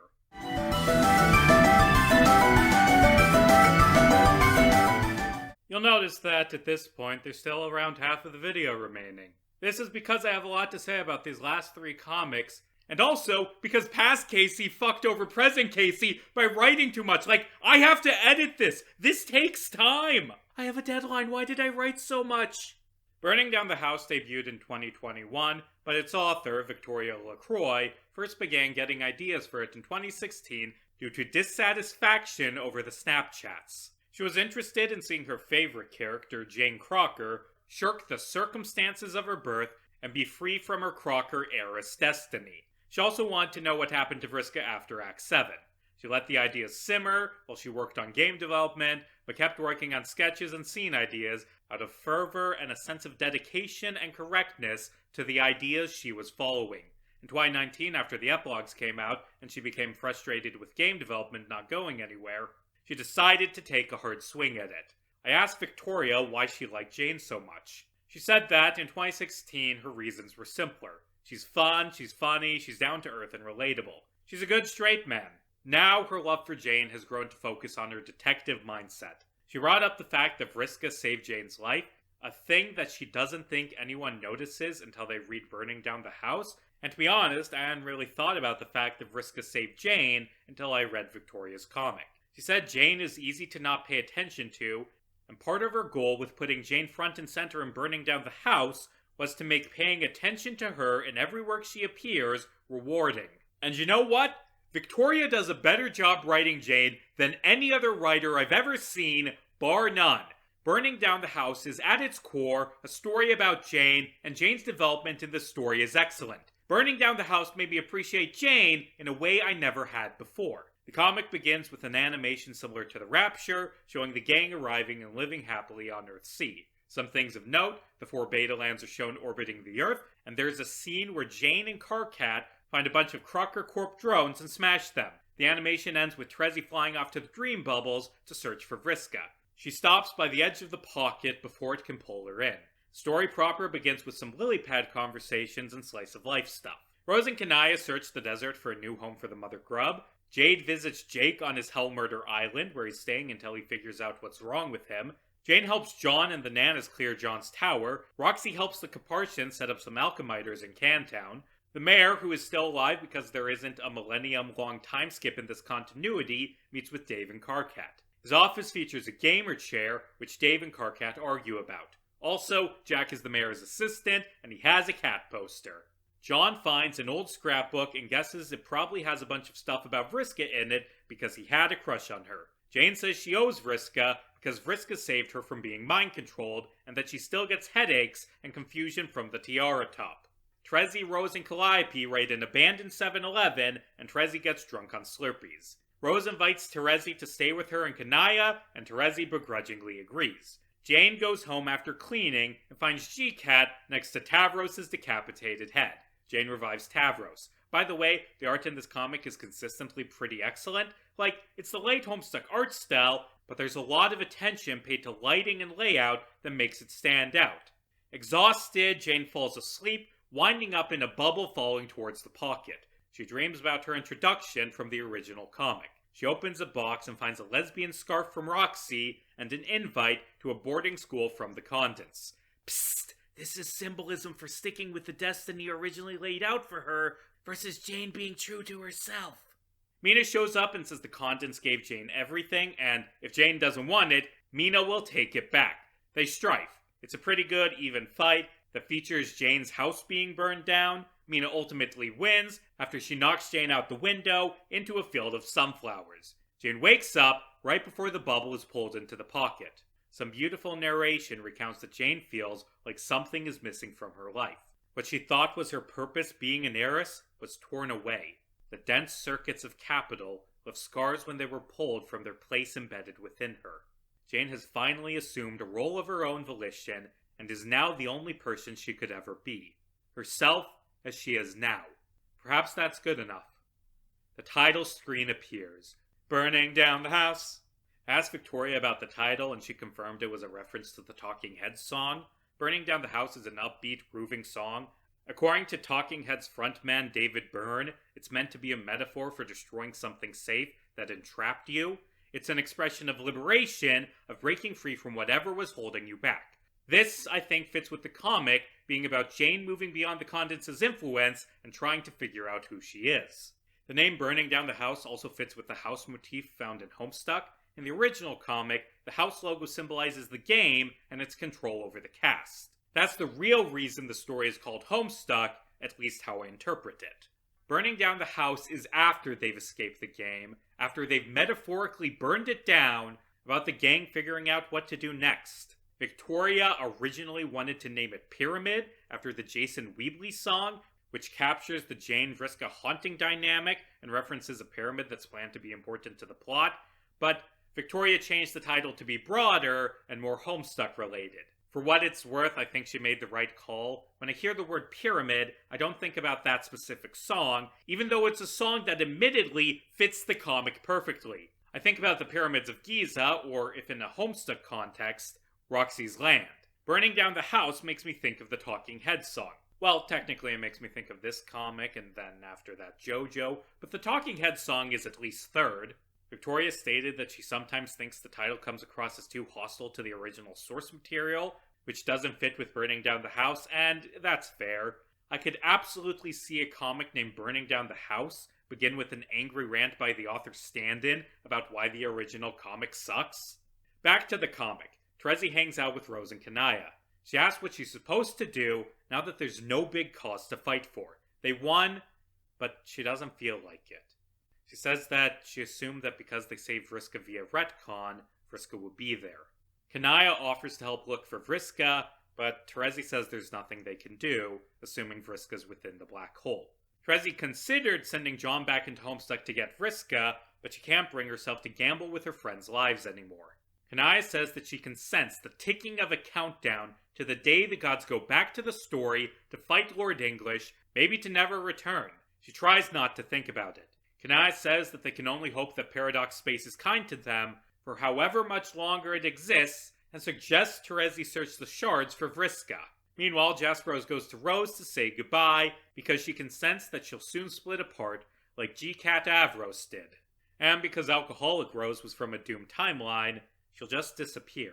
Jasperos says that she's excited to see Kanaya again. Not living Kanaya, she doesn't want to cuckold herself. Her Kanaya, who got incinerated. The Roses hug, then the Catgirl version disappears, Cheshire Cat style. Karkat starts a memo to discuss the fact that the sprites are disappearing. Jade is fine, but has a massive headache. Dave Petta is also fine at the moment. John finds the clown doll sitting in his living room next to a pair of notes, one for him and one for Jane. In John's letter, Nana says she's proud of him.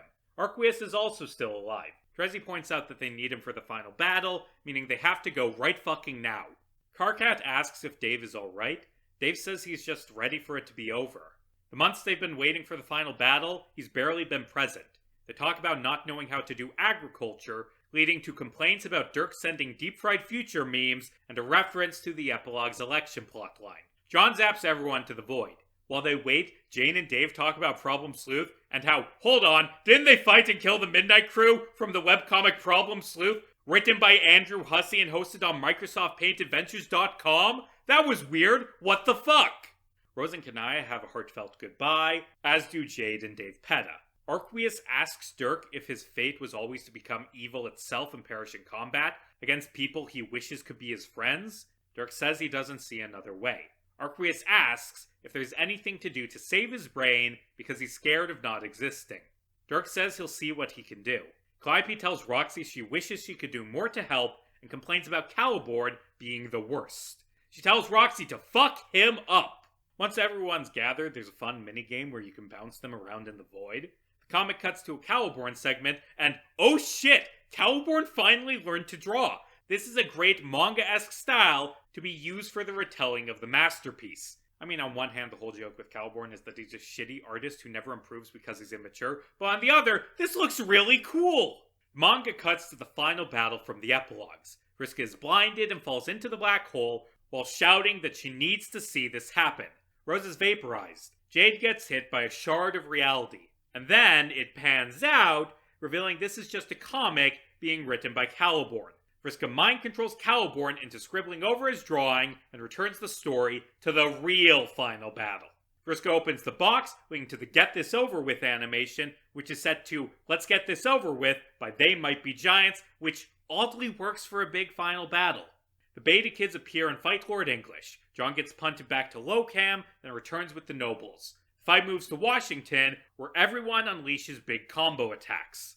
Roxy crushes English beneath a big cube, causing him to transform into his final form, Yowie-born. Meanwhile, Trezzy flies towards the pocket. She runs into Arati and Solux, who lead her back. Yowie-born is attacked by ghosts and Dave Petta.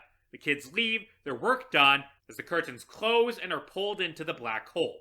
I don't actually mind this final battle. It's fun, energetic, and creative. More importantly, the final battle isn't what the story is leading to. This is just another thing that happens. The story isn't about fighting Lord English, it's about Jane, Trezzy, and Vriska, and closing out the final battle is just a stepping stone for that trio's development. In our interview, Victoria mentioned that the fight has no stakes because it's not what the story is about, so it's not treated as important. It's fun and lighthearted. She also had some really interesting things to say about Caliborn and vulnerability that informed the scene.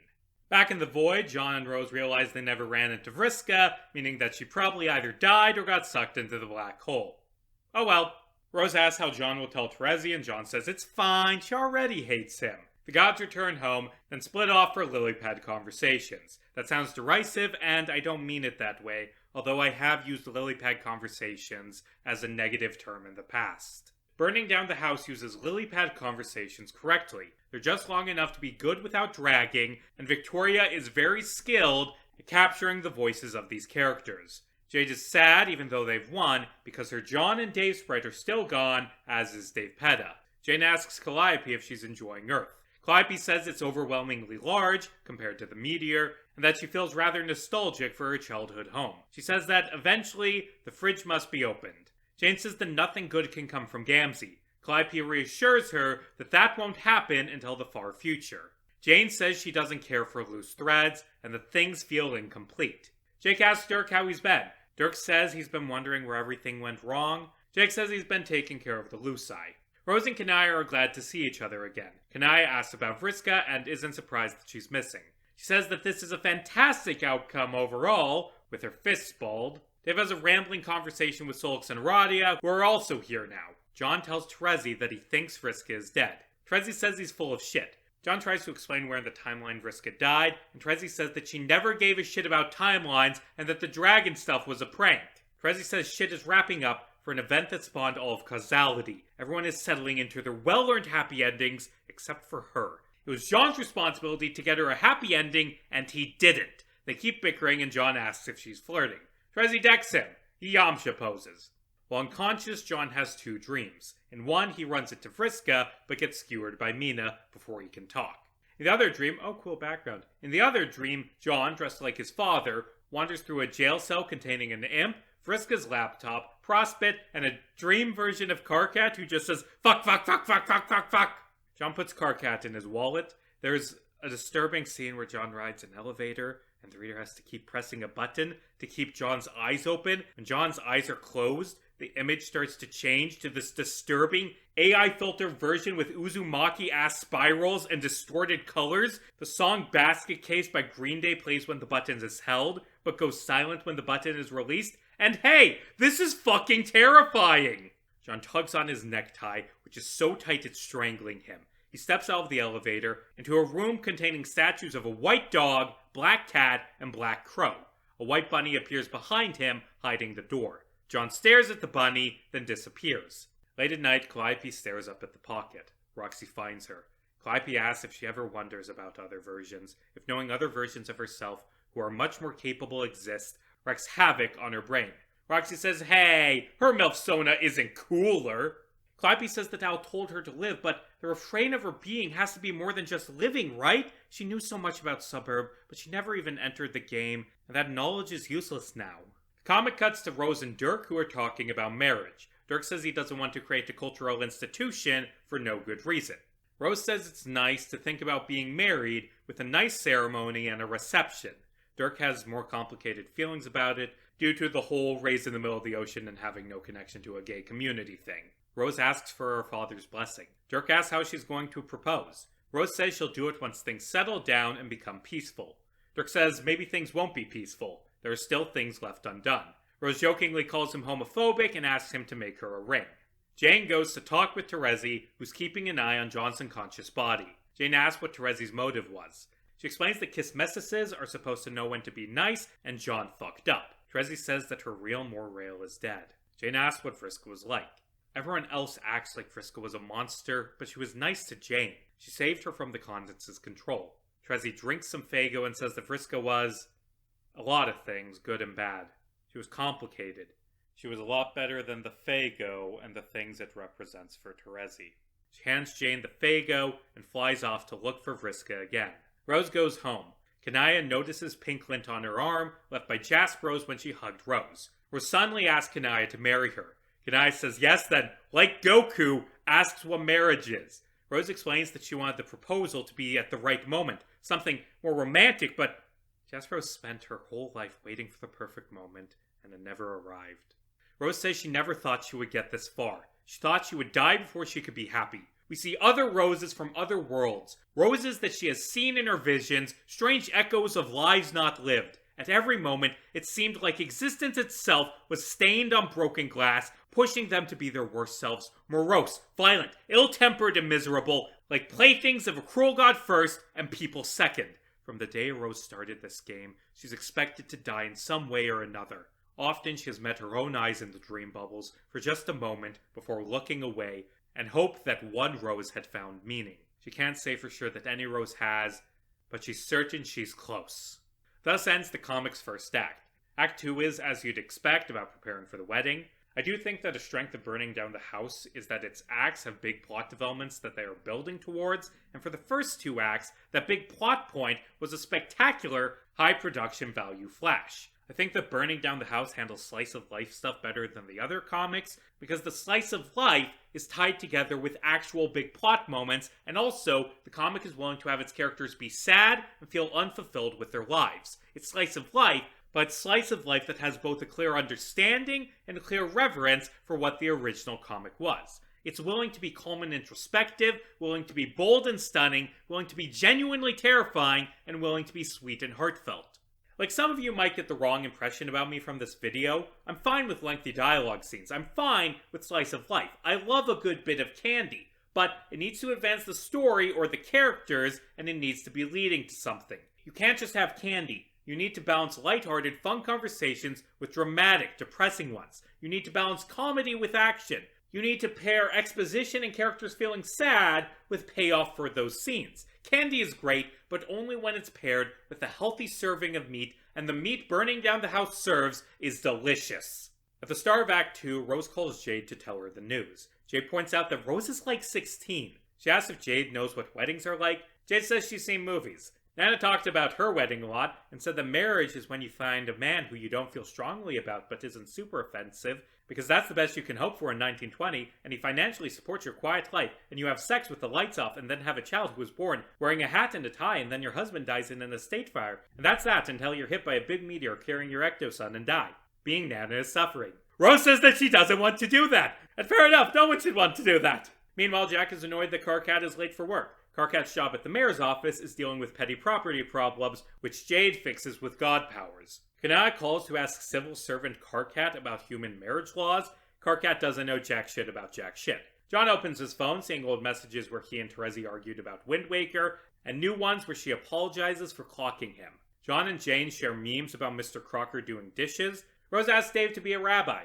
Dave and Rose argue if cat girls have to be female. Tavros hangs out at Jane's house and is bullied by the cat who used to be the same person as him. He calls Jake for help. Jake takes the cat and decides to move back to town, ostensibly to take Tavros under his wing. Jane is annoyed at Jake being back because he's been nothing but trouble for her. She wonders about the past couple days. At what point did she stop thinking about Jake, go from being solely interested in Jake to not even thinking about him? She drinks the Faygo, which is stained with Terezi's lipstick. The red drink reminds her not of the strawberries it's ostensibly flavored with, but of Terezi. John goes through his outfits to find one for the wedding. His suit, the one from the nightmare, doesn't fit. The tie feels like it's strangling him. You got the symbolism, right? Dave meets with the future Dave, who helps him prepare for the wedding. Jane goes through her room, getting rid of her blue/mustachioed men posters and her baking chest. She considered putting on her lesbian scarf, but that only existed in a dream. That wasn't real. She wonders what she likes about men anyway. Is it men, or is it masculinity? She knows that all of the men on her walls are fictional characters who she could never date anyway, and that thought oddly makes her relieved. Jane, who's a bit slow on figuring out the whole lesbian thing, decides to ask an expert, Rose. Before she can ask anything, Rose asks her to bake a wedding cake. Dirk invites Kanaya to meet with him. She arrives and he's dressed in that suit that John hates. Kanaya isn't in the mood for this. He brings up the ask a bride's father for permission thing. She asks, why bother with a dead tradition? Dirk asks, why go through with a wedding? Dirk admits that this bit was a bad idea. He starts a lightning round conversation. He asks why Kanaya wants to marry Rose. Because she wants Rose to be happy. What's she getting in return? It's a signifier of commitment. Kanaya asks for Dirk's blessing. He gives it. Also, Kanaya mentions that she's delaying making more trolls until the current ones adjust to life on Earth. Jane tries making cakes while wearing a girly dress, but all the cakes turn out terrible. Mr. Crocker says they're great, meaning it's a problem with Jane's taste buds. Jane calls Trezzy for help, but she doesn't answer. Future Dave takes over baking duties, and also all of the other duties. Dave's clones are going to do everything at the wedding. Rose reveals the most shocking plot twist possible to her future wife. She had friends as a child. This is genuinely shocking, and I don't think I like it. She asks if her having friends seems true, considering who Rose is currently. Rose brings up the fact that, in this continuity, she's Jewish. She says this also feels untrue, because she doesn't express this trait ever. But, considering the fact that she's the last Jewish person, at least for a long while, she'd like to. That's been a part of who she was for as long as she can remember, removed from her orbit.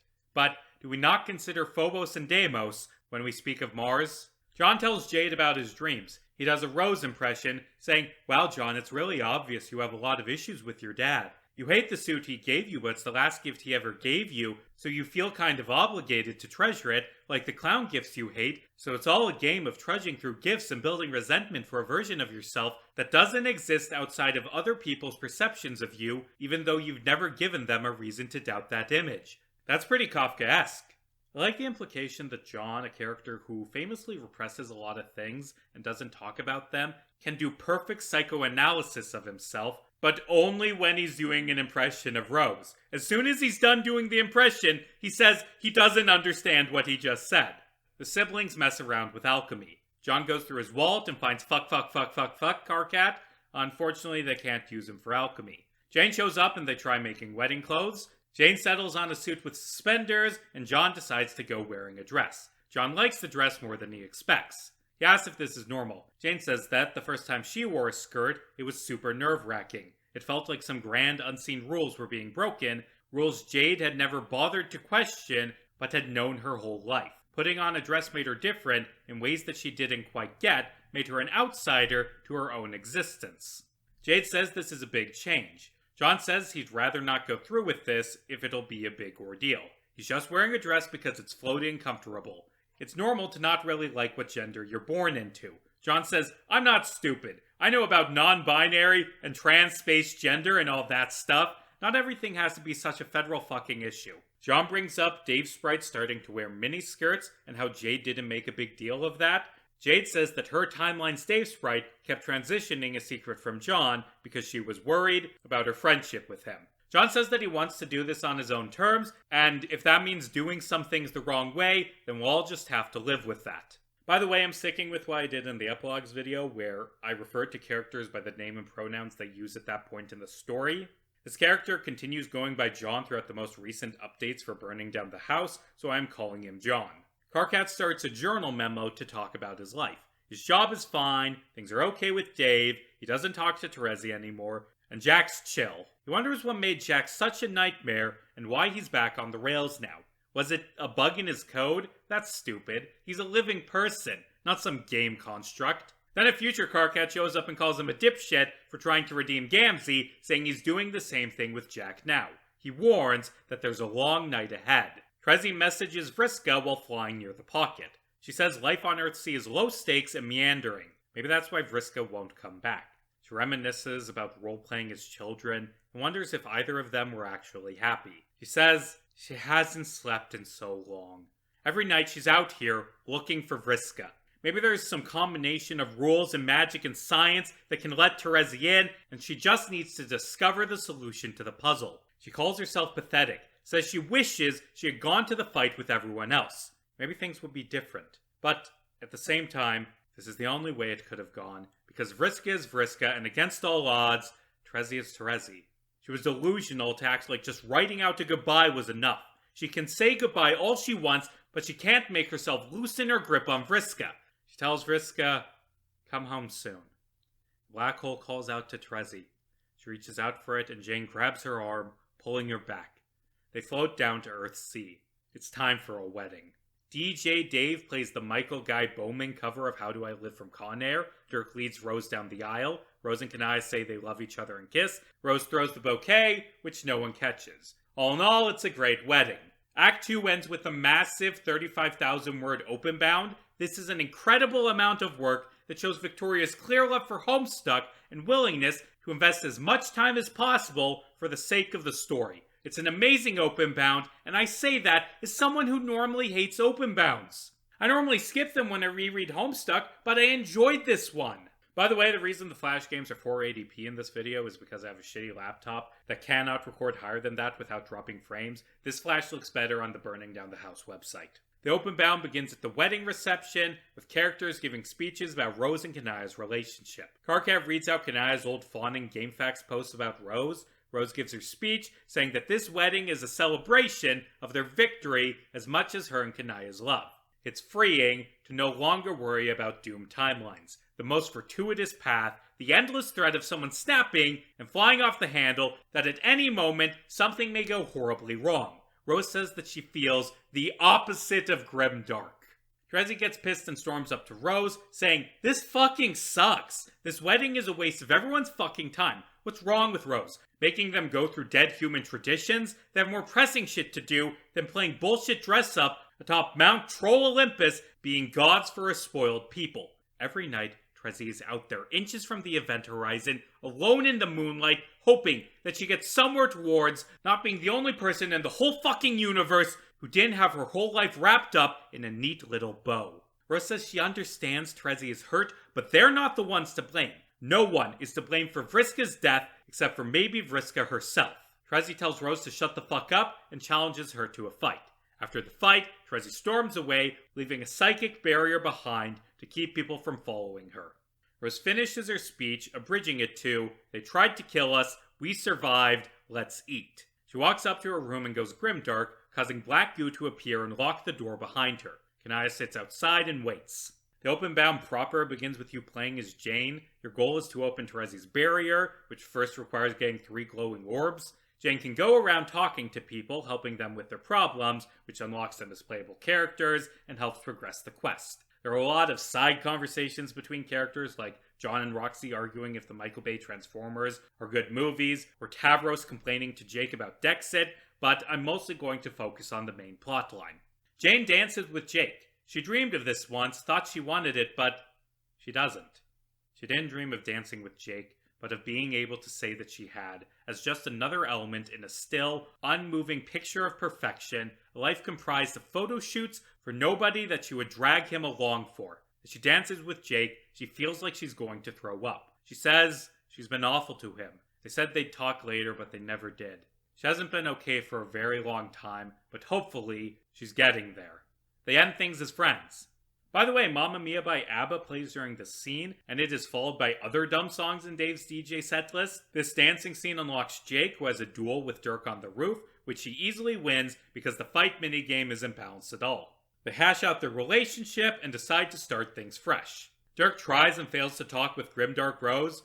I'm not so sure about that Grimdark design, by the way. This conversation is told in an Ace Attorney-esque minigame, and I will say, I don't like the UI for this. It makes it really hard to navigate the conversation. This is the second worst UI for an Ace Attorney-inspired minigame that I've ever seen. Why the fuck did I make that joke? There is not a single person out there watching who got that. Anyway, Dirk loses the minigame. He asks Roxy to help, and she also loses. Kanaya steps in. Rose says Terezi was right. She's a terrible god. She tried to make everyone submit to some perfect wedding narrative, but she made it all worse. Dave's time traveling again. Jane seems lost. Rose is the villain of this arc. Why did she think she could put on an earnest Jewish wedding? She's never even been to one. People should hate her for starting a party just to ruin it. Kanaya suggests apologizing. Rose asks if Kanaya is alright. Kanaya says none of them are ever alright. Their group is a bunch of fuck-ups messed up by the Troll Empire. Kanaya wonders if Vriska wanted to die.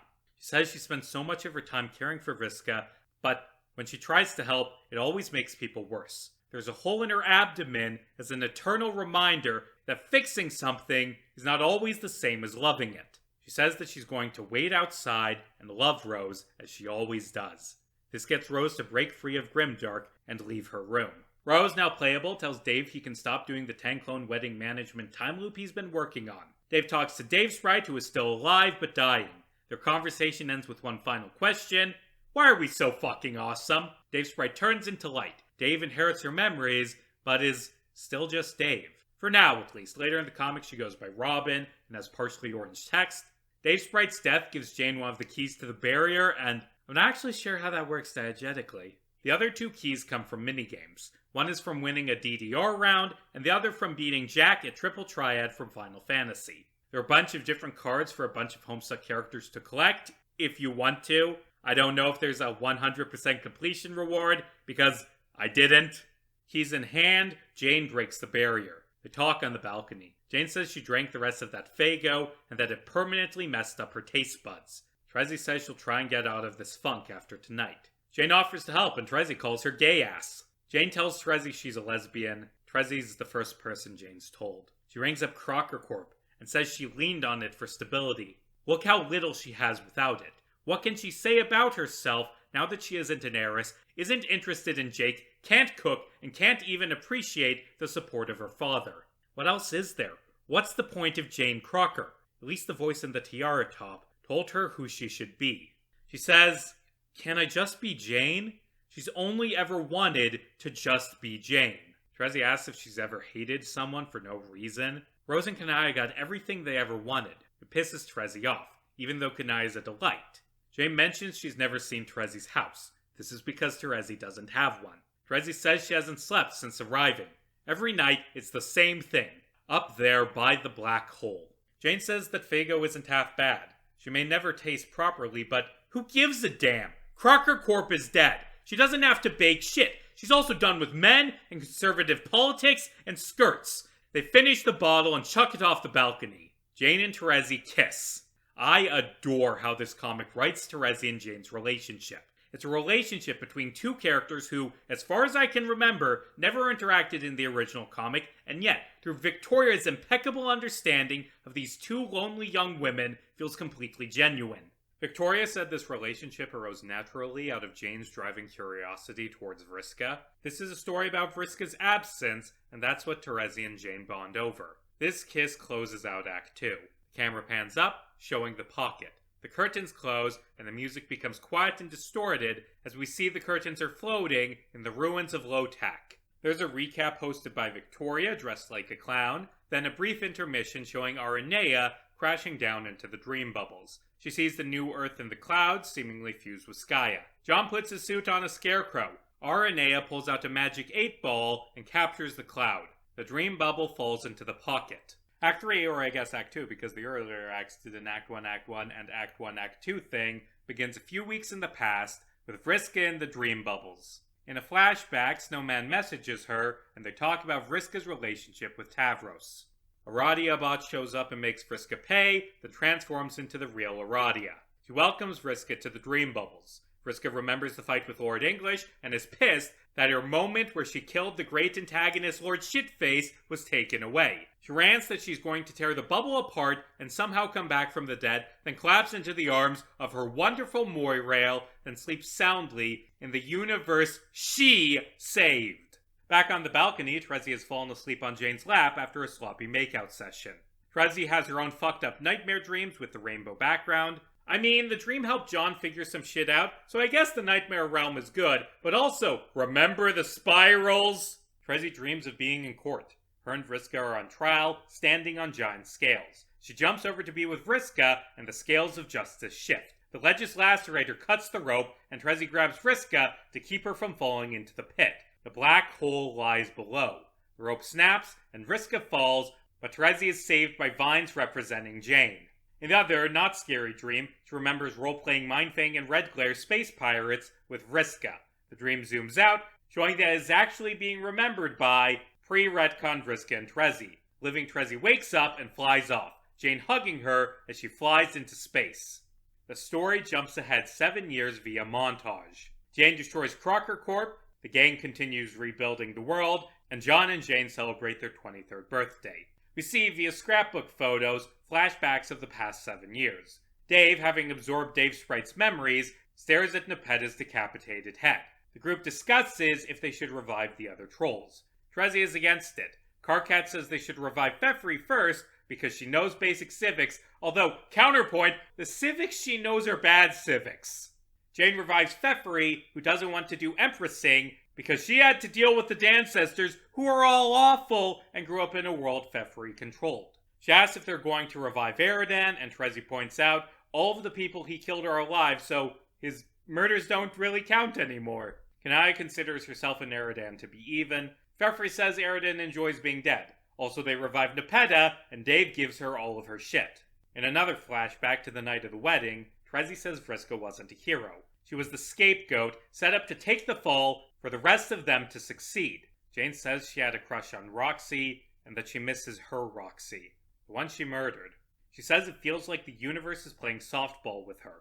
She did something horrible, and everyone moves on because, hey, there's a new Roxy to replace the dead one. Jane says the new Roxy doesn't fit into her life the same way the old one did. Terezi notes that the only other Vriska she ever saw was parentheses Vriska. There must be other Vriskas out there, and she wishes she could find them.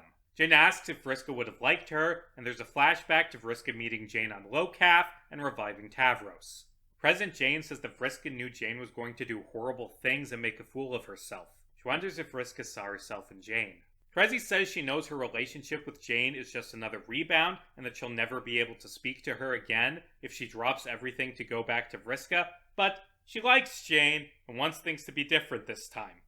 Wait a minute, how and why does John have a photo of this scene? Dirk and Roxy search the lab that used to be beneath her house and find dead chess people behind a locked door. They call their favorite gumshoe to solve this mystery. Jane is unable to solve it, although the reader is shown a transportalizer between universes and a fridge missing its chains.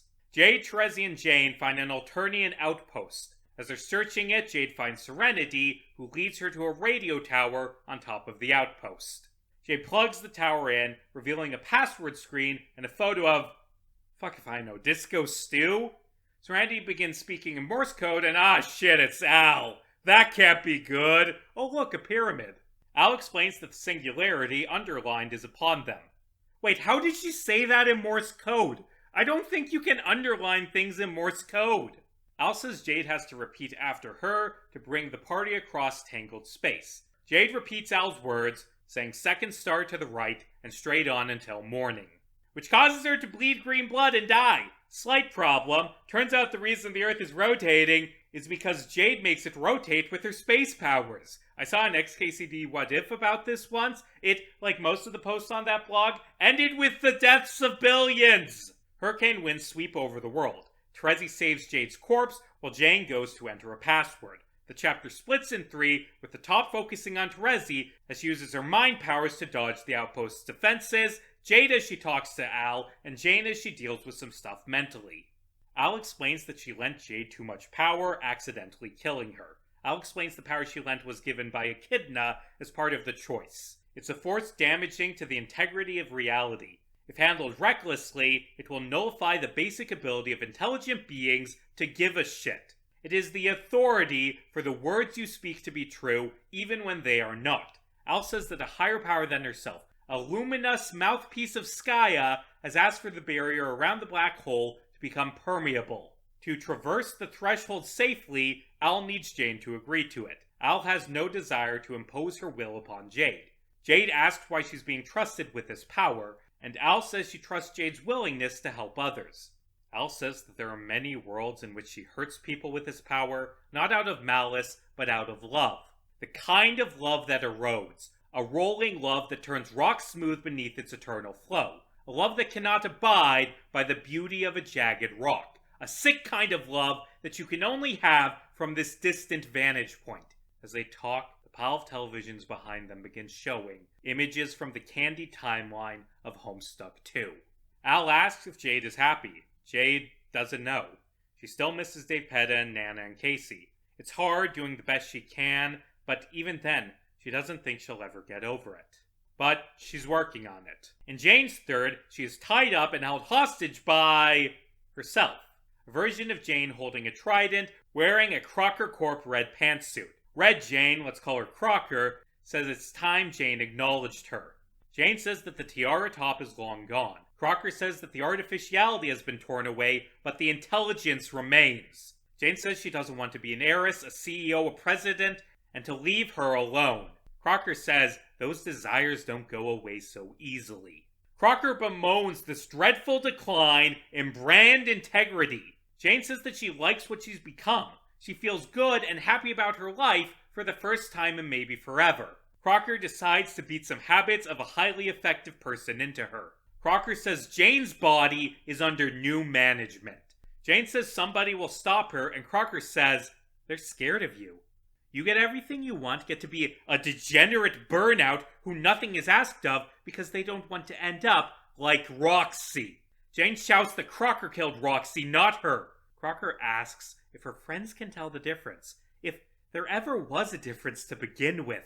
Trezzy gets eaten by a robot worm and Jade revives, leaving Jane's story all alone. But Jane isn't alone. Green light vines come down and wrap around Crocker. Nana Egbert appears to save Jane. Nana gives Jane a sword. Jane says that she isn't Crocker. She's put so much time into moving on, learning what it means to live without that foundation to fall back on, how to survive when it seems like all she wanted out of life turned foul in her mouth. To lose her taste for the ambitious, to lose her taste for everything she clung to when things didn't go her way. She can't pretend she can go back to that. Jane and Crocker's personalities are irreconcilable. But they can try. Instead of stabbing Crocker, Jane kisses her on the cheek. I love this sequence. It's a good visual metaphor for Jane's growth, her overcoming her upbringing, not through violence and ambition, but through love and sloppy lesbian makeouts. And I think that's where I'll leave this. There's still plenty more comic to be clear. Kanai loses the matriarch when the world starts spinning. Roxy's unable to create a new one because her powers aren't working right. John has another dream of the nightmare realm. And Dream Liv Tyler pops out from behind the rabbit. Also, the crow statue is gone now. John and Calliope visit Loaz and find John's rotting corpse in a random-ass truck. John moves the truck to find Mew and instead finds an unbreakable katana. It's revealed that Tavros was the one who stopped the world from being XKCD'd in a cool animation called Tavros Ride the Wind that closes out this act. But I think that Jane's inner battle is a good place to end the in-depth recap.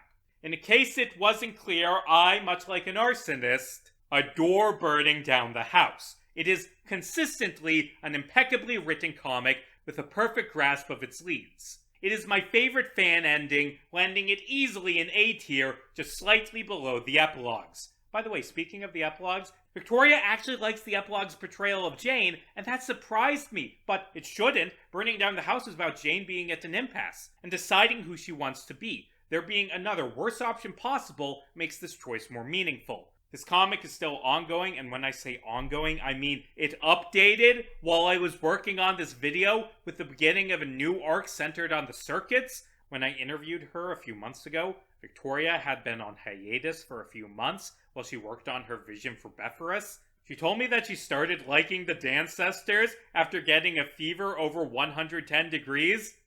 Okay. She said she has rough outlines and landmarks she plans to reach, but writes pretty heavily stream of consciousness. She's currently planning either 4 or 5 acts, and I am excited to see where this story eventually goes.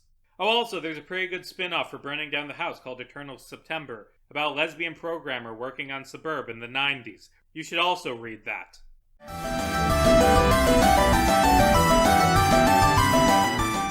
Since you've been listening for about 5 hours, there's one more secret I feel I have to share with you.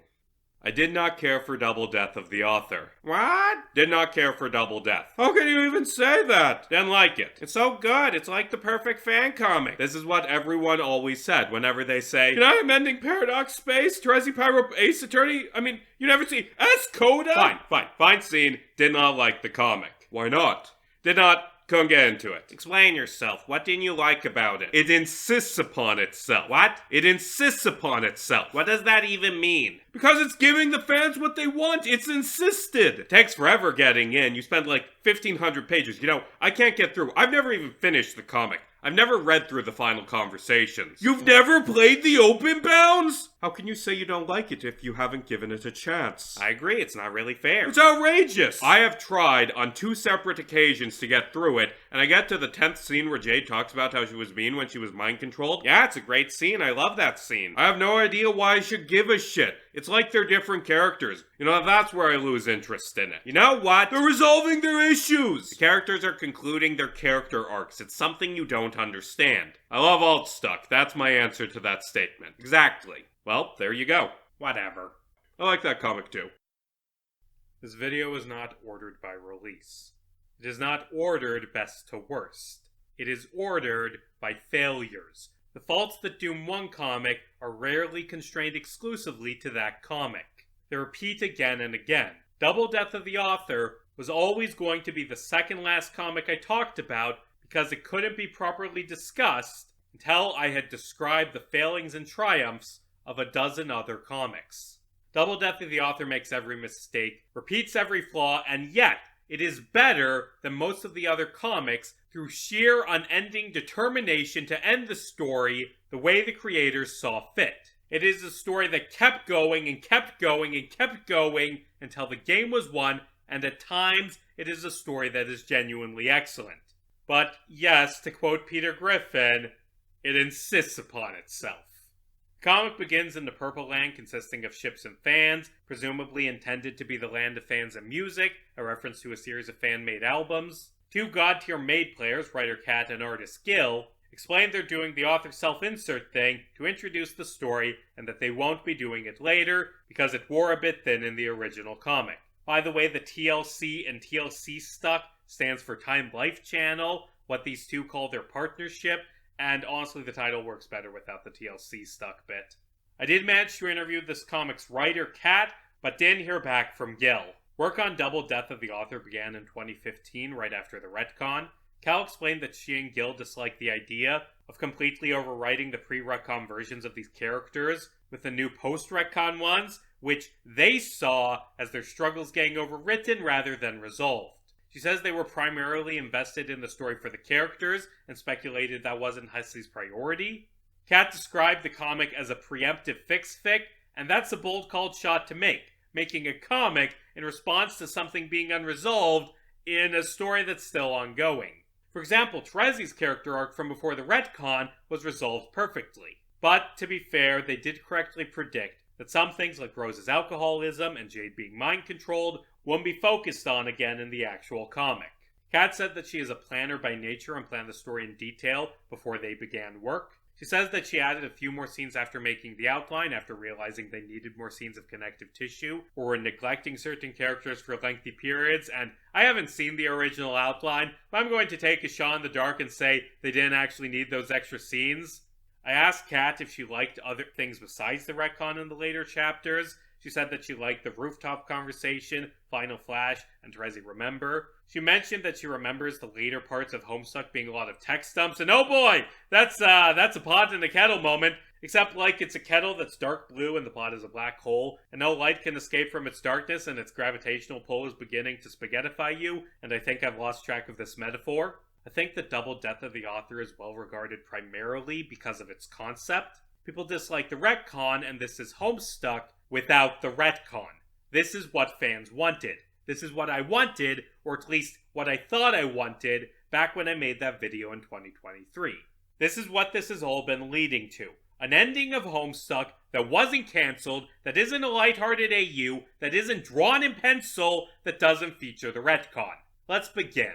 Cat and Gil mock parts of the original ending, then explain the story's branching during Fix This. Instead of reviving Vriska, John just stops Game Over from happening by stealing the Ring of Life from Gamzee before he can give it to Aranea.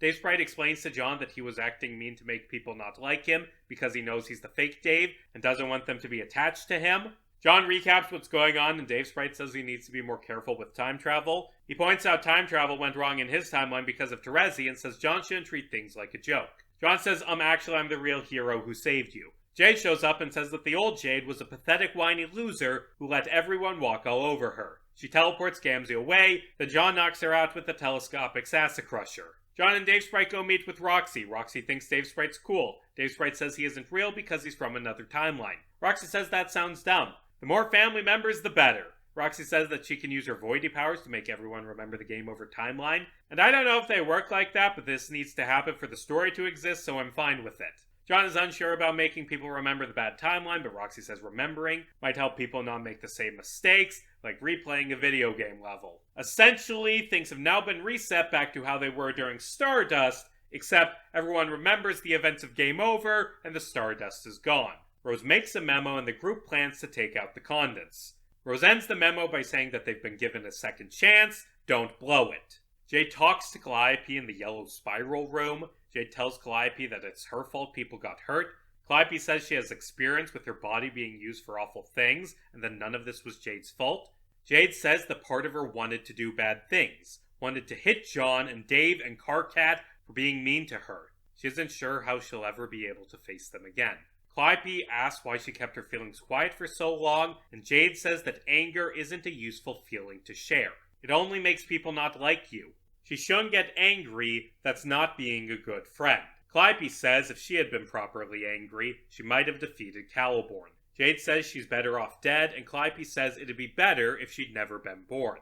Jade remembers her dream self meeting Al, which leads to a tirade about Jade Sprite being weak and pathetic. She says she kept Jade Sprite only a very small part of her because she doesn't want to be afraid and selfish like she was. The Space Players talk about growing up alone, and Calliope says that Jade isn't alone now.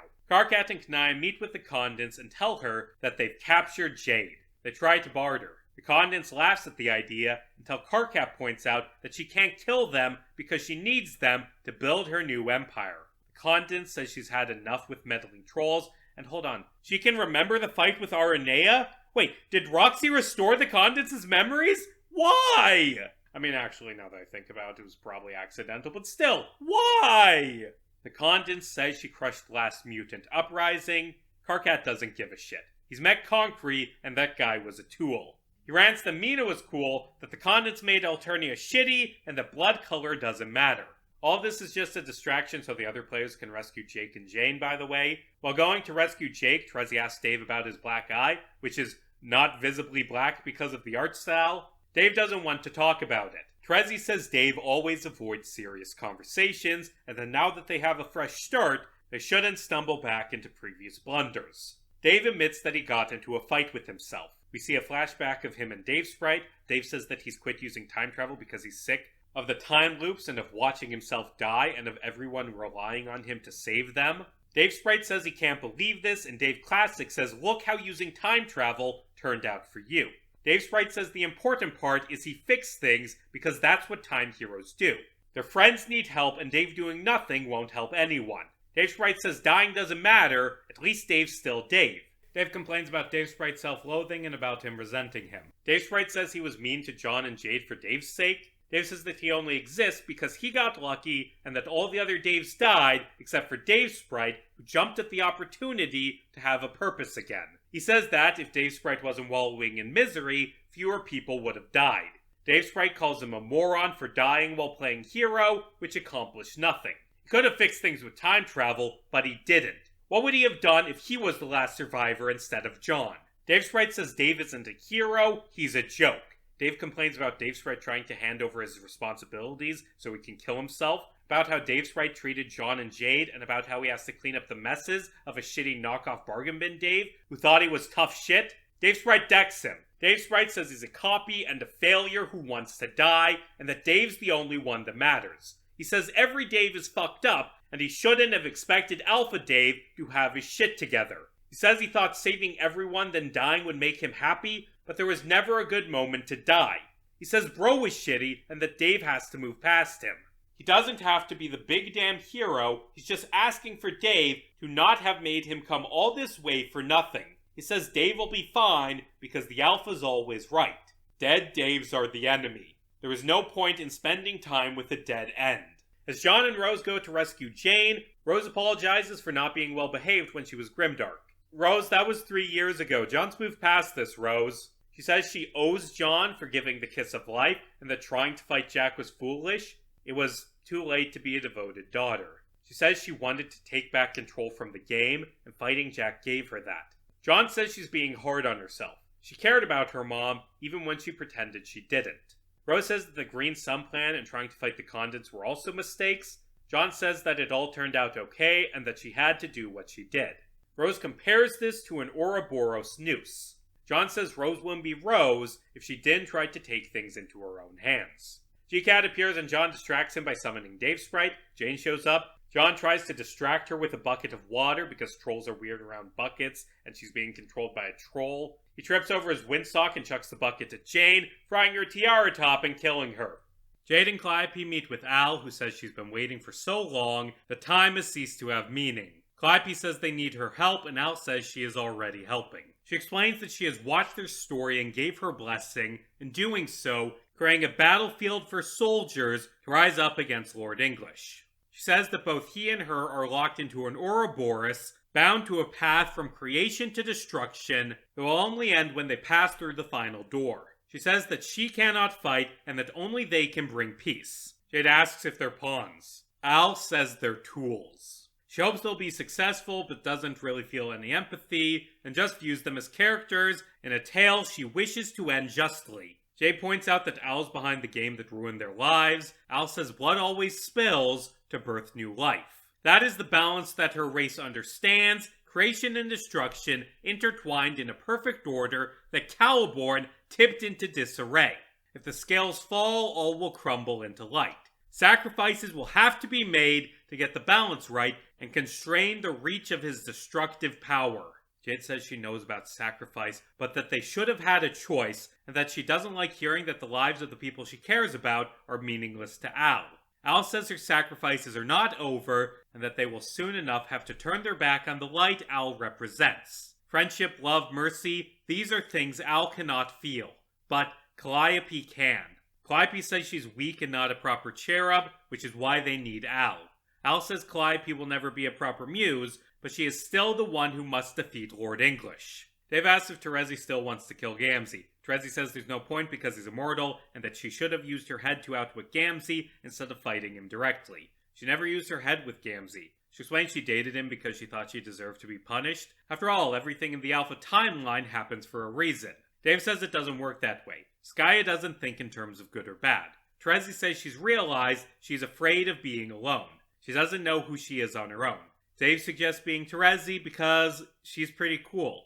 Also, they rescue Jake. The Condens realizes Jane's been set free and flies to Durst. Jane revives and tells John and Rose to leave so she can handle the Condens herself to prove she's neither her or anyone else's plaything.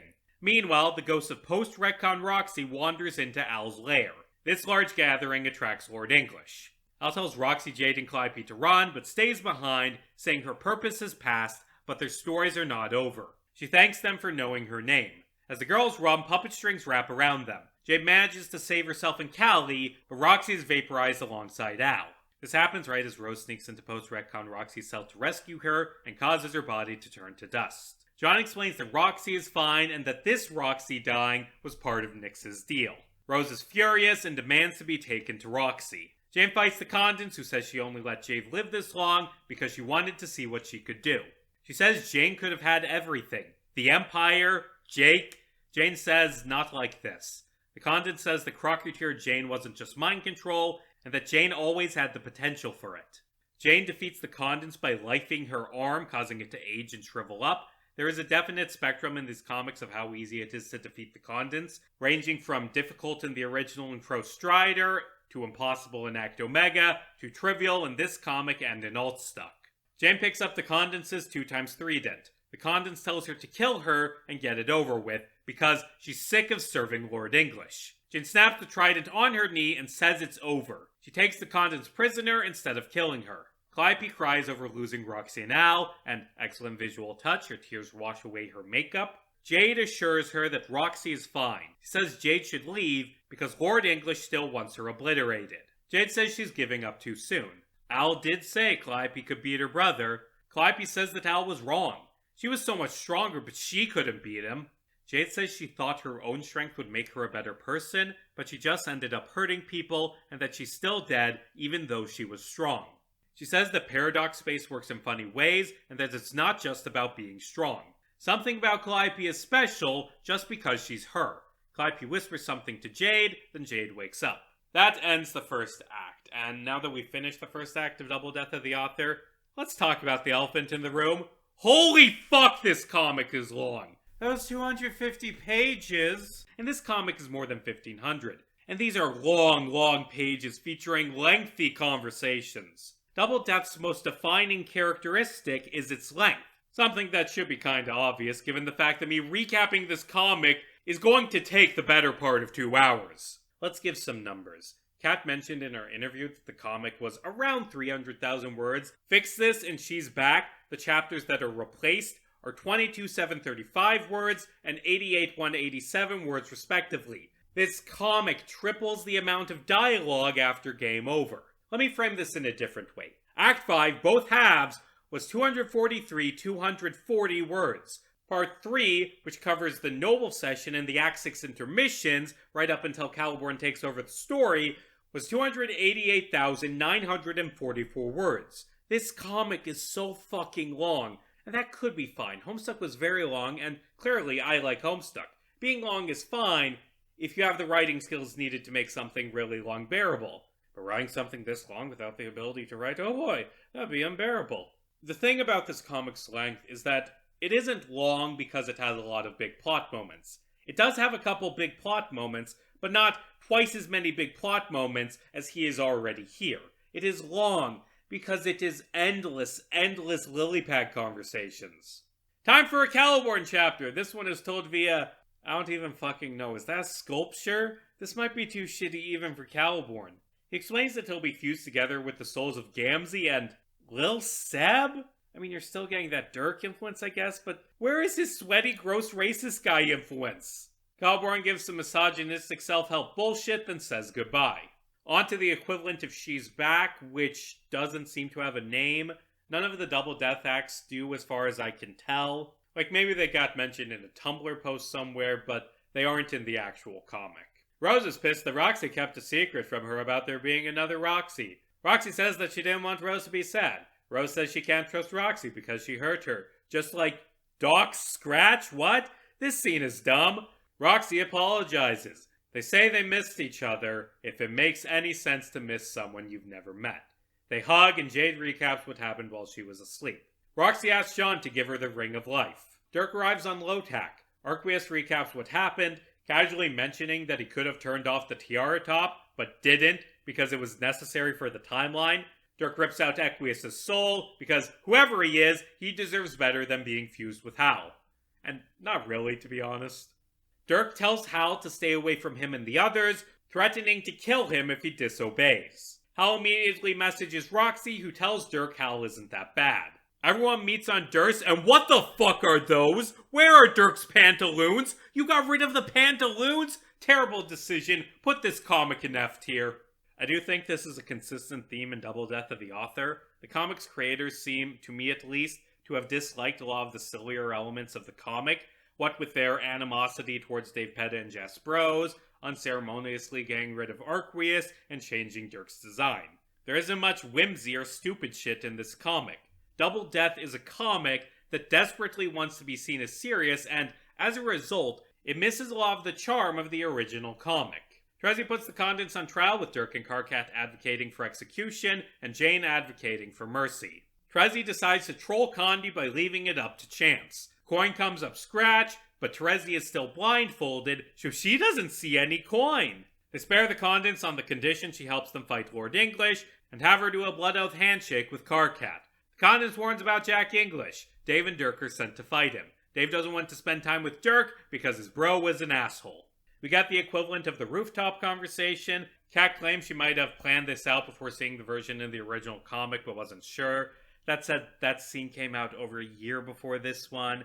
It might have touched on all of the same beats because it was a natural conclusion to Dave's arc with his bro, or because it copied the original. I don't really care. Regardless, the scene is fine, but not as good as the original. In the middle of the conversation, the comic zooms out to show Gil grinning, and I genuinely do not understand what the joke is. The Dave Dirk conversation goes on for a bit too long, then the comic cuts to Vriska and Mina in the dream bubbles. Funny background event, Gil and Kat knock out Orange Guy. Vriska complains about everyone but Aranea being complacent, then Aranea shows up. Aranea complains that John's more important than her. Mina tells her to forget about the Mindfang stuff because the quiet life isn't that bad. Vriska says Aranea is acting needy, and damn! When Vriska's complaining about you being obsessed with being the center of attention, you know you've hit rock bottom. Vriska says she's been rethinking things because of Aranea, and that the weapon plan was a bad idea. Aranea is shocked because Vriska is the one who taught her to be strong. Aranea tries to mind control the Ghost Army into beating up Vriska, but they instead drag Aranea to Lord English. Vriska and Mina run, and Mina shoves Vriska out of the way of a lethal blast, sacrificing herself in the process. Spades arrives on Durst and joins the group. John reunites Jane with her father. John melancholy says Jane's dad must be proud of her because his dad was proud of him. He says Mr. Crocker looks exactly like his dad. Jane asks if he misses him. John says he tries not to think about it. Jane says that suppressing his emotions won't do him any favors down the line. John talks about his father to Jane, mentioning he hates cakes. Jane says she'll tell her father not to bake any. John says 1 or 2 might not be bad. Dave Sprite confronts Rose about her drinking. He asks how this happened again because his time traveling was supposed to fix things. She says she isn't proud and asks how he's been treating himself. Dave Sprite says it isn't the same because Rose is important and he isn't. Rose complains that people are suddenly concerned with her personal life now that things are serious, and it's a tactical disadvantage. Dave Sprite says he wouldn't have let her start drinking, and she says he'd have been too buried in his own problems to do anything. Kanata pops up and offers to help keep Rose sober. Rose says they need to choose a future that's good for as many people as possible, and that shouldn't exclude Dave Sprite. Trezzy leads Karkat to Gamzee's cell. Gamzee explains that when he looked into Little Cal's eyes, he learned that he would be forced to fuse with Caliborn to become Lord English. So why not go along for the ride? It's all going to work out. The others are going to win, and Gamzee gets to become his own god. And there's nothing they or he can do about it. Karkat calls him a psycho and tells him to stay in jail if he knows what's good for him. Karkat runs away crying. Jane apologizes to Jake for everything. Jake says it's not a big deal and that they can go back to being friends. Jane tells him he doesn't have to forgive her and to air his grievances. Jake hears barking and exits the awkward conversation. Turns out the Becks are here. Jade stops them from fighting and tells Jack no more killing my friends or she'll be angry. She sends PM to talk with the mayor and tells Jane that Jack should be fine if she keeps an eye on him. Jane and Jade discuss how their deaths were considered just and how they hurt people while mind-controlled. Jade asks if Jane remembers what it felt like. Feel like you could do anything and the whole world was there for you to do what you wanted and no one else mattered. She wonders if that's what the Conans feels all the time and says she almost feels sorry for her. Jane says being evil was a relief, being able to finally break out of her good girl shell, but when the mind control ended, she could hardly face herself. She wonders how long you have to have that kind of power before the guilt goes away. Jade says the Condens never let herself feel bad, and that she thought that's what Jade and Jane wanted. Jane says she doesn't want that, not anymore at least. Jade says she still has all these feelings she can't pretend aren't there anymore. She asks if Jane ever worries she isn't good enough for her friends. Yep, she does. Jane says her friends would be right to never trust her again. Jade says she tried to only be nice and helpful, but now the others will never trust her. Maybe their friends will forgive them, but Jade won't blame them if they don't. Jade says hopefully things will get better. Jane says Jade has Jake's optimism and her anger problems. Jane says anger is powerful and addictive, but maybe it's better to not shove it down and let it build up. They decide to treat each other as sisters. Jaspers and Nana prank the Condens. Nana calls her mother. They talk about the Condens raising her. Dave and Dirk fight Alpha Jack and knock him out. They turn around to talk some more and he sneaks away. Fucking morons. At least they kept the crowbar. Dave tells Dirk that Lil Cal is evil. Aradia finds Vriska sobbing over Mina's double death. Vriska assumes she's there to mock her because this is what Vriska deserves. Everyone else was too lazy or weak or scared to stick it to English, but Vriska fought for the greater good. Aradia asks if she cried for the ghosts that died.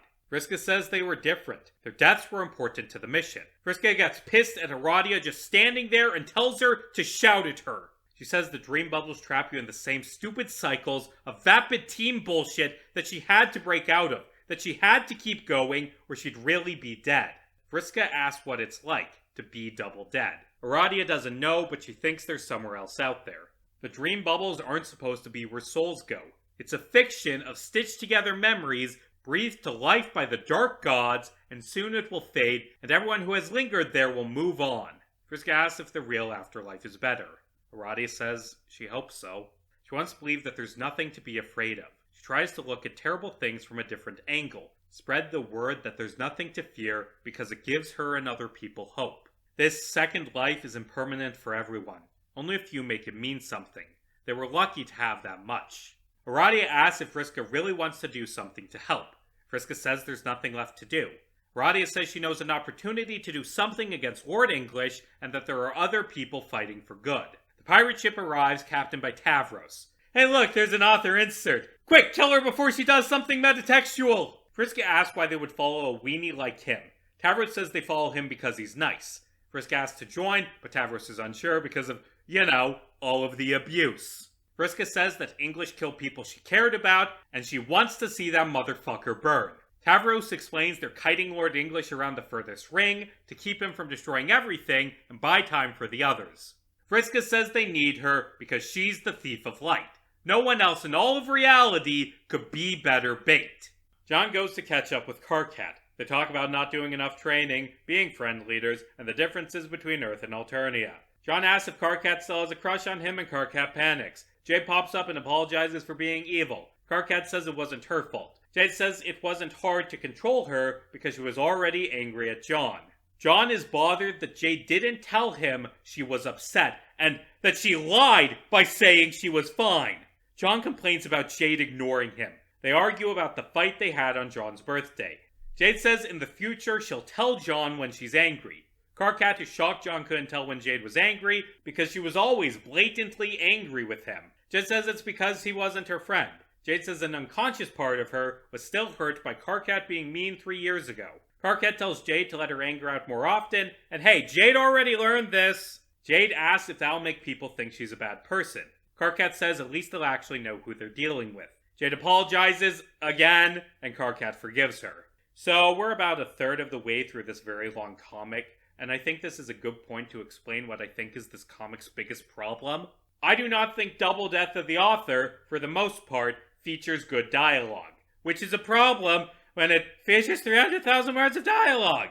It is hard to describe specifically what I dislike about it, but I can say that in my opinion, Double Death doesn't do a good job of making these characters feel like themselves. It is not on the level of Act 8, Act Omega, Mr. Tambourine Man, and especially not on the level of Burning Down the House, the Epilogues, or the original Homestuck. I think it's the subject matter of these conversations. A lot of the time, Double Death feels like the creators wrote out a list of characters who were mean to each other in the original comic, then just started going down the list one by one and having the characters say, I am sorry for how I treated you. It's okay. I forgive you. And it just keeps happening again and again, and it's going to keep happening for the rest of this comic. Everyone speaks in therapy talk, and they rarely feel like themselves.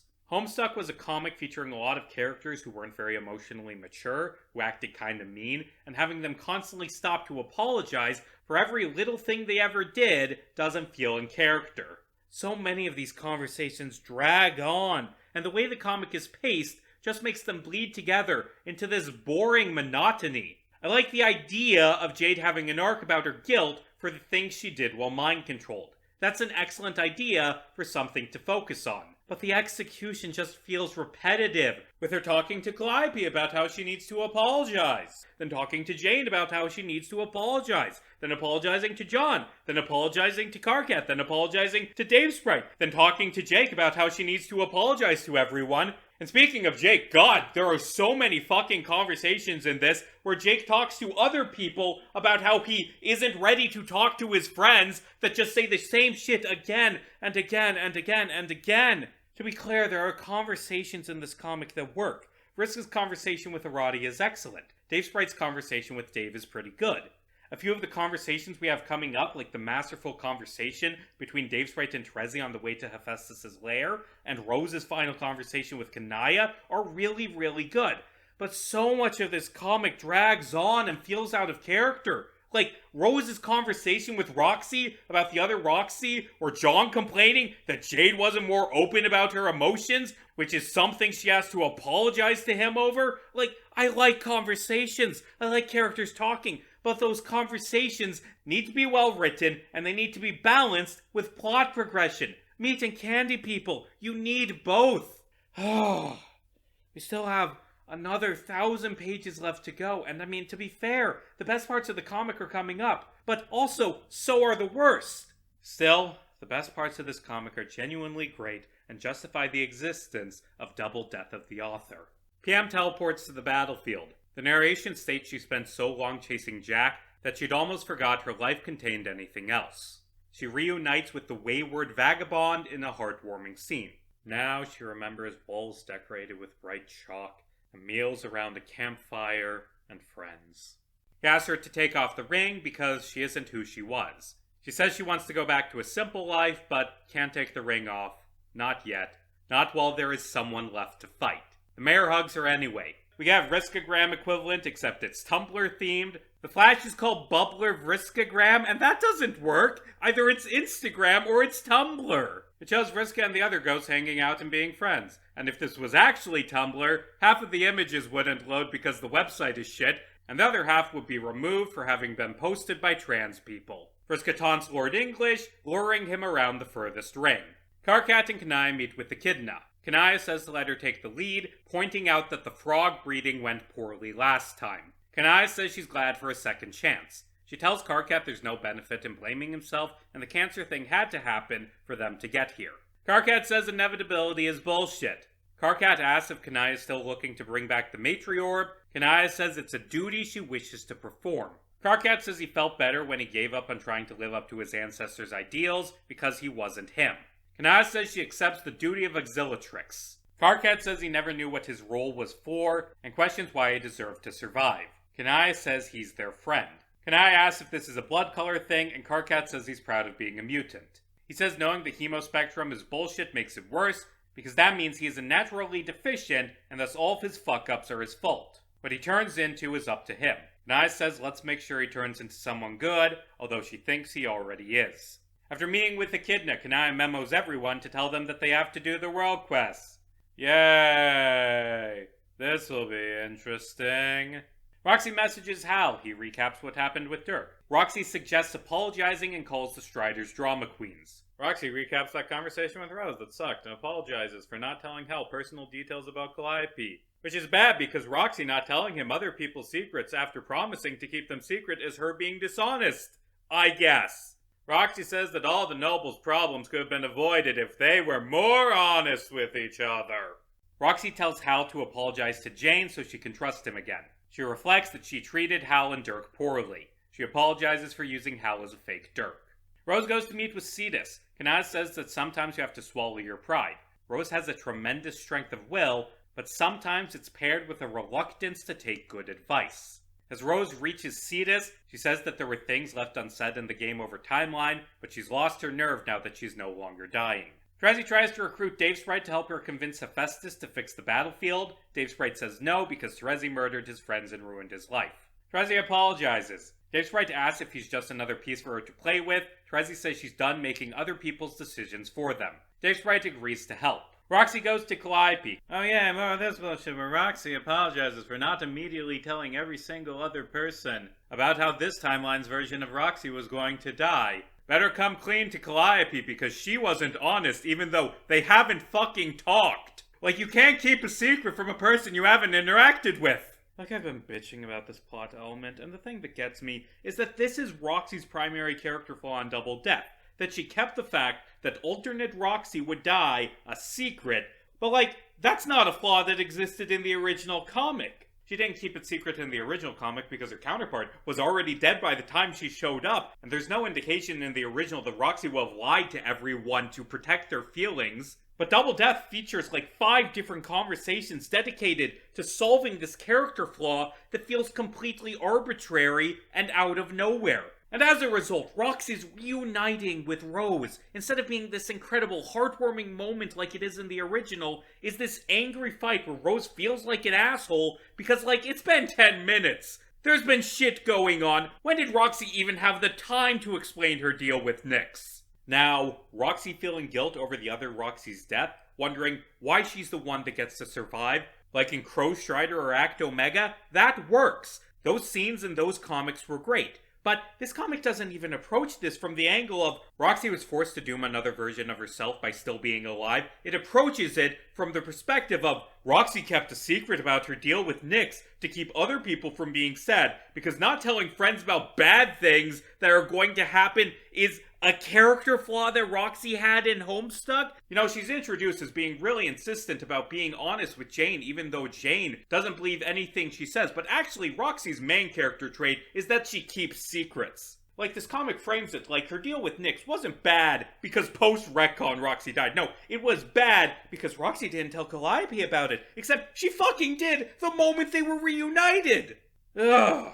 Roxy says she's going to revive Calliope. Calliope says that she has to let her go. Except Roxy has the Ring of Life. Except the ring don't fucking work. Roxy asks to see Calliope without the makeup to make sure it isn't working. Calliope says her true appearance is monstrous. Roxy promises not to judge her. Makeup gone, Roxy calls Calliope cute. She notices her eyes are black. Turns out the ring won't work because only Calliope's dream self is dead. Her body is still alive, technically. Roxy leaves to go find a new plan. Roxy tells Rose that she doesn't match the picture she had of Rose. Rose says she's like Alpha Rose. She talks about her complicated relationship with her mother. As they talk, Courtyard Droll steals the ring. Jake asks Aerosol for advice. Aerosol wishes he was dead. By he, I mean either Aerosol or Jake. He's flexible. Jake says his role in the group is to be the weak link. At least his destiny isn't defeating Lord English. Jake gives up on his quest before even beginning because he's a spineless worm of a man. He says that he'll die if he meets his Denzian. Actually, maybe that'll be nice, because his friends will pity him, and he won't be as much of a disappointment. Aerosol almost gets mad enough about Jake being a loser to finally kill himself. Jake mentions that the other trolls are here, and Aerosol actually kills himself to avoid talking to them. Eridan winds up on Tavros' ship. Eridan continues being racist. He reunites with Fefri, and they say each other's names a bunch. Jake and Jade catch up, featuring a lengthy blow-by-blow recap of stuff the reader already knows. After Jake recaps his entire relationship with Dirk, Jade says maybe Dirk's as scared of talking as Jake is. Jake says that he thought he was ready for adventure, but now just wants to go home. Jade says she'd rather have all this happen than be alone again. She says that Jake actually misses things being simple and not scary, not that he wants to lose everyone. She says if Jake doesn't want to lose people, he needs to make sure they know that. Also, Jake continues going down her apology list. Dave apologizes to Rose for Rose's alcoholism. Dave says it's weird that John of all people saved him. Rose points out his death was dumb, and Dave says it was the heat of the moment. Rose asks if Dave's feeling threatened by the idea no one needs him to save them. She says it's okay to be the Dave of guys sometimes. Dave says he doesn't get the job done. Dave and Karkat reminisce about Petus Ouija, and both apologize for being a bad friend. Karkat recaps that Echidna told him he'd never live up to what he dreamed, and that his worth won't be determined by being a warrior and charging into battle. Dave brings up the prophecy about him fighting Lord English and says there's definitely a catch. Like, is he going to die? How original, didn't see that one coming. Dave says his bro would have been better as a troll. He says he wanted to live up to bro's standards, but they sucked, and that trying to go with the flow in some shitty system fucks you up and makes you a heartless monstrosity. God, this conversation just keeps going. Seriously, this is one conversation, just Dave and Karkat talking for 5,000 words. Karkat says Kanaya told him he should worry less about becoming anyone and help other people become who they ought to be. Karkat brings up the Signless cult and prophecy, saying he would be a symbol for the apocalypse. He says he doesn't want to be a symbol and has to do something. Dave says he's glad Karkat is here, not as a harbinger of doom, but as a friend. Karkat says he hopes that someday that'll be enough to convince him he's worth something. If he has a greater purpose, he hasn't seen it. Jen shows up and Dave apologizes for calling her John's hot mom. Dave gives Terezi an "Is This You" Photoshop of Judge Judy. Terezi loves Judge Judy after Dave explains who she is. They discuss putting the mayor in charge of the Durst army. Karkat apologizes for making a dating schedule. Trezzy recaps that she's going to talk to Hephaestus and asks what if she's not good enough.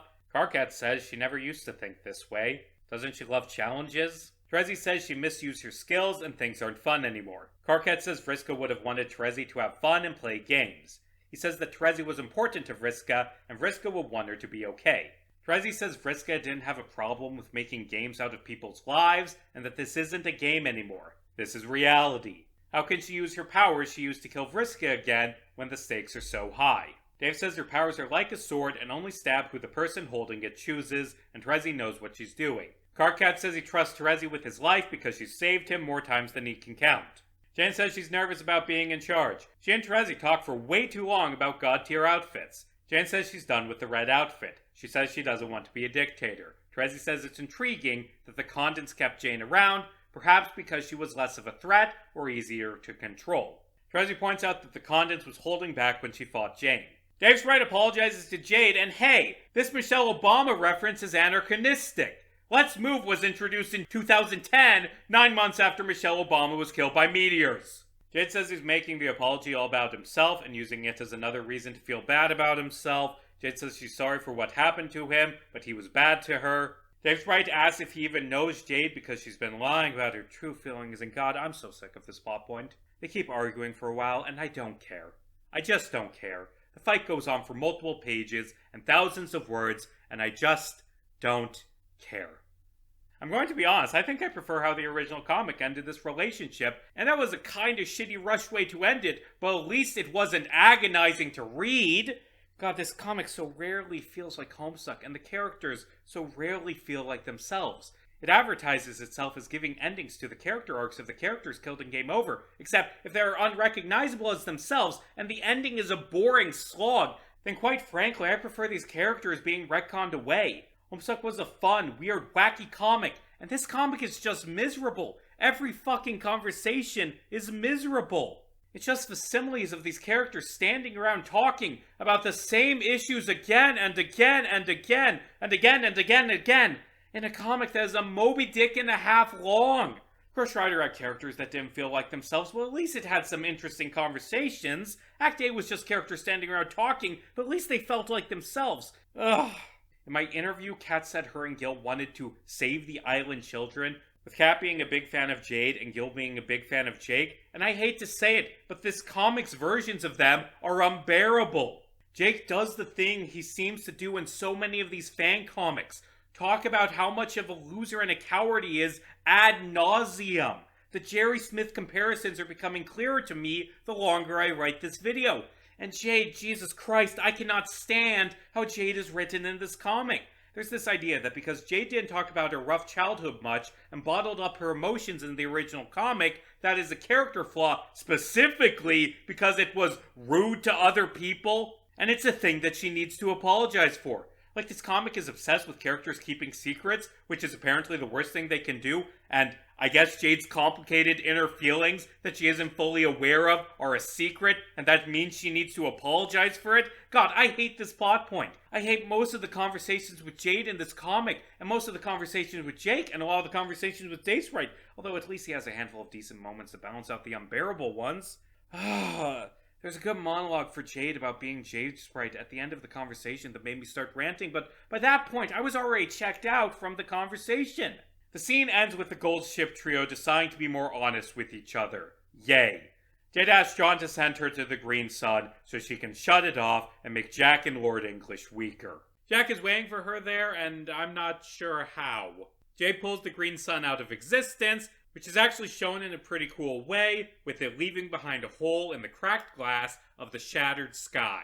The spirit of Beck leaves Jade as the Green Sun disappears, flying away through the hole in the white void. John isn't able to go grab Jade and bring her back because he is napping. Dave Sprite leads Terezi to Hephaestus' lair, which is covered in magic lava that only hurts you if you want it to. Terezi is nervous, but Dave Sprite assures her that this isn't a test for her. By the way, there's some really great framing with both this scene and the Jade Green Sun scene. Dave Sprite sticks his hand in and it begins to glitch out. He says the only reason he made it this far is because he wanted to die doing something useful. Trezzy dips her hand in, saying that 3 years ago, she made the hardest decision of her life, killing Vriska. Every day, she wishes she hadn't. The alternative would have been wasting away in a doomed timeline, but sometimes she wishes that was the choice she made. She says she could have let John retcon things, let another Trezzy keep going while she faded away in the bubbles, but she's needed here. Maybe someday what she had to do to get this far won't hurt. Being erased seemed like the easier choice, compared to enduring the pain of her choices. But those choices weren't only about Trezzy. It was about everyone. She killed Vriska to save her friends and keep them going, and a part of that is her going on too. She used to think Paradox Space had a sense of justice, but if it does, it is a justice that doesn't feel. It doesn't care about the reasoning behind people's choices. It's pure, judging by actions and outcomes, but it's a kind of justice Trezzy can't believe in anymore. She can see a million potential outcomes of every thought, but often it seems like she doesn't have a choice at all if she wants to preserve the Alpha timeline. But that doesn't mean she doesn't have a choice. No matter what, her actions are her own. No matter how terrible the consequences, she is still responsible for them. That's what makes her decisions important. Dave Sprite says it doesn't matter for him. There's only one ending. He's doomed. Trezzy says thanks to the retcon, they have a clean slate. They don't have to die. Dave Sprite can let himself go. It may hurt less, but she can't do this without him. She says the future is what we make of it, and asks if Dave Sprite is ready to make his count. They pass through the lava and come out fine. This is the first scene of Double Death that is truly great, but it will not be the last. This conversation is incredible, showing a good understanding of both characters and finally putting an end to Dave Sprite's moping. What's more, it justifies the existence of the comic. As I said earlier, the retcon is the core of Trezzy's character arc, and the writing for Trezzy in the original comic is good enough that I think the story as a whole is better for having the retcon, despite the messiness. The problem with getting rid of the retcon, as we saw in Altstuck, is that doing so destroys Trezzy's character arc. But in this scene, Kat and Gil show that they understand Trezzy as a character. They understand why the retcon happened, and understand what it means for Trezzy to choose to let Vriska stay dead.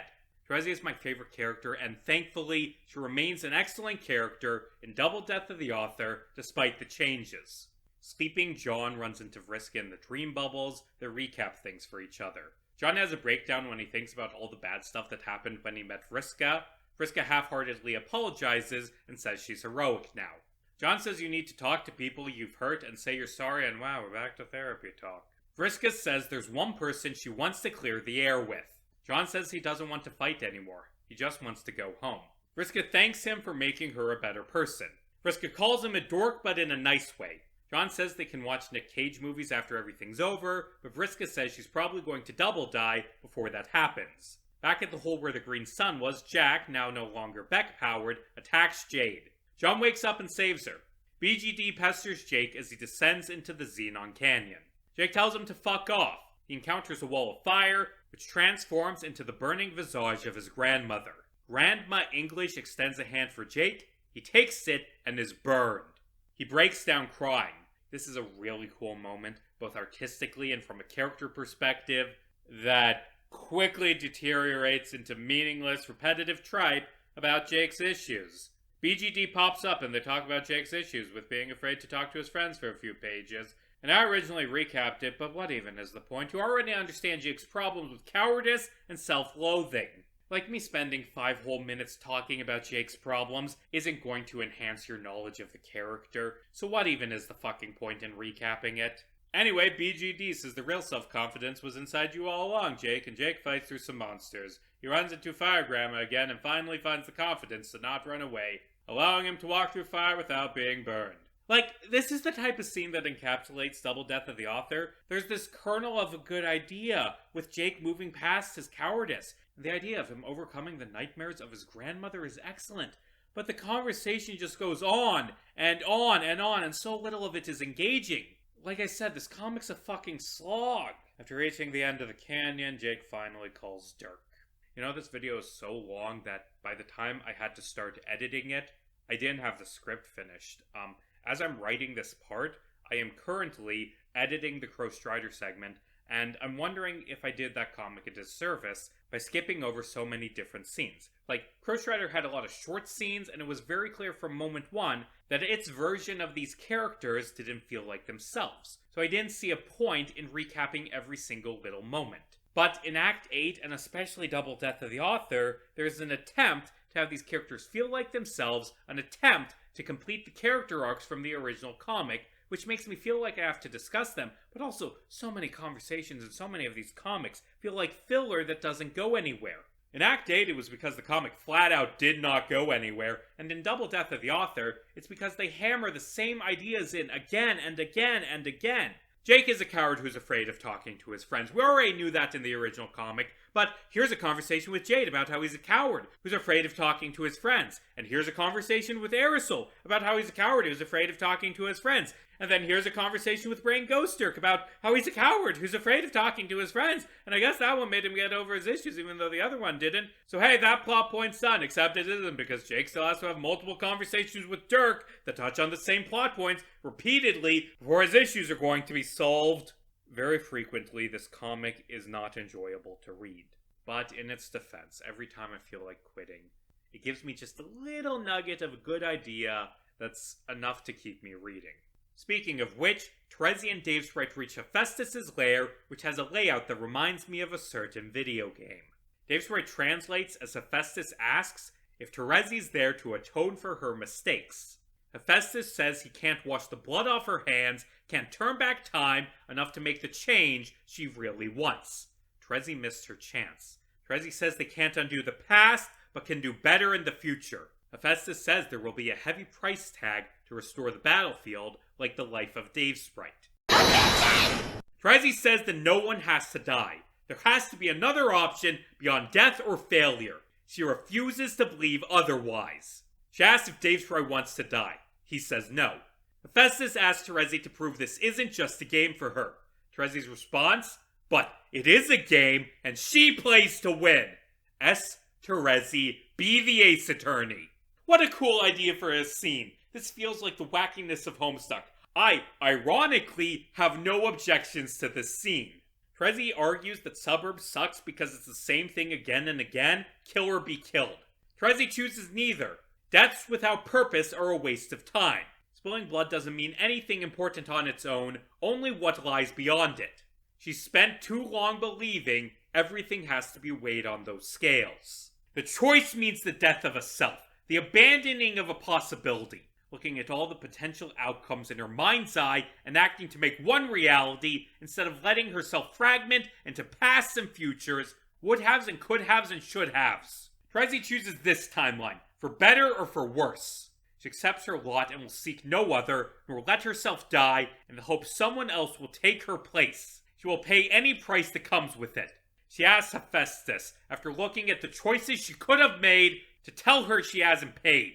Hephaestus accepts that she has paid the price for her choice and restores the battlefield, thus ending the first year of Double Death of the Author. Speaking of milestones, I just hit 60,000 words in this script. At this point, I'm too deep into this video to not see things through to the end. Right now, I'd like to do a little intermission to ask an important question. How many characters lose character development from the retcon? Because this idea that it destroyed the character arcs of most of the cast, that's what led to the creation of this comic. But is that even true?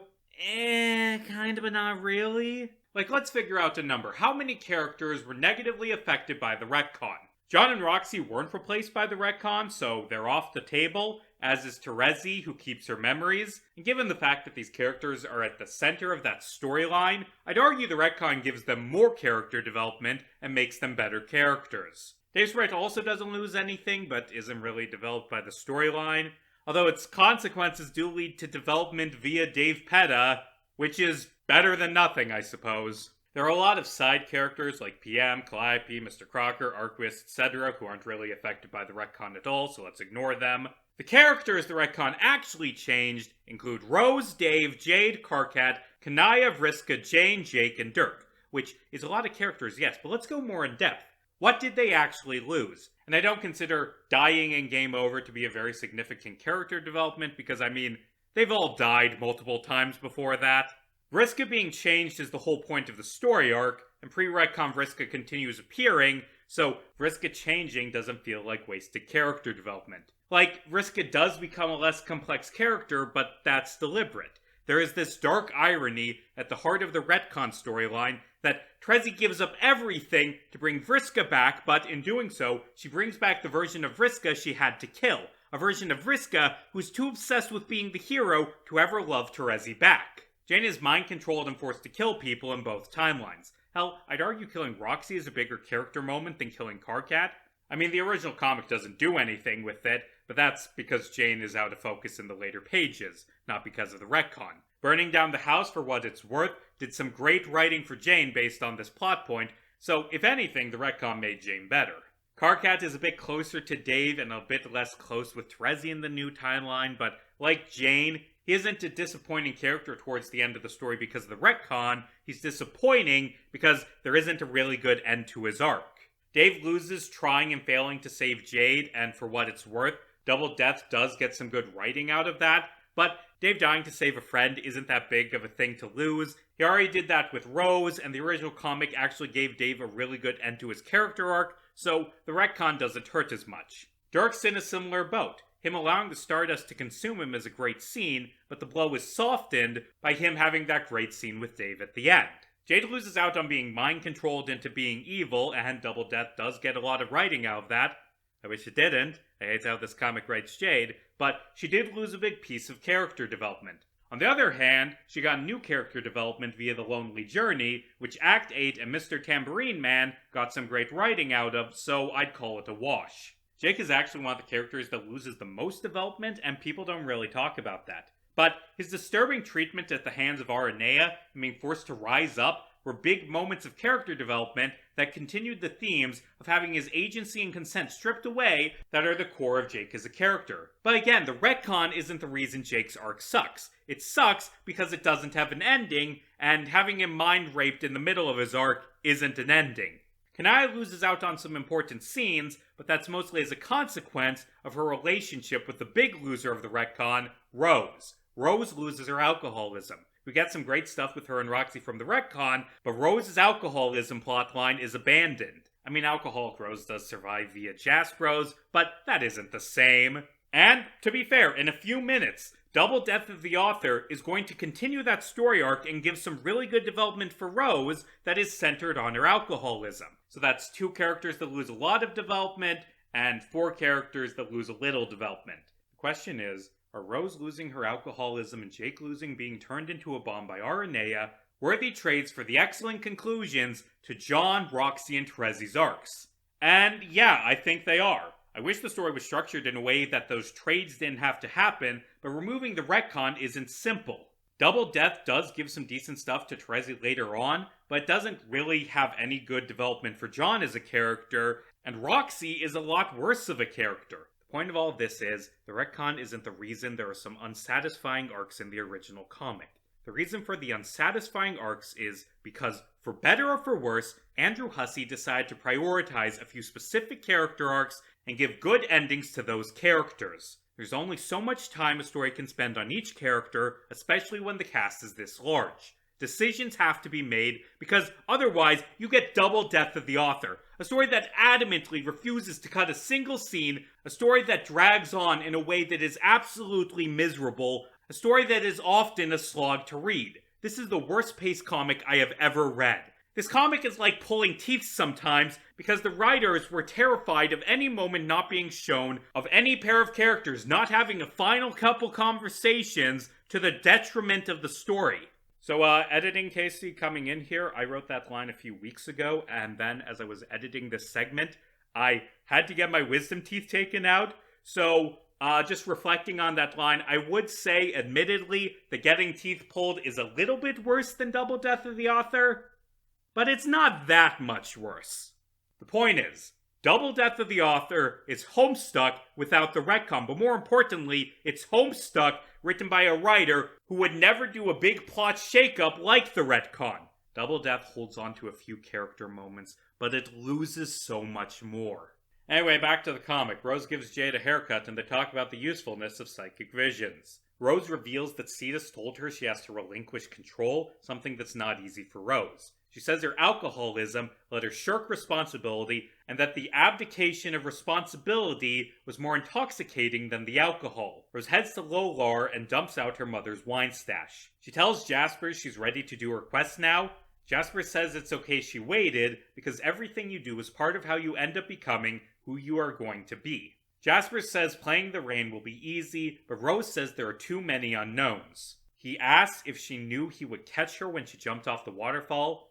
She says she didn't, but hoped, and Jasper says unknown things don't have to be scary, not when someone else is there to catch you. Dirk and Jake reach the endpoints of their respective quests, which feature identical buttons that they have to push together in sequence or else get electrocuted. Jake starts to apologize and Dirk says it's fine, but the conversation can wait. Dirk says he's envious of Jake because he has a way of seeing the best in any given situation and that Jake isn't the only one who didn't live up to expectations. Dirk says he believes in Jake. They complete the puzzle, shown through a flash called Do It or Die, and I really like this moment. Double Death has a bad problem with telling instead of showing, but I think this scene of Dirk and Jake working together perfectly to solve the puzzle does a better job concluding their problems with each other than any conversation could.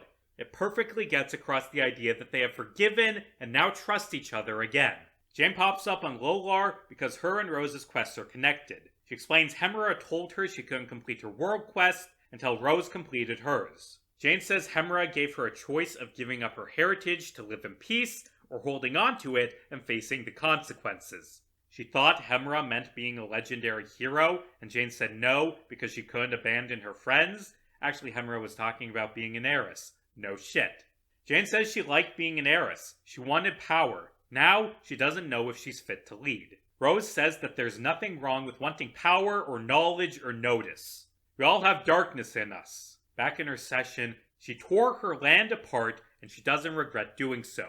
If she took that fury out on her friends though, she would have crossed the line. She tells Jane you have to police yourself. Rose and Jane play the rain, restoring life not just to Rose's land, but to every land. As Rose plays, she is swept away by a giant wave and knocked out. Jane saves her. This comic made Rose playing the rain work. This is an excellent scene. In Altstuck in Act 8, Rose playing the rain just felt like marking off something on a checklist without much thought about what doing so even means for Rose, but in this comic, it's part of Rose's arc. Rose is forced to let go of youthful rebellion and put her trust in other people. She is forced to accept uncertainty. Rose completing her world quest is part of Rose growing up. It also gives a good moment for Jane, who has been unsure of herself throughout the comic due to her guilt, having a moment where she saves someone and proves to herself that she can still help people. That's the thing about Double Death of the Author. As negative as I have been, I have to admit that every once in a while, it's a masterful work of art. By the way, I haven't talked much about this comic's artwork yet.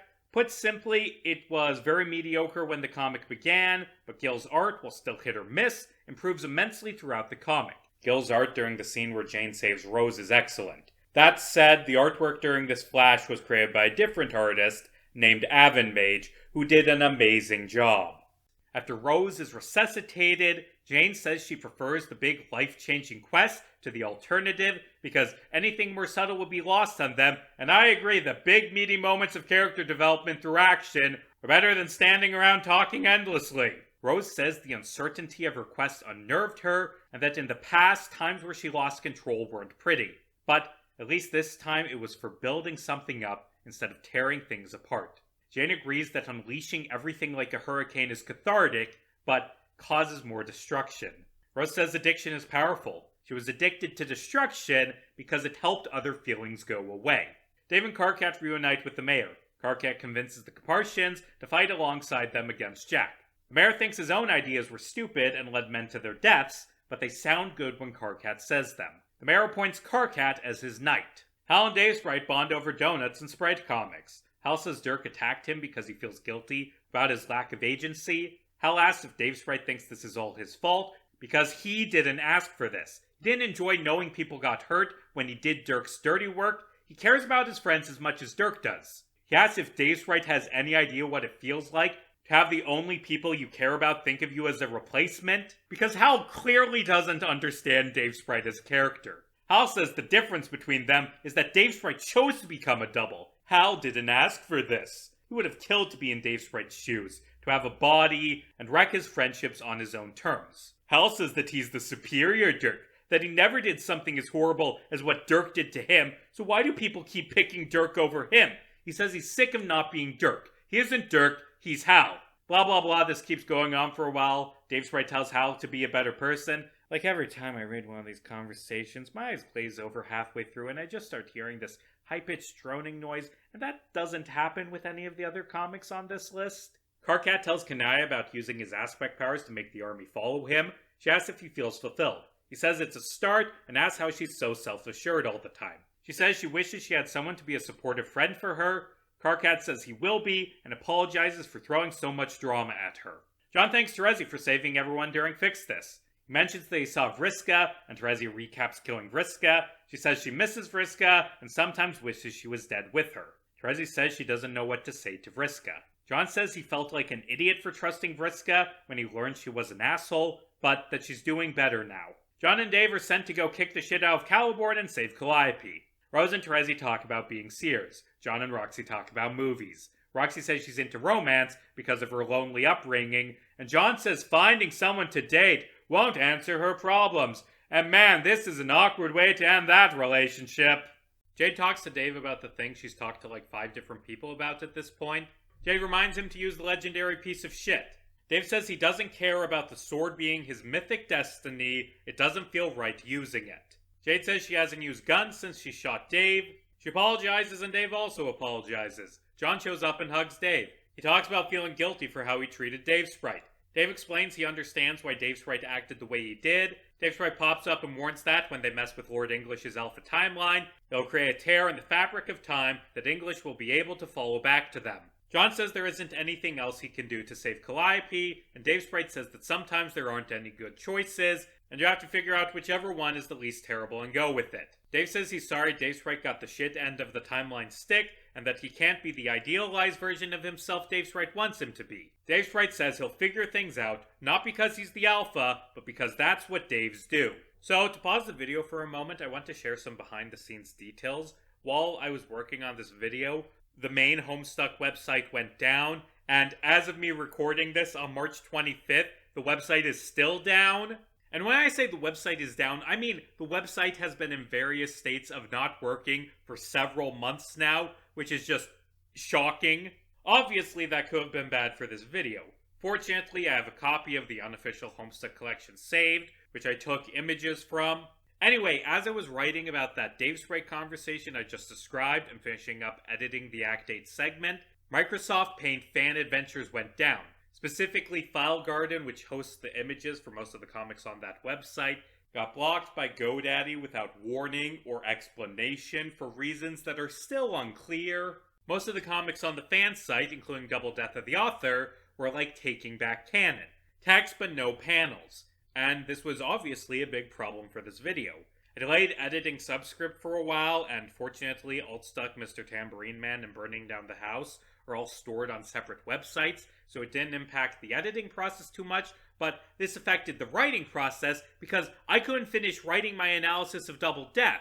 I actually worked on writing the final ending instead for a few days because there was nothing I could do to finish this portion of the script. And when the website went down, I had to be honest with myself, and I decided that if MSPFA was still down by the end of February, this video would have to be cut in half because otherwise I would not have been able to finish it. Fortunately, the fan site staff fixed things after a few days, allowing this video to come out on time, but this has really solidified this existential dread in me about the future of these comics, because so much of this is going to be lost if it isn't saved. Taking Back Canon has already been lost. Altstuck, this obscure comic stored on one person's Tumblr page, is the one most likely to become lost media, I think, and that sucks because Altstuck is incredible. There is a fan comic archive on Homestuck.net, but very few comics have been saved there. Double Death of the Author isn't currently saved to the archive. If a random, capricious tech company decides to destroy MSPFA in a more substantial way,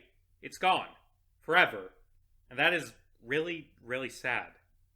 I don't have some big conclusion to this tangent, but I need to talk about how the old internet is dying and how that terrifies me.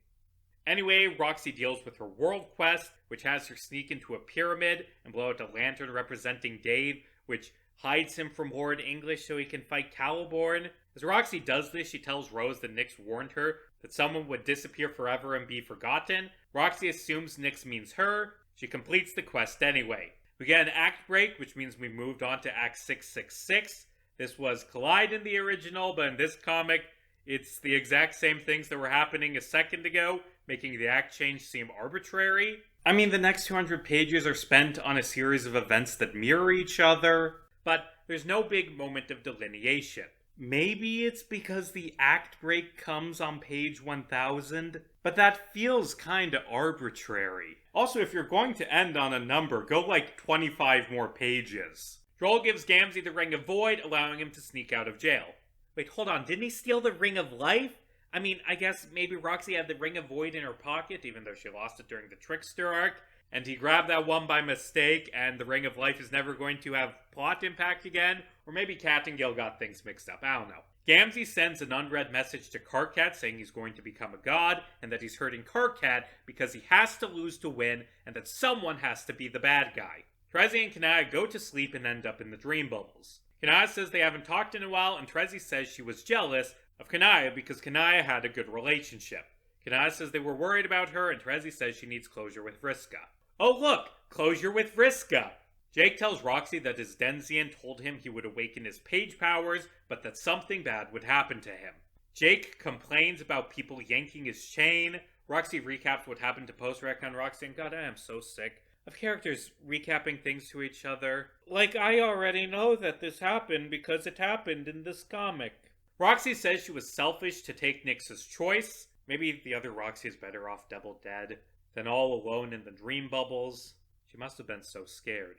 Roxy talks about keeping it a secret, and oh god! Double Death of the Author is beginning to do the impossible, make me dislike Roxy. Jake being unbearable, that's normal. Jake sucks. But please, don't make me dread Roxy showing up. Quick, do something dramatic to make me interested in this comic again. Okay, fair enough. That works. So, Alpha Jack murders Jake by stabbing him in the eyes. Nice touch with Jake's eyes being a part of his glasses. Jack puts Lil Cal's eyes in Jake, allowing Caliborn to possess him. Hal explains they put a backup of himself inside Lil Seb, which led to the Hal part of Lord English in this continuity. As a result, Lord English gives off a signal that Hal can track. Said signal is now coming from Jake. Dirk flies to save him and runs into Caliborn-possessed Jake. Cake, I shall call him, because that is what Dirk focuses on. Cake English says he spent some quality time with Dirk via Hal being fused with him, and that he's so strong when possessing Jake because no one can believe as hard as he can. He says he finally understands what they saw in Jake. It's not about him, it's about the power! This is a great concept and a perfect way to wrap up the Alpha Kids arc. Meanwhile, John and Dave warp to the radio tower on Caliborn's Earth. John says that he never did anything brave, unlike Dave. Dave says that he wasn't brave and that he fought Jack back during the Doc Scratch banner segment because he wanted the time loop shit to be over. They argue about if Dave's a hero, with John saying that he's a hero because he is John's friend. Caliborn is waiting for them. While John tries to fuck with the radio tower, Dave and Caliborn argue about Lil Cal. Caliborn says, "Face me and die bravely." The beatdown flash shows both Striders facing off with an incarnation of Caliborn. Dirk laughs in Cake's face because he's lame. Dave says fuck that noise and breaks his sword, abandoning his destiny. Caliborn guns him down. Meanwhile, Cake rips Dirk's heart out. I like this a lot. First off, fuck Caliborn. Double Death of the Author understands that he's an attention-hungry loser, undeserving of respect. Second, Dave breaking his sword and refusing his destiny to slay Lord English using the Blade of Legend is a good end to his character arc. I like Dave rejecting his destiny. Like, there are parts of Double Death of the Author that are great, moments that show clear understanding of these characters. There are these big, incredible, dramatic moments that are genuinely excellent. It's just that the things surrounding those half-dozen big moments aren't. I mentioned this earlier, but Kat said that her and Gil were invested in the story for the characters, implying that Hussey's priority was the plot instead, but Kat has it backwards. She was good at writing plot and outlining a story, but not very good at the moment-to-moment character interactions. Cake ripping out Dirk's heart is where this comic excels, not Rose getting mad at Roxy for not immediately explaining her deal with Nyx. Kat and Gil prioritize the characters, but they can't write half of them. They can write a good Rose, they can write a good Terezi, they can sometimes write a good Dave or Dave Sprite, but that's it. This comic is so much better in its second half, where the shit starts hitting the fan, and there are these big conclusions, which, to be fair, is something that the original comic also excelled at, except, while the original did neglect some character arcs, I never dreaded seeing a character appear because I knew their pester logs would be unbearable. Look, I'm being very negative in this video, even around the good moments, but that's because large portions of Double Death of the Author are completely miserable to read. But, if you can get through 800 or so pages of misery and reach the point where you start getting these great moments like Rose playing the rain, the Striders fighting Caliborn, or Trezzy and Vriska reuniting, then you will finally find a comic good enough to deserve the love the fandom has for it. Anyway, back in the comic, John manages to unlock the narrative prompt on the radio tower while Caliborn is distracted. Hal interrupts Jane and Roxy talking about nothing to say that Dirk and Jake are in trouble. He explains that he turned on the tiara top, allowing Jane to get mind-controlled because he had to for the timeline.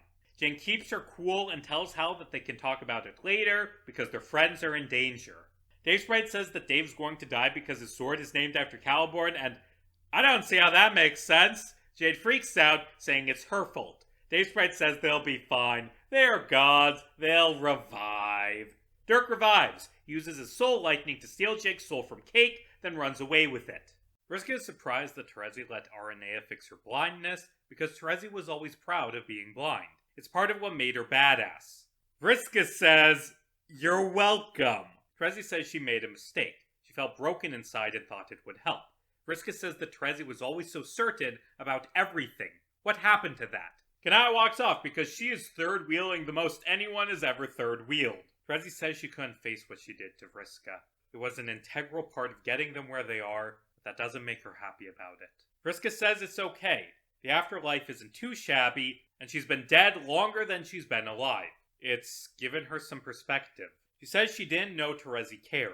Trezzy says Vriska tore her apart. If she had just behaved, they would have been unstoppable. Vriska is annoyed at Trezzy wanting to keep her on a leash and make her do the dirty work so she can pretend she's still above it all. Trezzy killed people just like Vriska, and she enjoyed it. Vriska's the scratch side of the coin, but it's still the same damn coin. Trezzy says hurting their friends crossed the line. Vriska says Aradia and Tavros are okay now. Trezzy says that doesn't make what Vriska did acceptable. Vriska always has to go for the biggest and most dramatic display possible. Like that stunt with Jack? Why is she so stupid? Why can't she just have listened to Trezzy? She kept breaking rules and getting innocent people hurt, and eventually, Trezzy couldn't look the other way anymore. Someone had to stop her. She asked why Vriska made her kill her. Vriska says Trezzy should have known she wouldn't be able to resist, calling her bluff. Trezzy says there might have been another way and that she had the chance and almost took it, but it's not all about Vriska. It can't be. Trezzy says she couldn't have done the retcon from the original. Everything they've gone through and the choices they've made, they matter. They make them who they are. She can't change that because she won't be saving either of them at all. She'll be saving someone else. It's tempting sometimes to want to push all of this onto someone else, but Trezzy isn't arrogant enough to think that would be better or to make everyone live with it. Vriska says she's glad Trezzy didn't save her. Dream bubbles suck, but it'll take more than dying to sideline her. For the first time, she's been able to feel really good about what she's doing. She isn't fulfilling a time loop or manipulating someone so she can look like the hero. She thanks Trezzy for killing her. Lord English is never going to learn his lesson, but Vriska has to be better than that. If she stayed alive, she doesn't know if she would have ever grown up. Trezzy says that the world is a confusing place and that she thought putting rules around it would help give it some kind of order, but it didn't because her rules were arbitrary and imperfect. Sky has said Vriska's death was just, but Trezzy couldn't accept that, and if she refused to believe in a justice that included it, she didn't have anything left to believe in. Trezzy says when Aranea killed her, she thought she deserved it. She says she doesn't want anyone else to die because of her, that she doesn't deserve to dispense that kind of justice. No one does. She's learning to be a better person because of Vriska. Vriska says the thought of Trezzy kept her going. She's never found another Trezzy and was afraid that this Trezzy didn't want to see her. Trezzy says she wasn't ready to face her, but she is now. The Scourge Sisters hug. Removing the retcon is a hard task. Removing it haphazardly removes Trezzy's character arc, which is some of the best writing in all of Homestuck. which is why I'm so glad that Double Death of the Author went all in on Terezi's character arc, that the authors dedicated themselves fully to ensuring this character received a satisfying conclusion. The writing for Terezi is incredible in Double Death of the Author. Dave talks to Aradia in the Dream Bubbles, who assures him that he won't die because his death wasn't heroic. She says that death is nothing to be afraid of, and shows him some of the times she interfered to protect the Alpha timeline, including one where all of the trolls died on the battlefield. Did Aradia murder everyone in this timeline? She compares her job to pruning a plant, and hey, this comic did that line before Loki did it, unless that's a thing from the comics, I don't know. Aradia says time players have the gift to remake the universe more than almost anyone else. Dave doesn't think this is a gift. Aradia says even death can be a gift sometimes. Everything runs out of time eventually, and that's a good thing. If you exist forever, eventually most of what you are, or could be, fades away. Aradia implies this is what happened to Caliborn, that he was consumed by his notions of time. Dave says he doesn't want to die. Aradia asks why he didn't fight Caliborn. Dave says that he isn't hardcore enough to shank baby Hitler. Everyone expects him to be. His bro will be shaking his head at his failure to be a cool guy and a badass, but Dave doesn't want to be any of those things. Besides, he didn't want to give Caliborn the expectation of being a big hero for him to fight. He says that he couldn't have beaten Caliborn with a sword, and that he doesn't want a grand gesture to be the one thing that makes his life worthwhile. He died a hero's death by Skaya's standards, and it didn't change much. It hurt, and he's still dead. Aradia asks what kind of hero he wants to be. Dave says as a kid, his bro said he wouldn't hurt him if he was good enough. He never was. He says he wishes he didn't have to prove himself. He wants to keep everyone safe, but the price tag's a little high, and he's tired. Aradia, oh fuck, that's a cool panel. Aradia says time heroes are used to dying, and that sometimes it's easier than facing the troubles waiting for them. Dave asks about Aradia leaving her friends, saying they missed her. She says she's maybe been away for too long. Aradia says their role isn't about dying or killing things, and that Dave doesn't have to destroy himself to be a hero. Being a hero is something we define for ourselves each and every day, whether it's grand acts of sacrifice or cleaning up friends' mistakes. She says Dave can be anything he wants. This is another absolutely phenomenal scene. This is an excellent ending for Dave's character arc. Kat said she was really proud of it, and she should be. Jake apologizes to Dirk for the trickster stuff. Dirk apologizes for how he treated Jake. This comic already gave a good conclusion to their relationship in Do or Die, so I don't give a shit. Jake says he was worried that Dirk would abandon him. Dirk says no amount of petty teen angst bullshit would ever stop him if Jake was in real trouble. Dirk apologizes again, Jake apologizes again, blah blah blah, they make up. Jane shows up and yells at Dirk for not notifying them before rushing to save Jake. The nobles go to Prospect to revive peanut allergy death Jake, and hey, is that grammar English? They revive Jake, which sets up the beginning of the long one. Jane and Dirk don't want Jake to fight against Kate. Jake gets pissed about everyone treating him like he's useless. He says, I am a man! Not a piece of meat or a trophy husband, and that he's tired of people making him into something he's not. He wants to fight Kate. And then he starts ranting about honesty because this comic's creators are obsessed with characters not being honest with each other. Roxy says she wishes they could get along, and Jane says she isn't helping. She says that Roxy isn't funny or cute. Dirk gets sick of this fight, so he messages Hal, because I guess that's preferable to this unbearable horseshit, and learns the cake is 20 minutes away. Fly faster, Cake! Please! Save them from themselves! Put them out of their misery! Dirk says that they can all agree that keeping things bottled up is a bad idea. Roxy starts staring into Dirk because he met a robot and didn't tell her to stop drinking. Dirk says he tries to put them first, and Jake yells at him for the robot and the brain ghost. Roxy compares him to Jigsaw and a robot. Hal says she's right. Dirk smashes his shades because he's sick of Hal. Crying, Dirk says that they treat him like he's a lunatic or a robotic psychopath before running away. Jake asks what happened to them. Jane says it's because they kept things to themselves. Jake says he wanted to go back to how things were before the game, but were they really so much better then? He blames himself. Jane and Roxy also blame themselves. They run after Dirk. Jane comforts Dirk. He says he's fucked up. Jane apologizes for losing her temper. She says she thought that they could change and be proper heroes, but she made it all about her. Dirk says change doesn't happen all in a day, but that doesn't mean it's not happening. Dirk says he put himself into his robots, sometimes literally, and the gang rejecting them hurt him. Jane says he had good intentions. Dirk admits that after Game Over, he was scared shitless and gave up. Also, via Hal, he created Lord English and ruined everything. Jane says she didn't like being treated like she was naive, and that it made her feel like she wasn't good enough, which was worsened by the love triangle. Dirk says that nobody won Jake because he wasn't something to be fought over. He says he felt bad for taking something she deserved. Jane says no one deserves another person. Jane says she had no greater right to Jake than he did. Jake pops up and apologizes for forgetting Jane's birthday. Jane says she got him back when she kicked him off a cliff, that he has a right to be hurt or scared of her, and that his love life is his choice. They make up. Oh god, Roxy's here. That means it's almost over. Roxy apologizes for her BS and for spying on them, which is a thing that she does, apparently. She says she fucked up Hal by flirting with him. Dirk says she's like a sister to him. Jane says that Dirk feels like he let Roxy down by being gay, and he says yeah, and that he had nightmares of breaking her heart and her running off and never seeing him again. Dirk says it sucked being gay and alone. Dirk says he wanted the other trio to look up to him like a big brother, and well, that never seems to work out for Dirk. Roxy apologizes for always trying to lighten the mood. She says Jane shouldn't be jealous of her because she's the team disappointment. They discuss how they're all the team disappointment. They do a group hug and it's all over now, right? Why is it not over now? Dirk says that he fucked up by creating Hal, but that he's sentient, so Dirk's treatment of him was cruel. He says Hal planned Unite synchronization and that he scares him. Dirk asks what to do now, and Jake says to leave him be. Jen says she doesn't hold the tiara thing against him. Dirk says that Hal isn't him anymore, but that he sees himself reflected, and that scares him because there's potential in him to become a monster. Jane says he won't. Roxy says Hal isn't a monster, but he's just a shitty kid who wants someone to care about him. They all are. Cake shows up. Finally.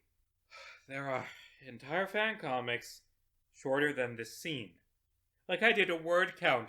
14,820. And I know that they didn't have that conversation in the 20 minutes they were waiting for Cake, because that's roughly the word count for my recap of Double Death of the Author, up to the point of me beginning describing that scene. Excluding the retcon tangent, my script for the Double Death of the Author segment that I've been doing for the last hour and a half, it was 14,380 words prior to the line, "They revive Jake." The longest conversation in the original comic, John Dave and Karkat's Lilypad conversation, is 5283 words, and quite frankly, that conversation was maybe a bit too long, but at least it was some fun, fruity, rumpus-style banter. Imagine 3 times that conversation, but it's the worst of the relationship drama from Act 6.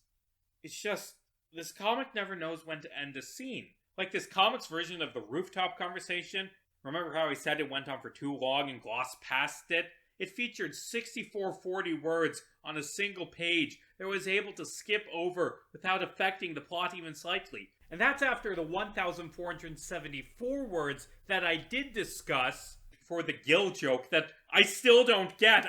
I don't get that fucking joke. Dave's Wright and Hal's conversation, 6,286 words, longer than my analysis of Act 8. Dirk and Ghost Jake, 5162. The Brain Ghost Dirk and Jake conversation in the Xenon canon, which I skipped, which, by the way, that one featured a reference to a Sonic the Hedgehog comic storyline from 2015. Anyway, that conversation was 4,306 words.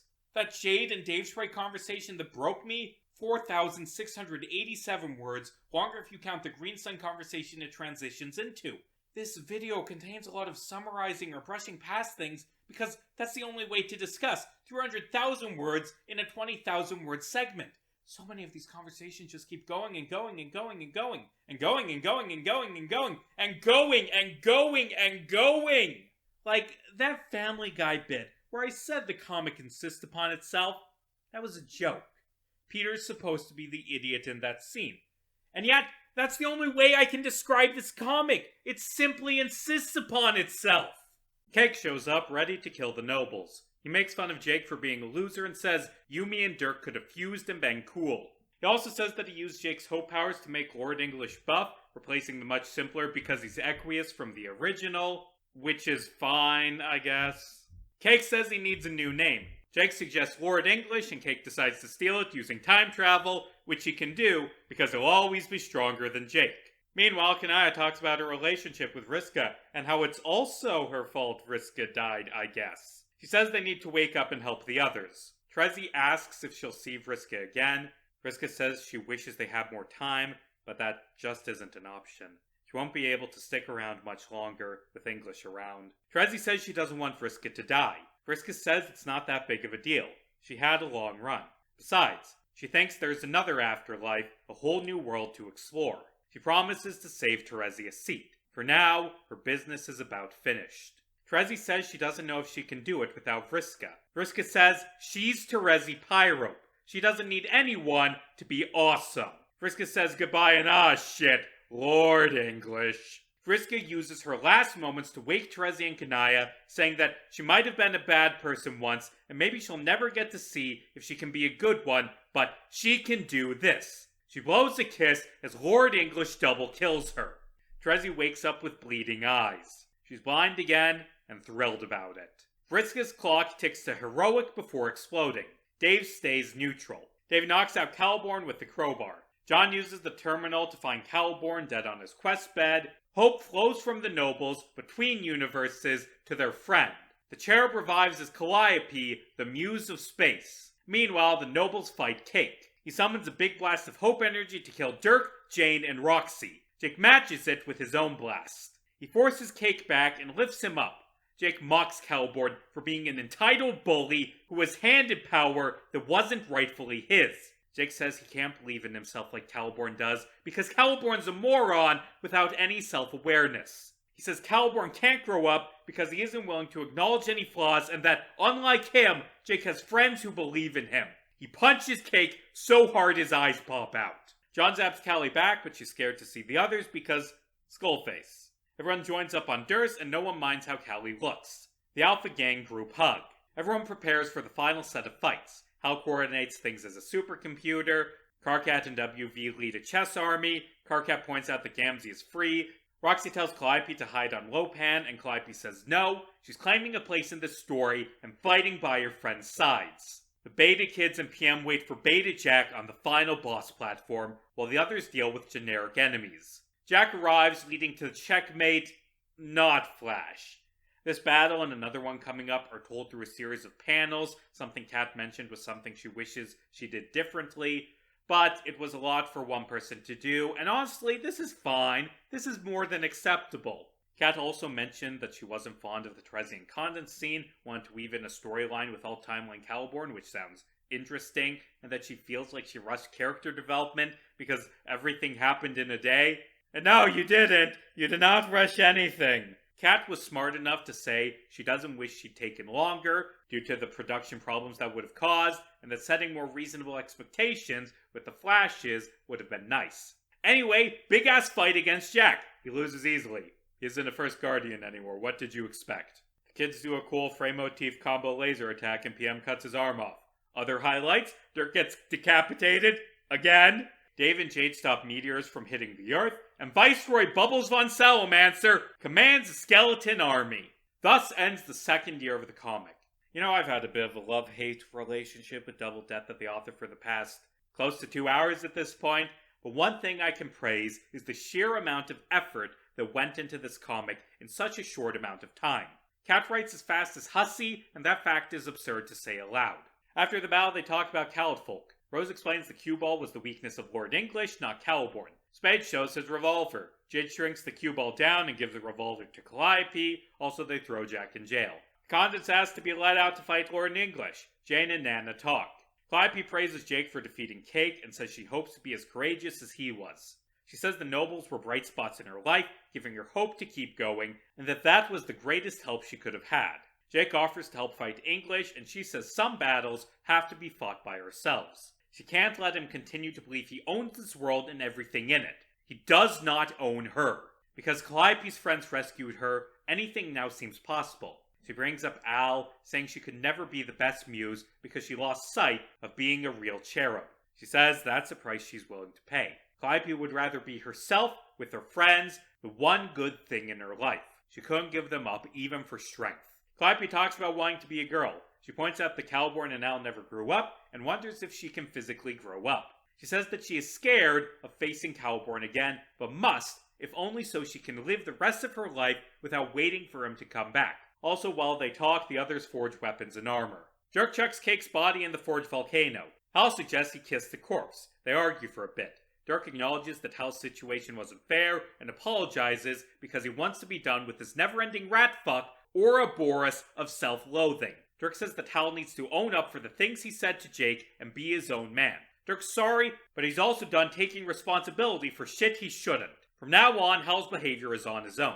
Dirk suggests Hal get a new pester chum handle. Dirk says he isn't holding breath for an apology from Hal, but that Hal needs to apologize to the others. Hal says that he didn't want to drive them away, but then, all of a sudden, they weren't his anymore, and if he kept the same relationship, he'd be an imposter. Also, the exiles throw the rings into the forge. Karkat asks Jade what it was like losing her guardian powers. Jade says that it's like she had a cold that never wears off. Everything feels smaller. She says she was worried no one would want her around without her powers, and that was silly. Karkat relates to this, and she suggests they try yoga. Karkat asks if they're square now that the cancer is gone and Jack is defeated. Jade says there were a lot of good things about Earth, and Karkat's responsible for that too. She says earlier she was angry at a version of Karkat that doesn't exist anymore, and that she believes Karkat can be a good leader and inspire people to do amazing things. Karkat says he's going to create a benevolent society with the mayor. Karkat says he never thought he'd find a place for himself and that he fell ass backwards into being the leader. He says he wasn't meant to be the leader and that him taking charge threw off the balance. Jade talks about her memories of being Jade Sprite. She grew up being told she would be a legendary hero, and then suddenly that wasn't her story anymore. She'd been brought back just to be used by herself. But that wasn't her story either. Both were stories told to her so she'd do what she was supposed to do. Now she gets to make her own story. They all can. Jade can be whatever hero she wants to be, and Karkat can be whatever kind of leader he wants to be, and hopefully they'll both do it right. Karkat says he finally thinks he's in the right place at the right time, and that he's confident that they're going to win, and that he'll be able to be a part of that instead of being baggage. There's a nice silent scene of Roxy tossing a bottle containing dead Roxy's ashes into the ocean and watching it sink. She messages Dave Sprite and tells him, hey, because she hid Dave's lantern, Dave Sprite is actually retroactively always been Alpha Dave? She says she could have done the same for the other Roxy. Dave Sprite says you get used to it, and that Sky is big on acceptable losses. She says he's drinking the Kool-Aid. What Sky made them do and what it did to them was fucked up. Dave Sprite says the devs won't care if you downvote Suburb. Roxy wonders, if she did things different, could they have avoided game over? Dave Sprite said Rose used to think like that, but it doesn't matter if it's their fault. They still have responsibility to fix things. Roxy says it's their responsibility to whoop the game's ass and make it suck less. Roxy says she's getting numb to death. Maybe some losses are inevitable, but that shouldn't make them acceptable. If they start thinking like that, they're no better than Caliborn. She doesn't want to get used to this. She points out that in the new universe, there will be another loop, another round of the game. Are they supposed to sit back and watch Calliope suffer because the loop says so? Are they really going to get out of the game if it's still going to force them to do shitty stuff? How do you win a game like that? Dave Sprite doesn't know. This is another absolutely excellent scene. Like I said, if you get through the first 700 to 1,000 pages of Double Death of the Author, the comic is really, really good. Canon and Rose talk on the beach. Rose says that in her first session, she tried to crack the game open. This time, she played by its rules. There may be no other safe way out of this, but it leaves a bad taste in her mouth. She hopes they'd be more of a wrench in the works than another cog in the machine, but she won't deny the others their only chance at a happy ending. Rose tells a story of going to the supermarket with her mother and acting impatient because she wanted to talk to her friends and just wanting her mother to be gone. She's dead now. Everyone at that supermarket is dead. Rose's whole universe is dead. Kanai says hers is too. It isn't her fault. Rose gazes up at the battlefield at Skya and clenches her fists. It's someone's fault. Rose says it was arrogant to think she had a hand in this. Skya has been moving them around like good little chess pieces for millennia. But then, didn't Rose ask for this? She wanted to be important, wanted to change the world. Kanai says, it got us here. That's not all bad, right? Rose says it's a hell of a silver lining that if she had to do it again, she would. She can't imagine her life going any other way. Can't imagine not meeting her family or Kanaya. Kanaya says the game preys on their desires. They were young, they can't be blamed, and for what it's worth, she picked Rose too. Rose says it's finally hitting her that everything is just gone. Kanaya says her species was cruel, but did not deserve oblivion. Rose thinks her mother drank because she knew what was coming. She asks, is that what parenthood is? Are they supposed to create a world knowing what's in store for it, then drink to forget? Kanaya says that Jade Bloods are expected to be clinical and detached. Her species wasn't ideal, yet she is expected to act like them when reviving your race. Maybe that's the only option, but it feels irresponsible. Still, there is no alternative other than stagnation. Their old structures were bad, but at least they were there. Everyone expects Kanaya to carry the burden of her race because she's been carrying it for so long. Rose says, not on your own. She's given Kanaya more than her share of burdens. It's only fair that she tries to shoulder this one with her. Rose says she tried to get the last word in with Cetus, that she said she'd break her system because otherwise they're no better than the puppet master they're trying to escape. Cetus told her, good luck.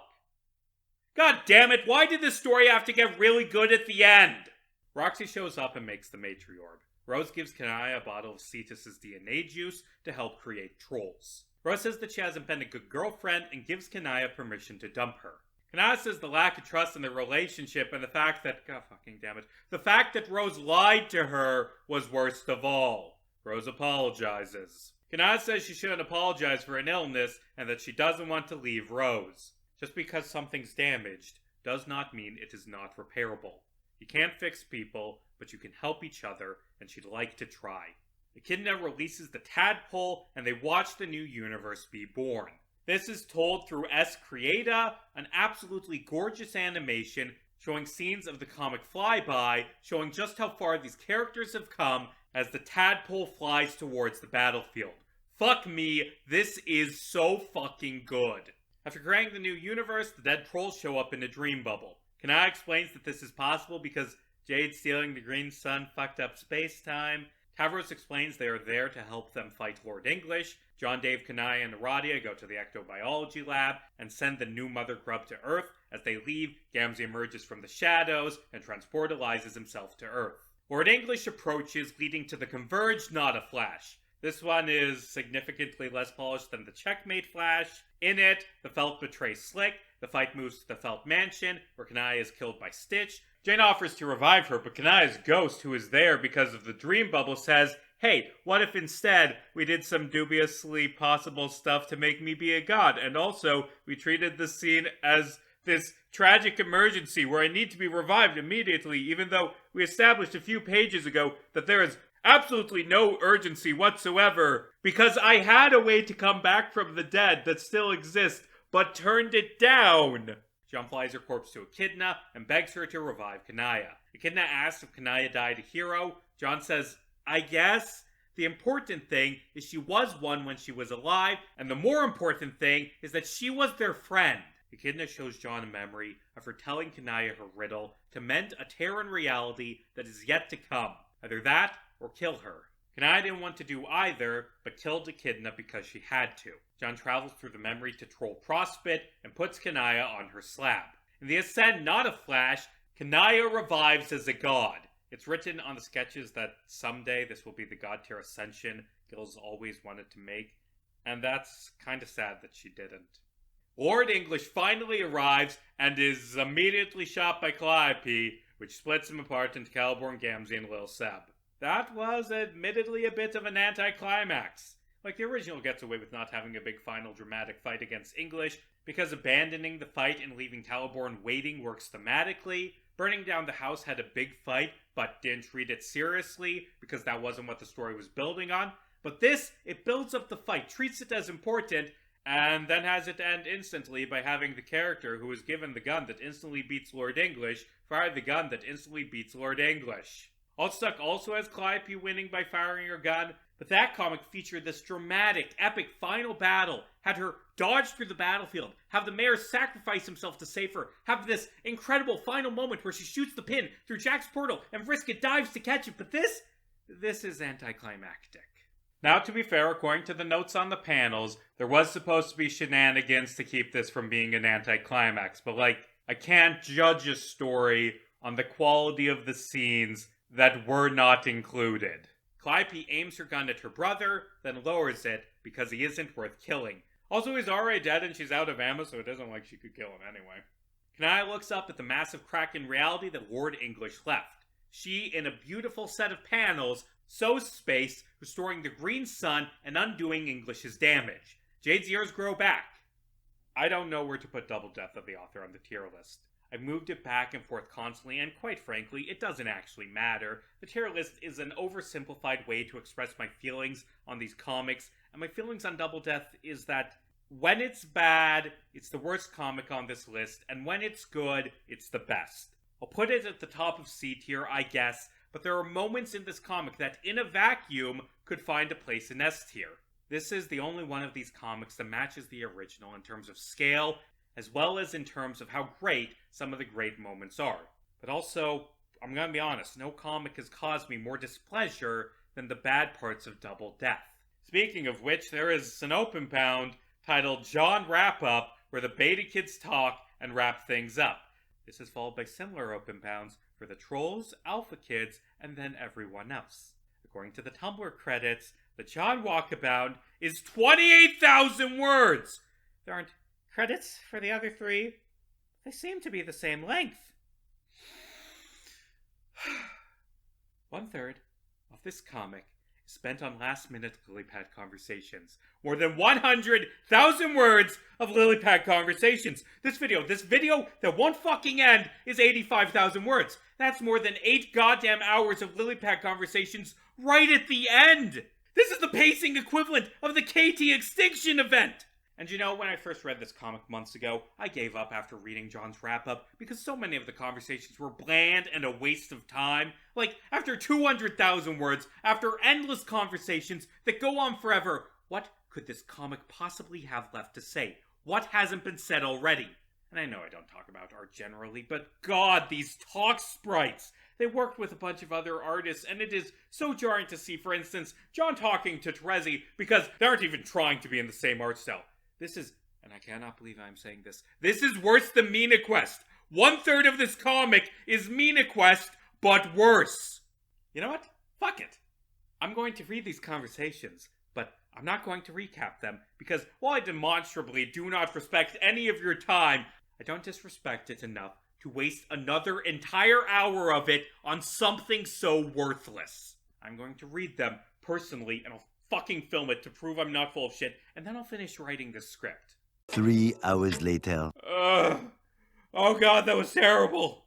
So, I said the others were about the same length as John Wrap-Up? That was wrong. They're longer! God, I read through, 100 different conversations, and 95% of them were abysmal. They were boring. They did not need to exist. So many of the conversations were just, hello, we never met in the original. It's nice to meet you. And like there were a handful of good conversations like Gamzee Aradia, Calliope Rose, Karkat and the Condens, Calliope and Calborn, and John and Nana, but they are buried under a sea of mediocrity. And that's this comic in a nutshell. There are good parts, no one can deny that, but to get to them, you have to dive into a swimming pool full of spoiled milk. At least they let me know that Hal is really into Vor and that Jake isn't. Those screenshots come from separate conversations, by the way. Like, I'm a hypocrite. I'm breaking my own rule. I said that if you don't like a comic, move on and stop reading, and here I am, spending 2 hours talking about a comic I don't like. This is a reference to the fact that I am a video essayist, and thus have different standards for what I read for videos than what I read in my personal life, and also when I said stop reading it, that was as opposed to the alternative a lot of Homestuck fans take, that is, send death threats. Like, as cynical as this video is on a few of these comics, I don't hate these comic writers or want them harassed, and I hope I make that clear. I hope it's clear you shouldn't send fucking death threats to these people because, oh no, they put in an open bound that went on for too long. How horrible. But anyway, the point of this is, if I was reading this for personal reasons, I would not have gotten to Terezi Pyro Base Attorney, or Dave's conversation with Aradia, or Rose playing the rain, or S Creata. I would have missed out on some genuinely beautiful writing because it is hidden behind a mountain of monotony. 20 more pages.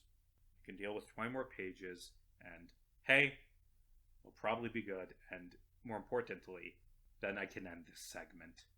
Aradia leads the dead trolls, Calborn, and the Condens to the true afterlife. Before they open the door, Rose reveals there's one more adversary to face. Skaya, the game, the world itself. Jade reveals that all along, there's been a cherub behind the curtain. Al has been influencing Skaya, manipulating the rules of the game to bring them here. Everyone is in agreement. They're done playing by the game's rules. The penultimate flash, Act 7, shows the main cast resting after battle and having a birthday party. They watch Con Air, smash an orange guy piñata, and sleep in pillow forts. Afterward, we get this amazing shot of John approaching the door.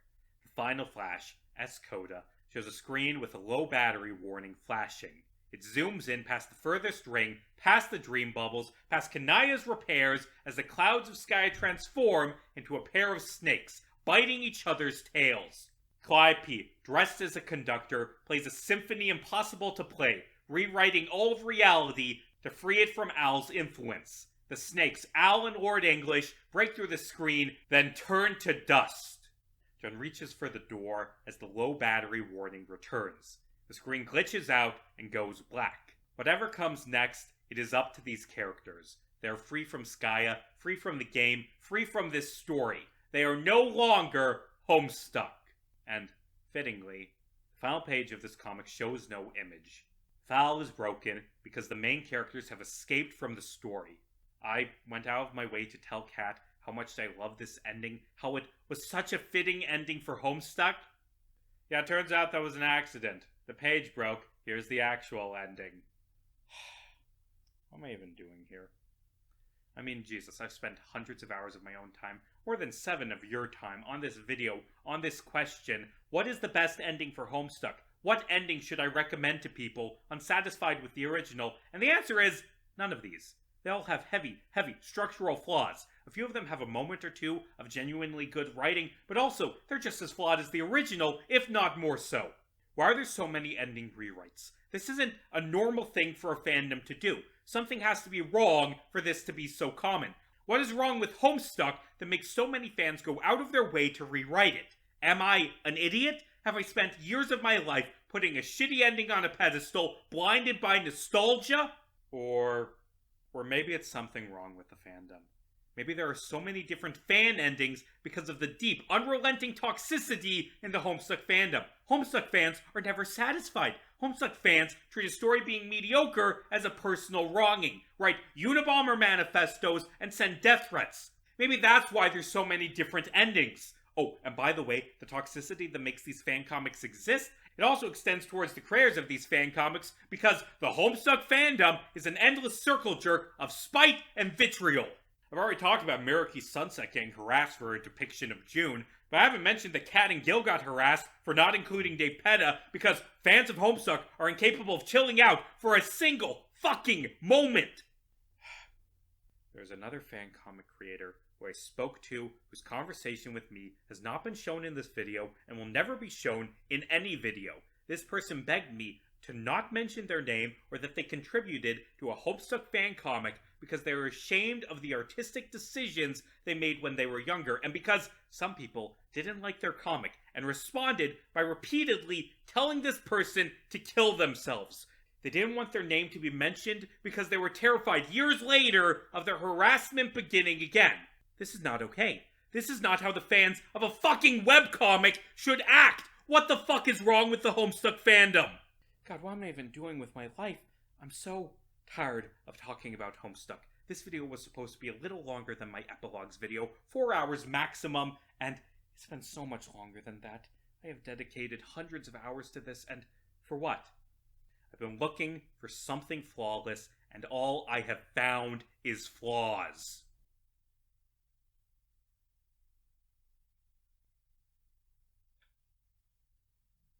So, there are 2 questions I'm asking everyone.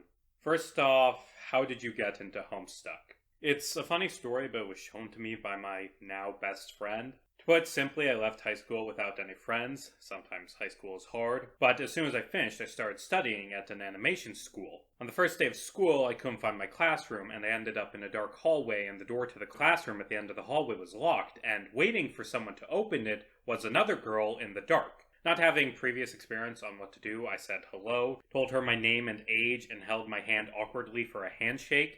She also seemed to not have any idea what to do, so she did the same. Turns out we were both 18 and fresh out of high school, and were the youngest in our class. And she also turns out to have no friends here because she had been living out of the country for a couple of years and was back for uni. She showed me her drawings on her phone. They were drawings of her Trollsona. She explained to me what that was and why it looked the way it did. She started telling me the story about these kids playing a game about aliens and ghosts and gods, and I really wanted to be friends, so I decided to read it. At first, I had to message her a couple of times to confirm that I was reading the right comic because where are the aliens? Where are the gods? This kid John has been talking nonsense locked in his room for 20 pages. Eventually, I started to get hooked, and she told me more and more of the story. She tried not to spoil it too much for me, but she couldn't help it. We spent many hours drawing OCs based on songs and making up stories. It took me 6 months to read it all the way through.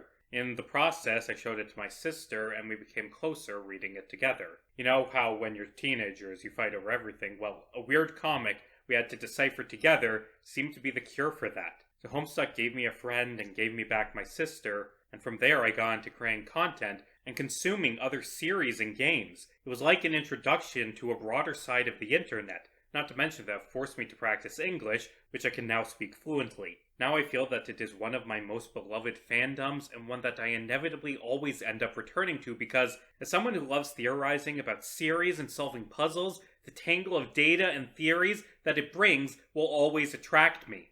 I was a freshman in high school circa 2010 when the first season of My Little Pony Friendship is Magic aired, and Homestuck and Bronies at the time were pretty close. I remember going on MLP FIM image boards after school and seeing people react to the Act 5, Act 2 updates alongside episode recaps. It wasn't until a friend of mine in real life recommended it that I finally sat down and read it through. Hearing a friend I had known since I was 6 say, "Vriska is my waifu," changed my life completely unironically. I discovered Tumblr one year, and the blog I first lurked on talked about Homestuck a lot, and I saw others talking about it too, and eventually I gave in. What really helped, though, is that I knew nothing about it. Everything was a surprise. A fandom friend kept posting advocatory write-ups. It took me a few tries to get far enough in to get hooked. A common tale. When I was in high school and college, I had a bunch of friends who were obsessed with it. I tried to get past the first few pages a few times, was so confused about the format I never got far. After a certain point, Homestuck's infamy was so great, I sort of refused to read it on principle, but then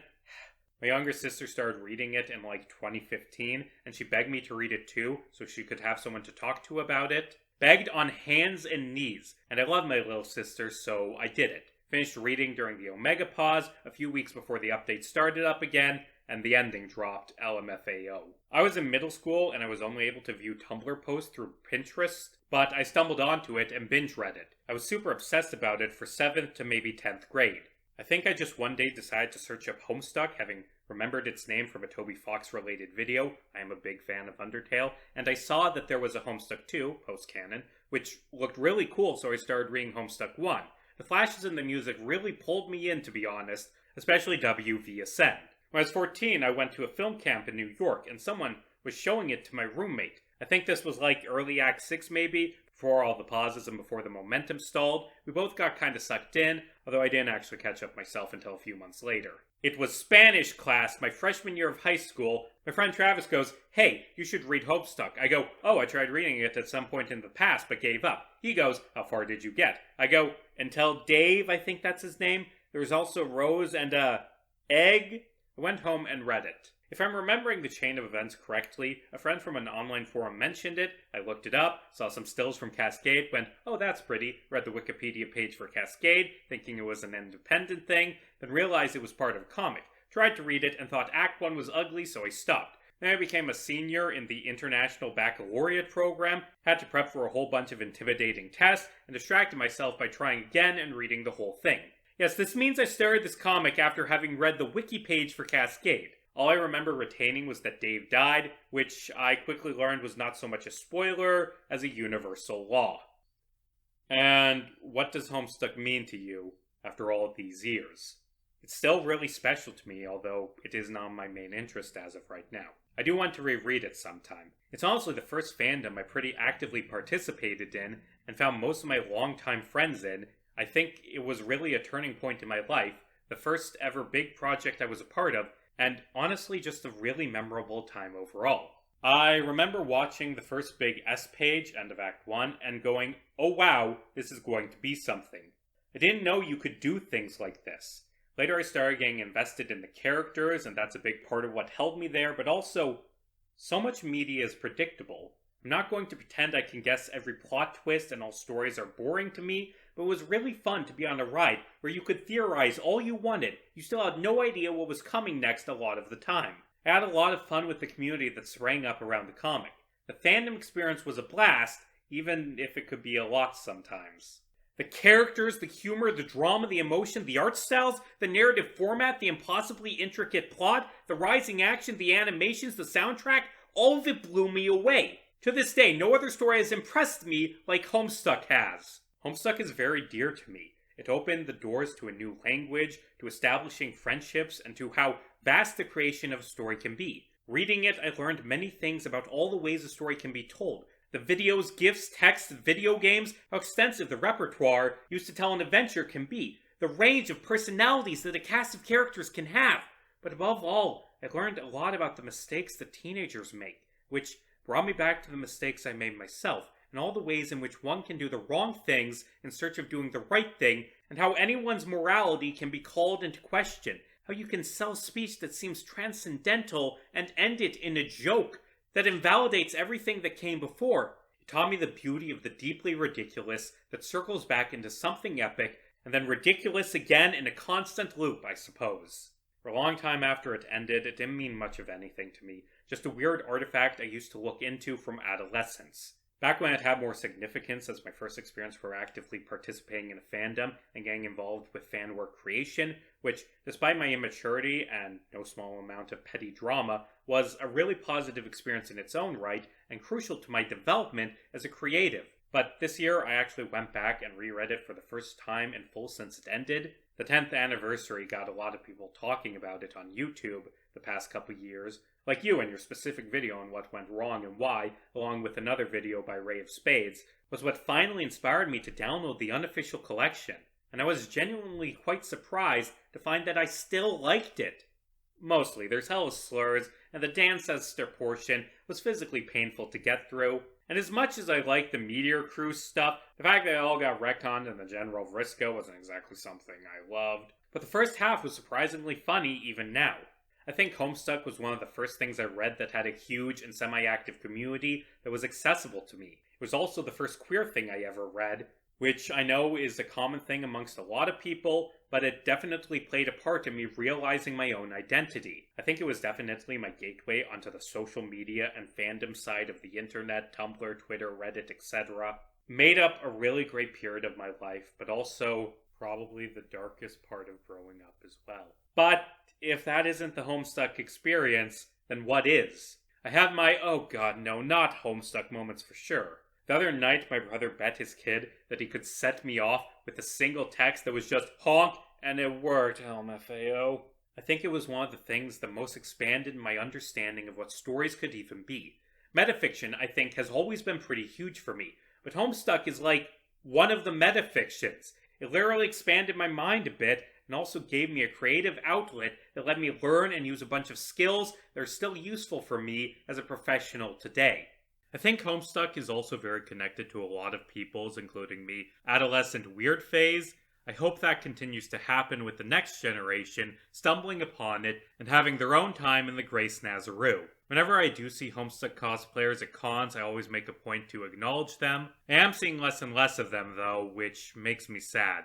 I hope it becomes a cult classic, if it isn't already considered one. It's an experience I think back to fondly, even if I don't engage with the new content and don't really think about it anymore. However I felt about how it ended, I had a lot of fun, made friends, and created things I wouldn't have known I was capable of. As much as I feel like it's no longer on my mind at all, every once in a while the characters pop up in a dream, so I imagine the grooves worn in my subconscious go deep. Every once in a while, I wonder if I should reread it. I wouldn't necessarily say it holds up, so much as that I still enjoy it, just in a new way as a product of its time.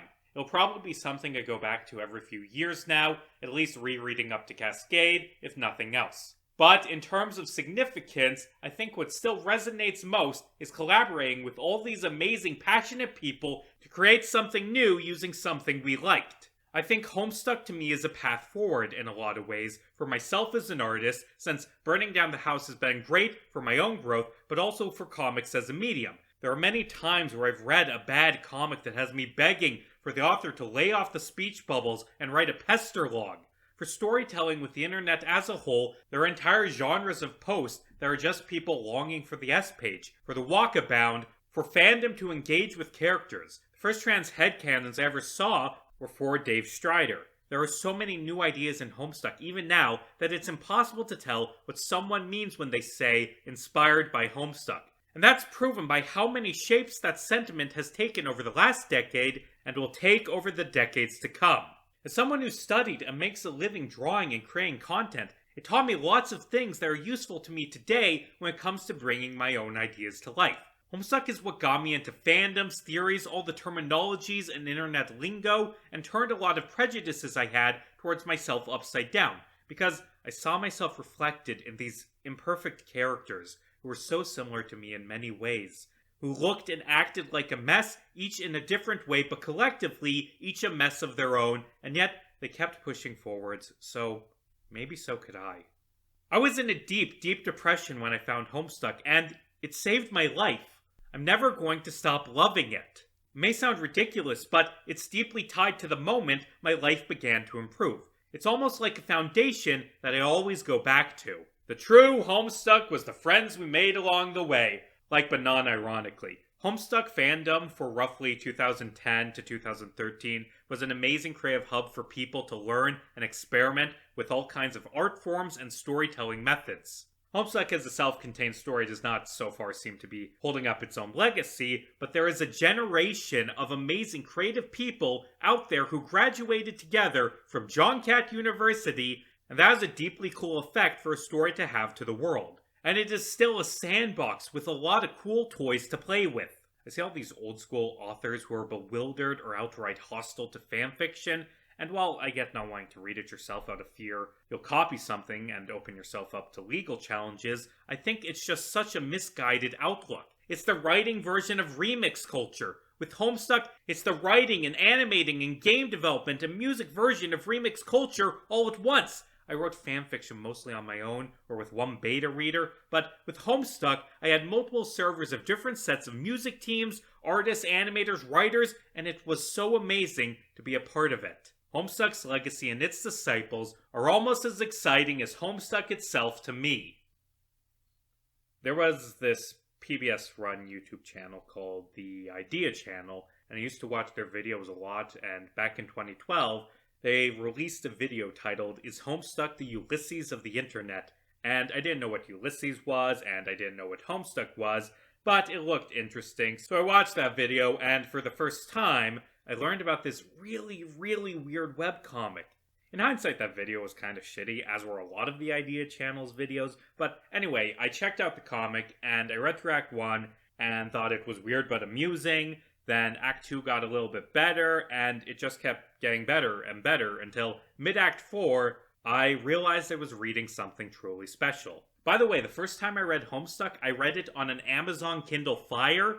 I do not remember the specific model, and anyway, this shitty iPad knockoff couldn't play Flash, meaning I read the first half of the comic, just skipping S-pages and using the wiki to help me understand basic plot structure. I still had no fucking clue what was going on. Like, the first Flash I saw was the one where Lord English is introduced, and after that, I went back a few pages and watched Cascade, and it was like getting glasses for the first time and being able to see properly, seeing the flashes of Homestuck.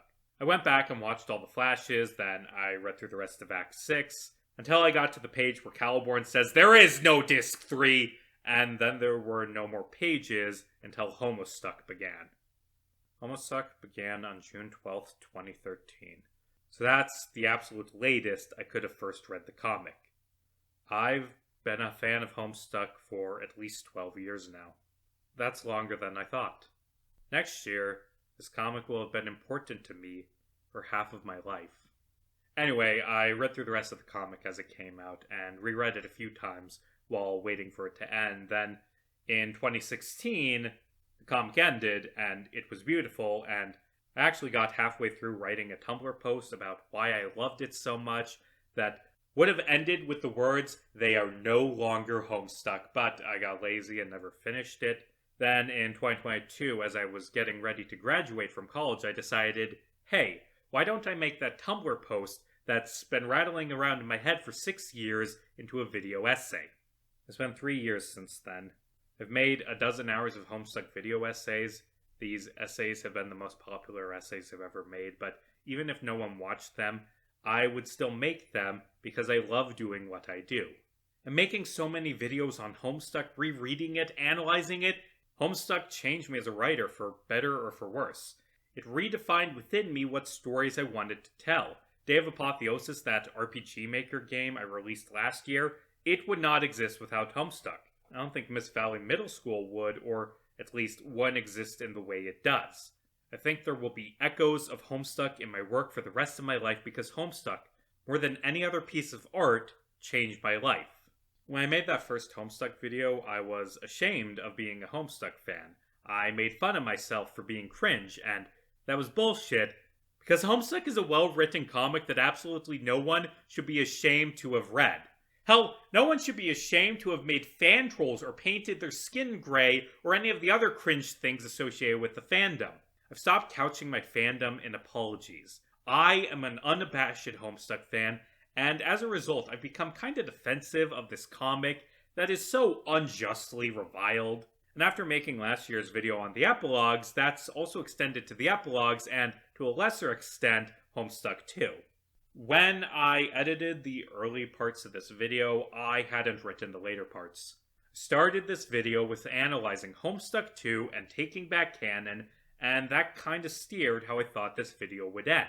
Like, the way I saw it originally, there were only two possible reasons for there to be so many ending rewrites. Either something was wrong with Homestuck, or something was wrong with the fandom. And obviously it couldn't be the former, because I loved Homestuck, so surely it must have been the latter.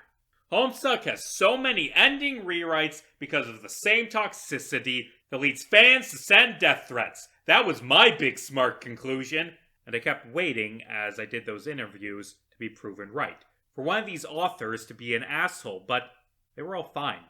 They all loved Homestuck. Maybe not to the same extent as me, maybe not anymore, but there was still some cinders of love for this comic that brought us all together. There'd have to be to make a fan comic.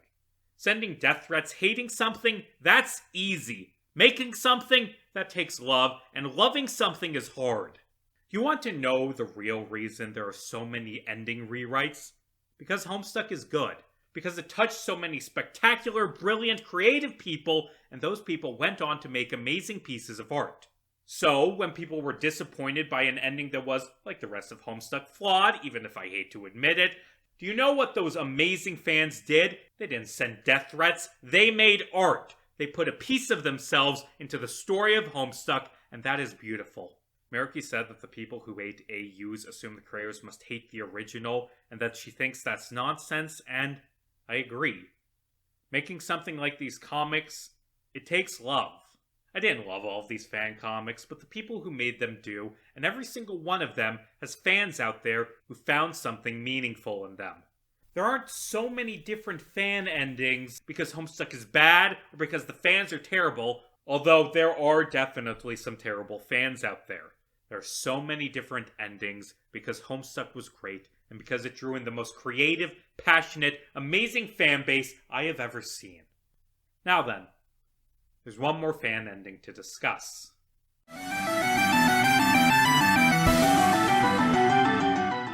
3 years after being cancelled, Homestuck 2 came back, now directed by James Roach, who worked on Hiveswap's music. According to his news post that accompanied the comic's return, Roach was personally asked by Andrew Hussie to take over and finish the comic. And you know, that is a hard ask for Roach and his team. Rewriting the ending to a popular comic, that's hard, but finishing and giving a satisfying ending to a comic that birthed so much vitriol that it was cancelled? Basically impossible. But I want to see this story end. I want closure for the new era of Homestuck that began in 2019. At the same time, I want to read a good story. I don't want to read something just because it's a semi-official continuation. And this is a story that is being built on a foundation of wet sand.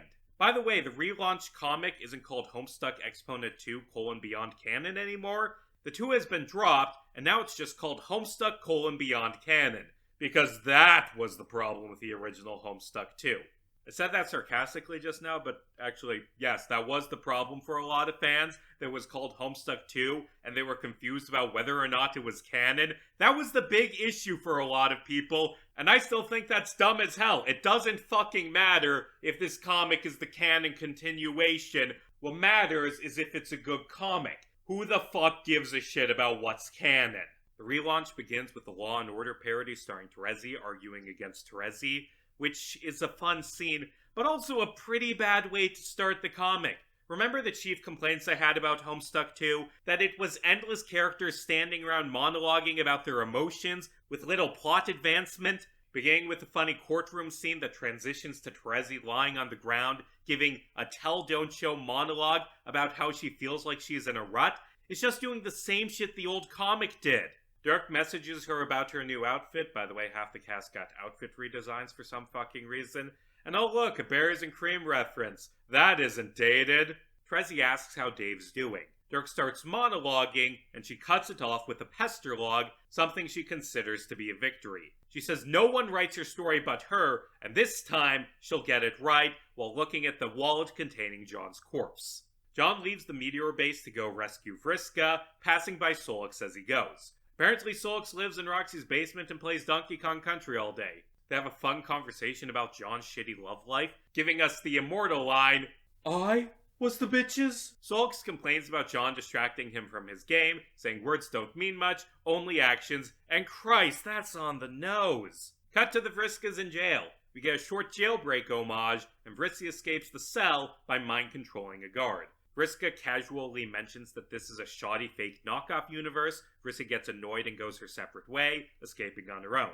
That plotline of them being arrested really didn't amount to much, did it? Vriska Classic also escapes, running into John. John asks about Vriska, and Vriska doesn't give a shit because this is the shitty fake-ass out-of-character timeline where nothing matters. Like, why the fuck should she care about a character named Yiffy? John says it isn't fake. Vriska asks when was the last time he did anything. John admits that, back in the Candy Epilogue, everything felt pointless. Nothing was worth trying for. But Harry Anderson is real, and he's worth fighting for. I do like that they're acknowledging John's character development from the epilogues, and contrasting that with Vriska not giving a shit about anything is great, but Solix was right. Words don't matter much. What we need to see is John step up and fight for this world, not just mildly say he thinks it matters. Meanwhile, Jane decides to attack the meteor base to keep Vriska from using the plot point, that portal thingy Calliope was talking about 6 hours/3 years ago. Jake finally does some spy shit and passes the information on to Mina and Roxy.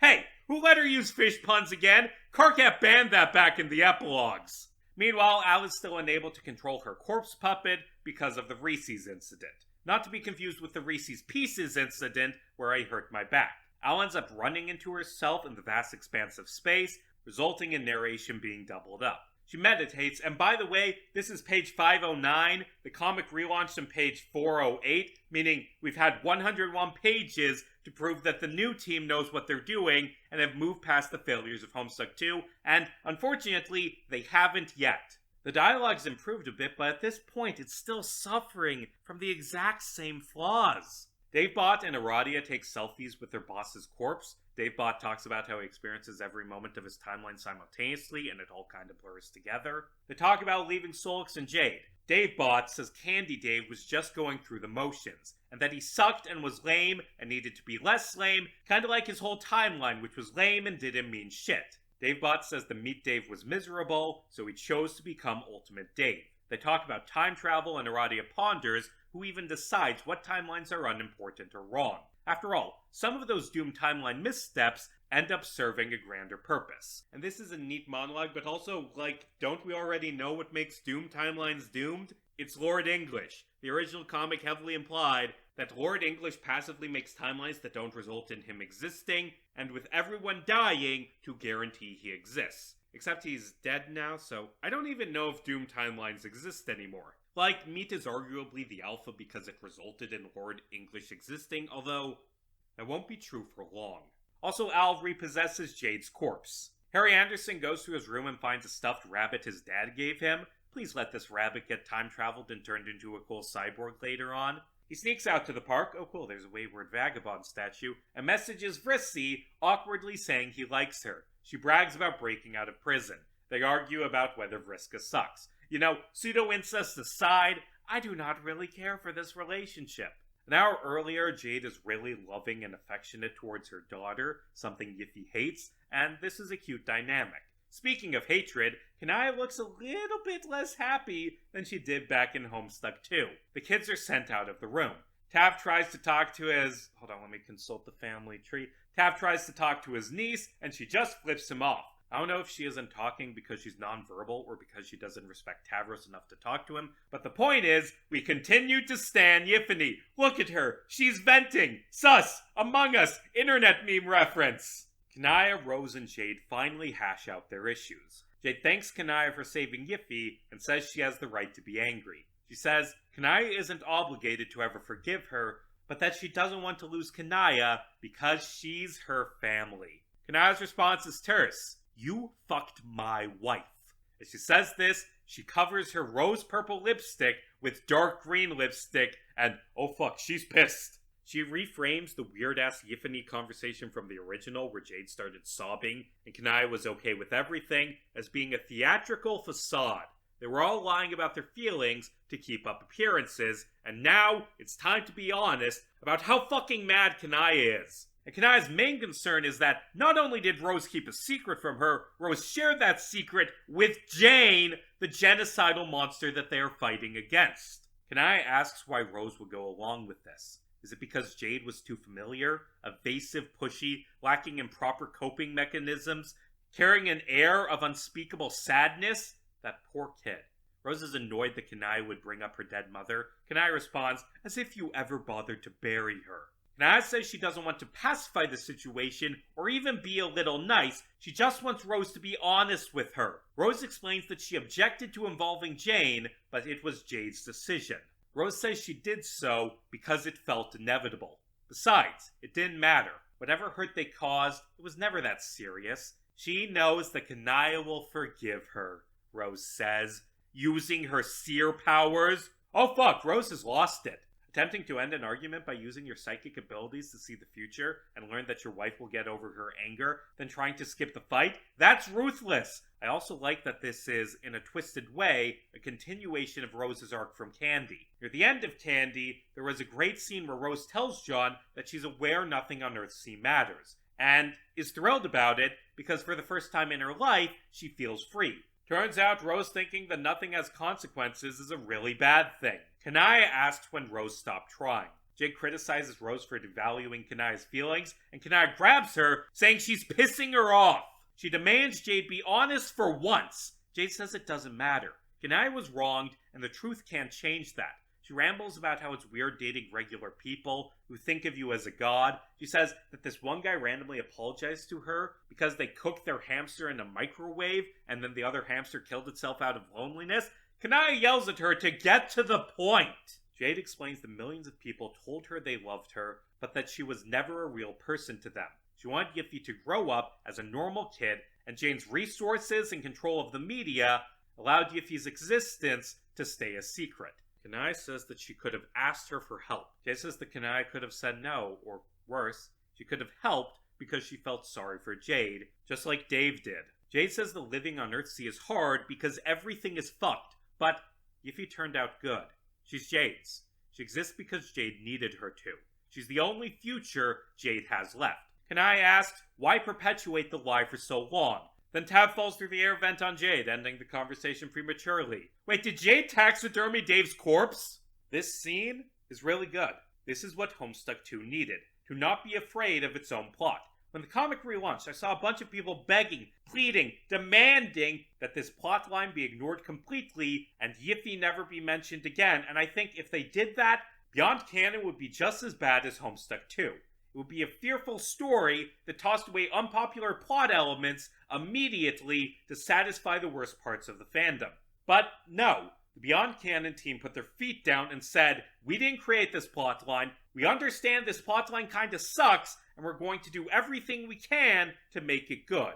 And what we get is an excellent scene where these three women finally feel like themselves. They're flawed, they're messy, they fucked up big time, but they actually feel like people. No more hiding from the consequences. Rose was apathetic to her wife's feelings, and Kanai is properly pissed. This is a breath of fresh air after Homestuck 2 flubbed this scene so completely. This is the moment when I started thinking, okay, this comic actually might have a shot at being good.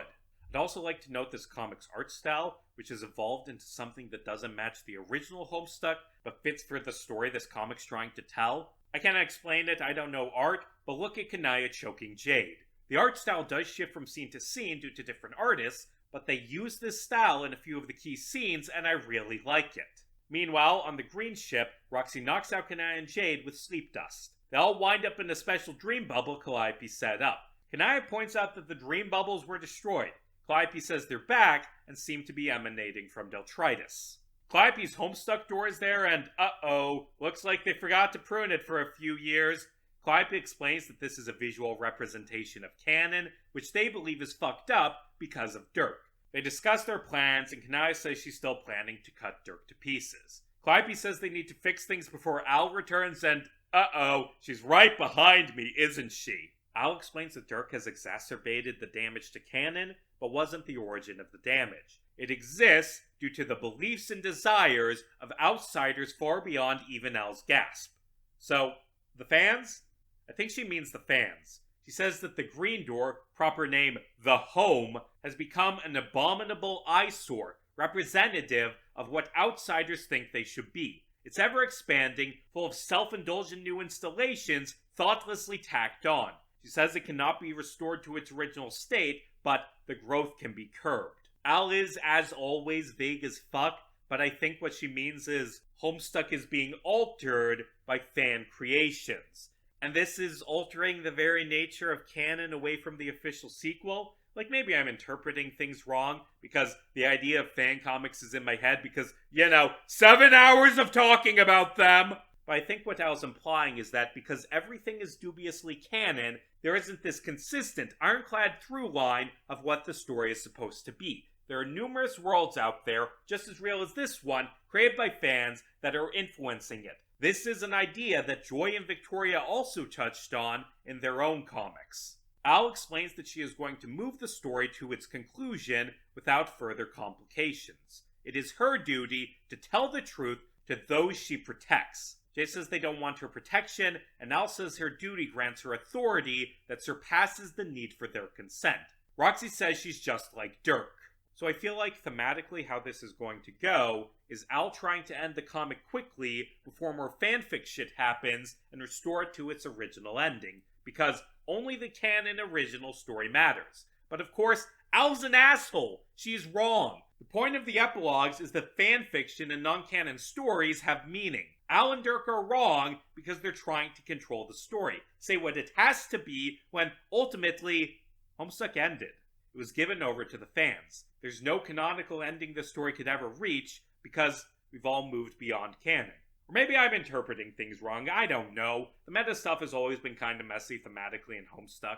Oh, by the way, alternate Calliope is finally given a name, Al, which I've been using throughout this video, even though I was careful to pretend Beyond Canon doesn't exist, because alternate Calliope is a mouthful. Although I did give away one pretty big clue by featuring a Beyond Canon scene in the thumbnail. Hey, you probably forgot about that because that was like 7 hours ago, but that's a scene with Vriska from Beyond Canon that we're going to talk about in a bit. Speaking of Easter eggs, there were 2 Easter eggs at the start of the video that I'm curious if anyone caught. One of them was the clock saying 4:13 during the ordinary sausage bit, and the other one is so subtle that I doubt anyone picked up on it. Dirk monologues about how the contest has begun, and I don't give a shit. Either show us the contest or shut the fuck up. He says that Rose's interest is waning, and guess what? Mine is too! Trezzy complains about Dirk monologuing, and I would like to note that there is a very fine line between a character being annoying in a way that works and a character being annoying in a way that is unbearable. Dirk is supposed to be obnoxious. He's obnoxious in the epilogues, but Homestuck 2 and its rebooted incarnation struggle with having him be more boring awful than disturbing awful. Dirk narrates that Trezzy would prefer if they in media res'd, and yes, you should. Dirk reminds Trezzy that it's her duty to guide the Deltritans like the Exiles did, and complains that Trezzy plans to automate her job. Dirk says he knows Trezzy won't fuck things up. Standing behind him, Trezzy says maybe she's just laying low and earning his trust so she can ruin his plans and keep the game from beginning anew and wiping out another planet. Dirk's shadow towers over Trezzy as he says that she won't, because if she did, he'd just take her out of the picture. She needs him to fix her mistake, to revive John. She can't let that chance slip. Trezzy has fallen into the same pattern she always does, searching for a lost love and trying to find a way to bring them back. She gave up on Vriska, but she hasn't given up on the destructive behaviors that made her give up everything for Vriska. Rose thanks Dirk for taking her with him. Home, family, those were petty personal things. This is important. Dirk says that there's no one else he'd rather be doing this with than Rose. The others don't have it in them to understand what they're fighting for. They can't grasp the stakes. They're coming here to stop Dirk and Rose from saving them. Dirk says that he knows Rose will be okay when the time comes to face the others. He says he's doing this for all of them. Karkat and Mina prepare for battle. He thanks Mina for staying beside him, unlike Dave, who just fucked off and died. Sulks calls in the middle of their important military mission to ask them to bring him dinner. Cut to Jane and Jake preparing for battle. By the way, they casually mentioned that it's Jake's job to taste test Jane's water to ensure she doesn't get poisoned. That's fucked up. Jane mentions that her soldiers are all clones, which was a stupid idea that makes it easy for double agents to ruin things. Thankfully, she has a practiced instinct where assassination is concerned. Jane reveals that, oh shit, the Snapchats are canon to this continuity, meaning that the Felt are working for her and building her a big-ass death laser so they can destroy the plot point if they don't manage to capture it. Jane realizes that, despite the fact that he normally stumbles through life as a soft-headed bimbo, Jake is asking a lot of questions. That's suspicious. She thinks it's because Jake thinks she's a bad mother. She rants that she's a good mother, and actually, Jake's a bad father who barely loves his children. She says that Jake's so incompetent that he would have probably left Tavros at a peanut factory without her guidance. Jake reveals that Tavros isn't allergic to peanuts anymore. When he was 13, Gamzee tricked Tav into eating peanuts because Epilogues era Gamzee is the fucking worst person on the planet. Jake saved Tav with an EpiPen, and it's implied that he hoped Tav would live so hard it cured his peanut allergy. Jake kept his son alive. He raised him. Jane realizes, shit, I'm a bad mom whose son hates me. She says that she couldn't help it because of all the pressure she's under. The others didn't even bother to graduate high school. She had to be a god when the others refused to, had to represent the group to the public. If she didn't love her son, it's because she barely had anything left to give. She reveals she knows Jake left her in the epilogues, but that she forgave him. She even forgave him for being responsible for Dirk's suicide, and hey, what the fuck? That's not what happened! I actually think that Crocker Corp Jane is starting to grow on me, largely because of this conversation and the twisted justifications she has. She is a terrible person, and she does not realize it even slightly. It's still a shitty out-of-character fate for the character, but, I mean, at least it's interesting. Jane says that all Jake has ever wanted was to be absolved of guilt and that she accepts him. He releases her of all her doubts, and she can't be disappointed by him. Jane goes to the bridge to command her troops, and Jake freaks out about the death laser. Brain Ghost Dirk points out, Jane's guard is down. Jake can kill her, or he can help her win. Jake asks what to do. BGD says he knows what he has to do. Jake says Jane was right, he can't be trusted. BGD says either Jane is going to live, or Tabby is, not both. The real Dirk wanted Jake to be his best self, pushed him, hoping that if he pushed hard enough, Jake would push back. Jake asks if he really killed Dirk. BGD doesn't know, because Dirk is gone, meaning their connection is severed. To prove this, he pulls down his sunglasses, revealing dark green eyes. Dirk's gone. This is all in Jake's head. Jake whines that things are scary, that he wants to be loser husband Jake again. Dirk says he can't go back. Jake says, Jane won't change, will she? Dirk says, why the fuck would she? She'll have won. Jake says everyone's waiting around for the better version of him to pop up, but that's never going to happen, because if it did, it wouldn't be him anymore. BGD says when he faces his friends, it isn't going to matter what conversations Jake had in his head. What matters will be what he did. Does he want to show them or get left behind? Jake says that he chooses Tavi, but wants to believe in Jane. He says that there must be other timelines out there where Jane is good. That's what's real to him. But Jane is now isn't. If he believes in those other Janes, he can let this one go. John and Vriska make it back to the meteor base. Solix slams the door on them when he realizes they aren't bringing food. Roxy leads Vriska to the plot point, which I'm told resembles a thing from Hive Swap, but I haven't played that game. Calliope explains that Candyland isn't necessarily bogus, and certainly isn't fake, but is quarantined from the wider canon of reality. Cherie explains that Vriska's hyper-relevancy will allow them to break out of Al's black hole. Vriska touches the point and gets sucked in. We see an hourglass begin spinning rapidly. Vriska wakes up on a beach in a dream bubble-esque recreation of her hive. Al's narration warns that by shrugging off her protection, John and company have opened the door to something far, far hungrier. This is not the salvation they are hoping for. Vriska reaches her room, and hey, it's Dave Petta! They're still alive! I guess Crow Strider doesn't have a reason to exist anymore. Also, there's the Nanas and G-Cat Tavros, and Aerosol? He shouldn't exist anymore. So anyway, it's revealed that this is all a simulation, and I don't know if Aerosol and Fafetta are there because they're a fake part of the simulation, or if they were actually revived by the plot point to torment Vriska. Like, Dave Petta receives more screen time and seems to be real, and I want them to be the real Dave Petta, still alive. But I don't know if the sprites are actually themselves. At one point, Vriska questions how Dave Petta and Fafetta can both be there, and this causes Fafetta to fade from existence. Dave Petta says she went to Sprite City, whatever the fuck that is. Dave Petta explains that Vriska's here to work on her shit, and that they're going to help her, whether she likes it or not. Welcome to hell! Fittingly, Vriska ends up there on page 666. To make a long story short, Vriska is now trapped in the hyperbolic Helltier chamber, a pocket dimension with extreme time dilation, where she will be held and forced to interact with simulations of people from her past until she grows the fuck up. This is told via a visual novel. First up, Vriska runs into Tavros at the cliff she chucked him off. Vriska decides to speedrun character growth.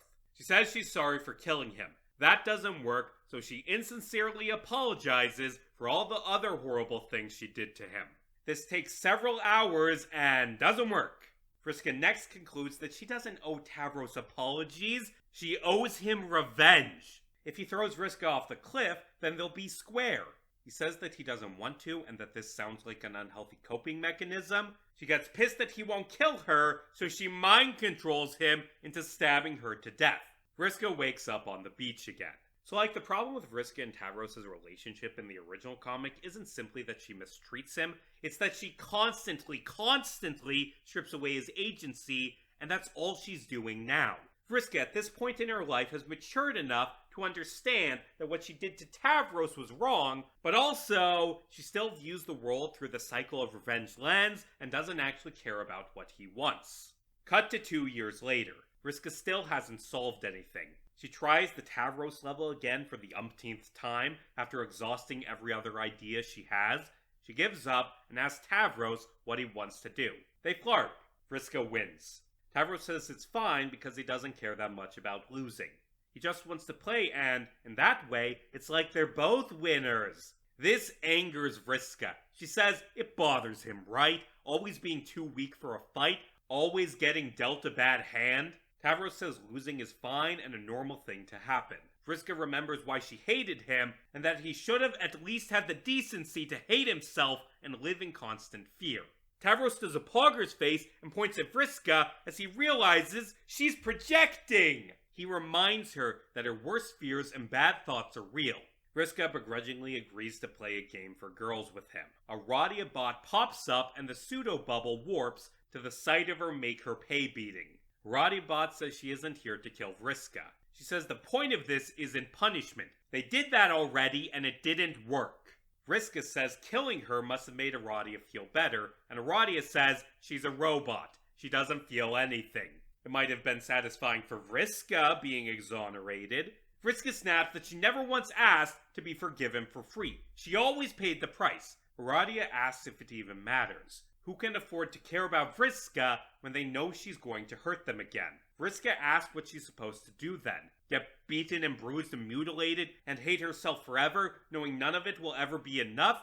Aradia says that's how you like it. Always taking, never compromising. Vriska threatens to beat Aradia until she cares. Aradia says, do it. Vriska stands down, passing the test. She asks what she has to do to finally redeem herself. Aradia says, you're not here to be redeemed. You're here to grow up.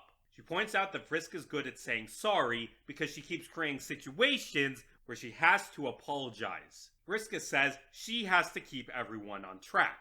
Aradia asks if she wants to. Vriska says if she wasn't, what good would she be to anyone? What would even be the point of her being alive? Aradia says that even at her most useless, there is a place in the world for Vriska and people in it that want to share a life with her if she'd let them. Vriska asks if Aradia thinks she can change, and Aradia says she already has. She says that stagnation is dangerous and that it makes you ignorant to the corruption consistently layering on top of itself, slowly making you worse and worse until nothing is left. Vriska asks if they could have ever been friends. Aradia says no. Aradia, now alive again, leads Vriska to her quest bed. Vriska says she's sorry for everything. She promises she'll be a better person. Aradia wishes Vriska luck and says she hopes she gets better soon. Level clear! Only 4 more to go. And the feather level is about Dave Pettit calling Jaspers, who had a Patreon side adventure in Homestuck 2 that I'm not recapping. So actually, 3 more to go, and then Vriska will finally stop sucking. 4 years in, Vriska asks Nana about familial relationships. Nana talks about spending her youth dreaming of revenge against Betty Crocker because she never felt wanted as a child, and how, despite that, she raised a son who knew what it was like to be loved. Vriska asks if she was worried she wasn't living up to her destiny. Nana says that destiny mostly fulfills itself and that there are more important things to focus on. Vriska moves on to the next level and faces off against a fusion of Spider-Mom and Mindfang, who has a cool design where Mindfang's hair is Spider-Mom's face. The Mindfang half speaks exclusively in narration. Momfang says Vriska's only alive because she made her strong. Vriska points out that Vrissi has the same powers, and even slightly stronger versions, despite having a nice childhood, meaning Momfang is full of shit. Vriska rants about Spider-Mom being terrible. Momfang asks, what does Vriska want? A thank you? An apology? Vriska says she wanted her to protect her, and realizes that Spider-Mom is the reason she couldn't trust anybody. Momfang says that Vriska isn't special. She isn't the victim of some great tragedy. She is an apex predator. That was her birthright. Vriska says she wishes she had been born someone else. Vriska realizes, wait a minute, fuck this shit, I'm an adult. I don't have to deal with you anymore. She isn't going to kill Momfang, she's just going to leave. Momfang says she didn't love Vriska, but asks for a hug. Vriska tells her to fuck off, which is good because Momfang wanted to eat her. Next, Vriska faces off against Doc Scratch. And I'd like to say I have missed this horrible, horrible doctor. Best villain in all of Homestuck, and it is great to see him again, because he's just the fucking worst. He says that Vriska has blossomed nicely and offers her candy. God, this guy's a fucking creep. Vriska says that she's surprised to see him, and he says he likes to think that he's the most prolific contributor to her baggage. She mocks him, saying he fucked around with a bunch of little kids, blew up, then lost. He could barely handle her when she was 6. She asks him to teach her his lesson already. He says her arrogance makes her so much fun to play with, then shrinks her down to the size of a chess piece. He towers over her, staring down with his glowing cue ball head, and transforms her into a kid again. Doc Scratch calls Vriska his favorite piece, then forces her to relive what she did to Tavros, Aradia, and Terezi, commanding her around like a chess piece. Vriska, covered in the blood of her friends, shouts that none of this is real, and that she's never going to be caught up in his games ever again. Scratch says, of course you are.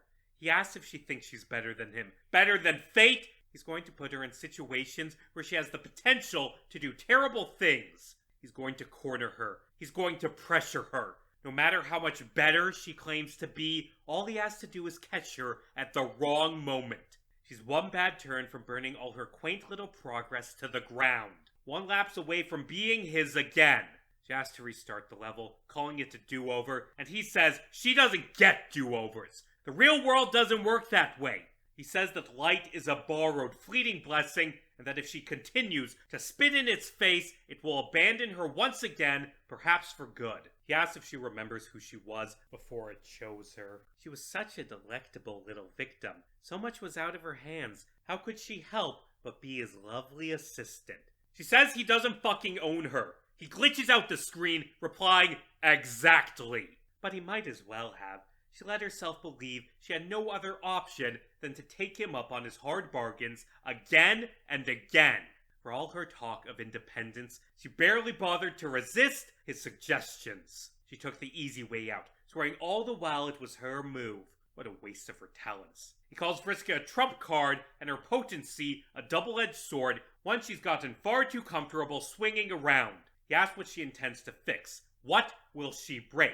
He recommends she stay mindful, although, of course, she could always just go with the flow and smash through circumstance with nary a thought for the consequences. That'd be easier. They could dance together again, just like old times. He asks her if she will be a player or a piece, and says he's eager to find out before wishing her good luck. Mumfang also wished luck, and I wonder if it's because this is a simulation, or if Scratch and Spider-Mom genuinely respect Vriska for growing up. On to the final level.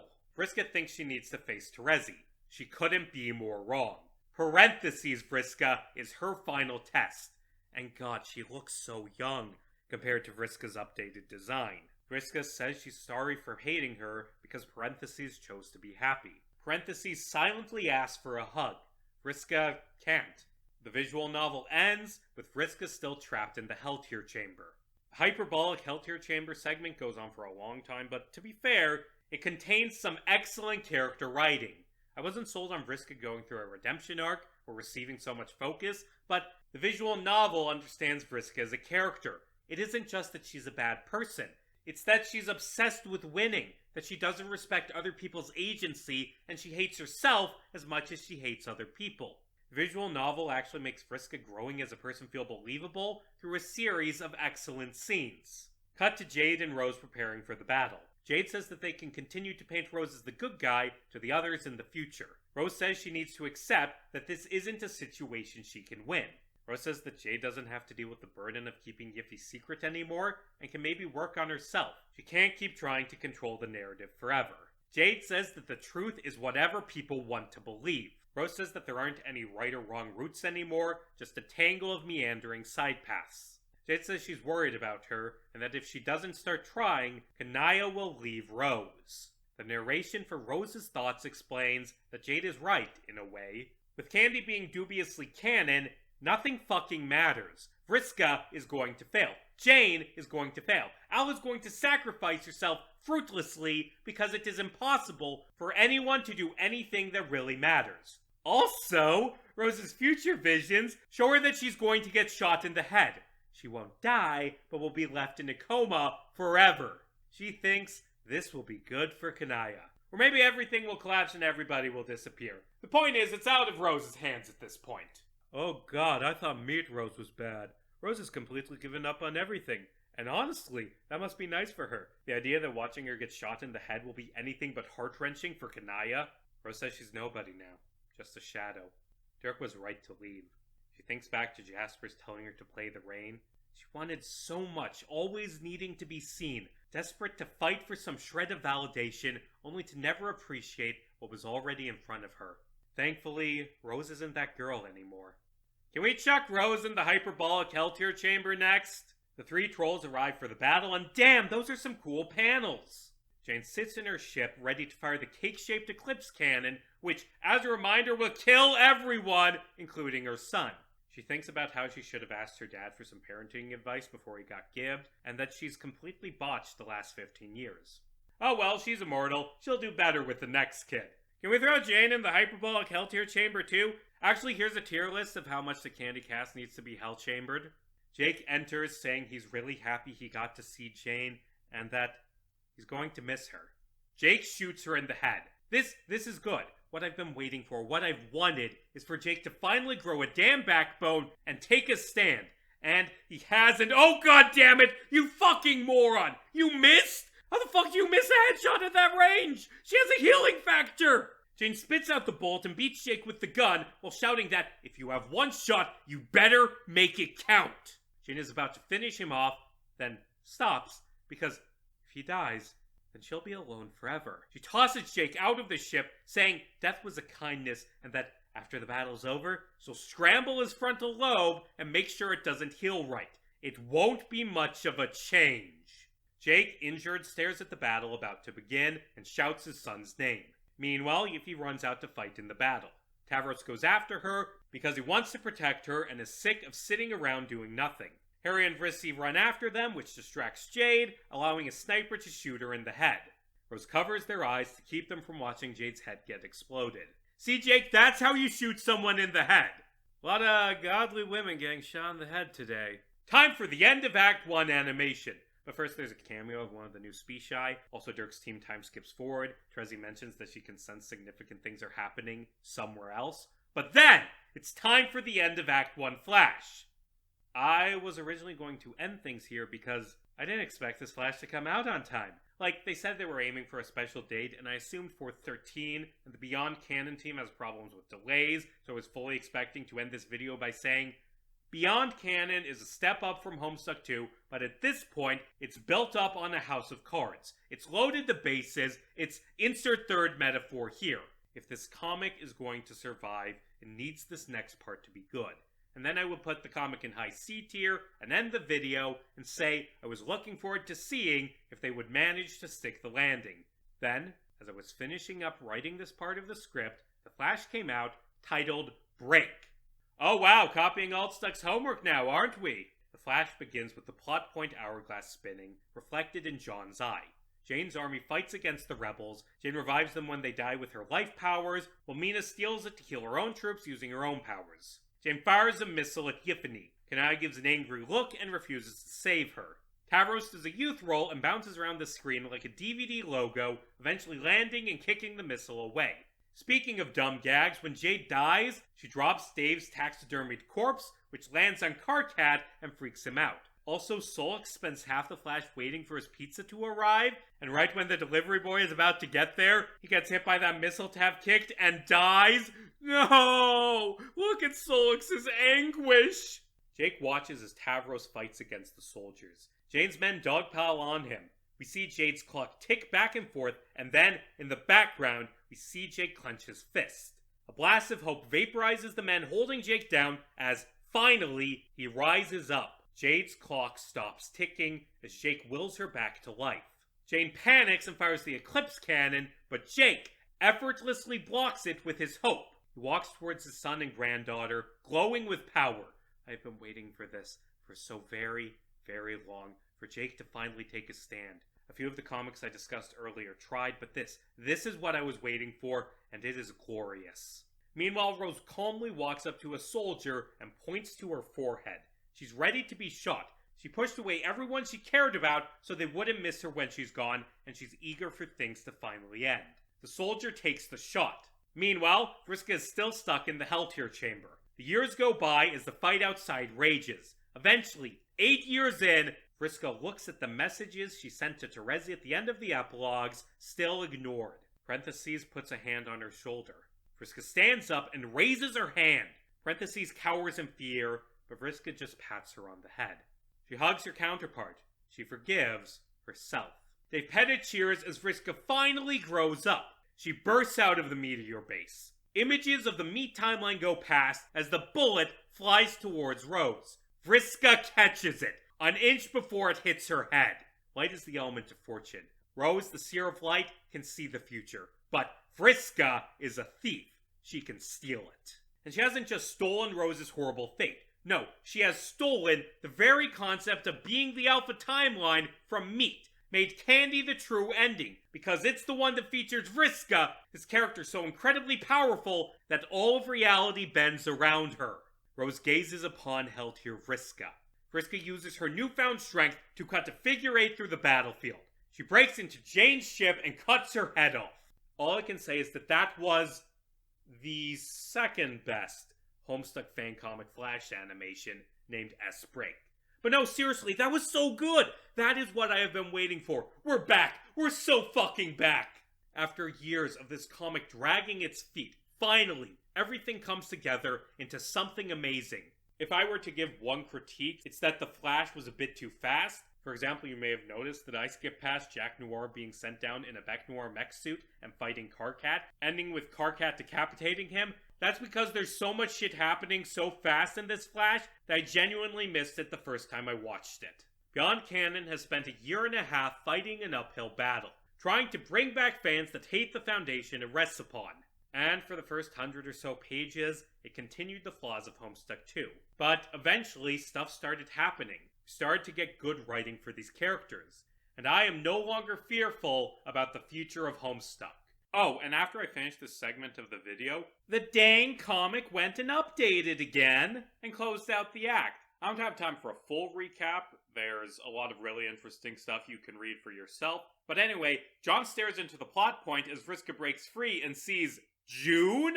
Finally June? With a jester design? And is that pumpkin made out of cake, which is some very interesting symbolism? Color me intrigued. I'm still saying John because that is the name the comic uses, but I am very intrigued to see where this goes. Everyone talks after the battle. Rose is not doing so hot. Jane is ahead, and Vriska is so fucking normal right now. She explains that they have to abandon the candy world because the black hole is collapsing. Most of the others think this is ridiculous to even consider, except John wants to go, because he is back on his bullshit and likes the death game more than depressed ennui. Like he would rather be in mortal danger so he can be a hero than have a conversation with his son or his ex-wife. Oh, John, I thought you got over this bullshit in the epilogues. John acts like an asshole and everyone argues with him. As they do, Vriska sneaks away with the kids. Yiffy says her first on-screen words, a big-ass double middle finger fuck you to the stupid adults. John is happy about Vriska taking the kids because this gives him an excuse to go kill Dirk. I may have been too generous with that hyperbolic hell tier list earlier. And while we're on the subject of tier lists, Beyond Canon goes in B tier between Crowstrider and Altstuck. It's an excellent comic, but it still doesn't measure up. None of these comics do. I haven't found another comic that I love as much as Homestuck. I doubt I ever will, but I love the constellations and taking back canon. It's a minor thing, but it's a really nice visual to start the comic on. I love Crow reuniting with his sister in the Crowstrider AU.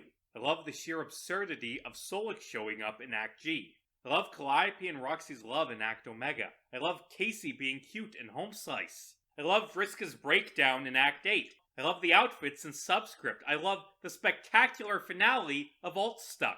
I love John meeting his maker in Mr. Tambourine Man. I love Jane and Trezzy finding solace in each other and burning down the house. And I love Rose talking about losing her mother in Double Death of the Author. Every comic on this list had something of value. The point of fan work shouldn't be to make something better, to replace a bad comic with a good one, because that's a losing battle. It should be to make something that you care about. You can't make a perfect ending to any story, especially not one as strange and complicated as Homestuck.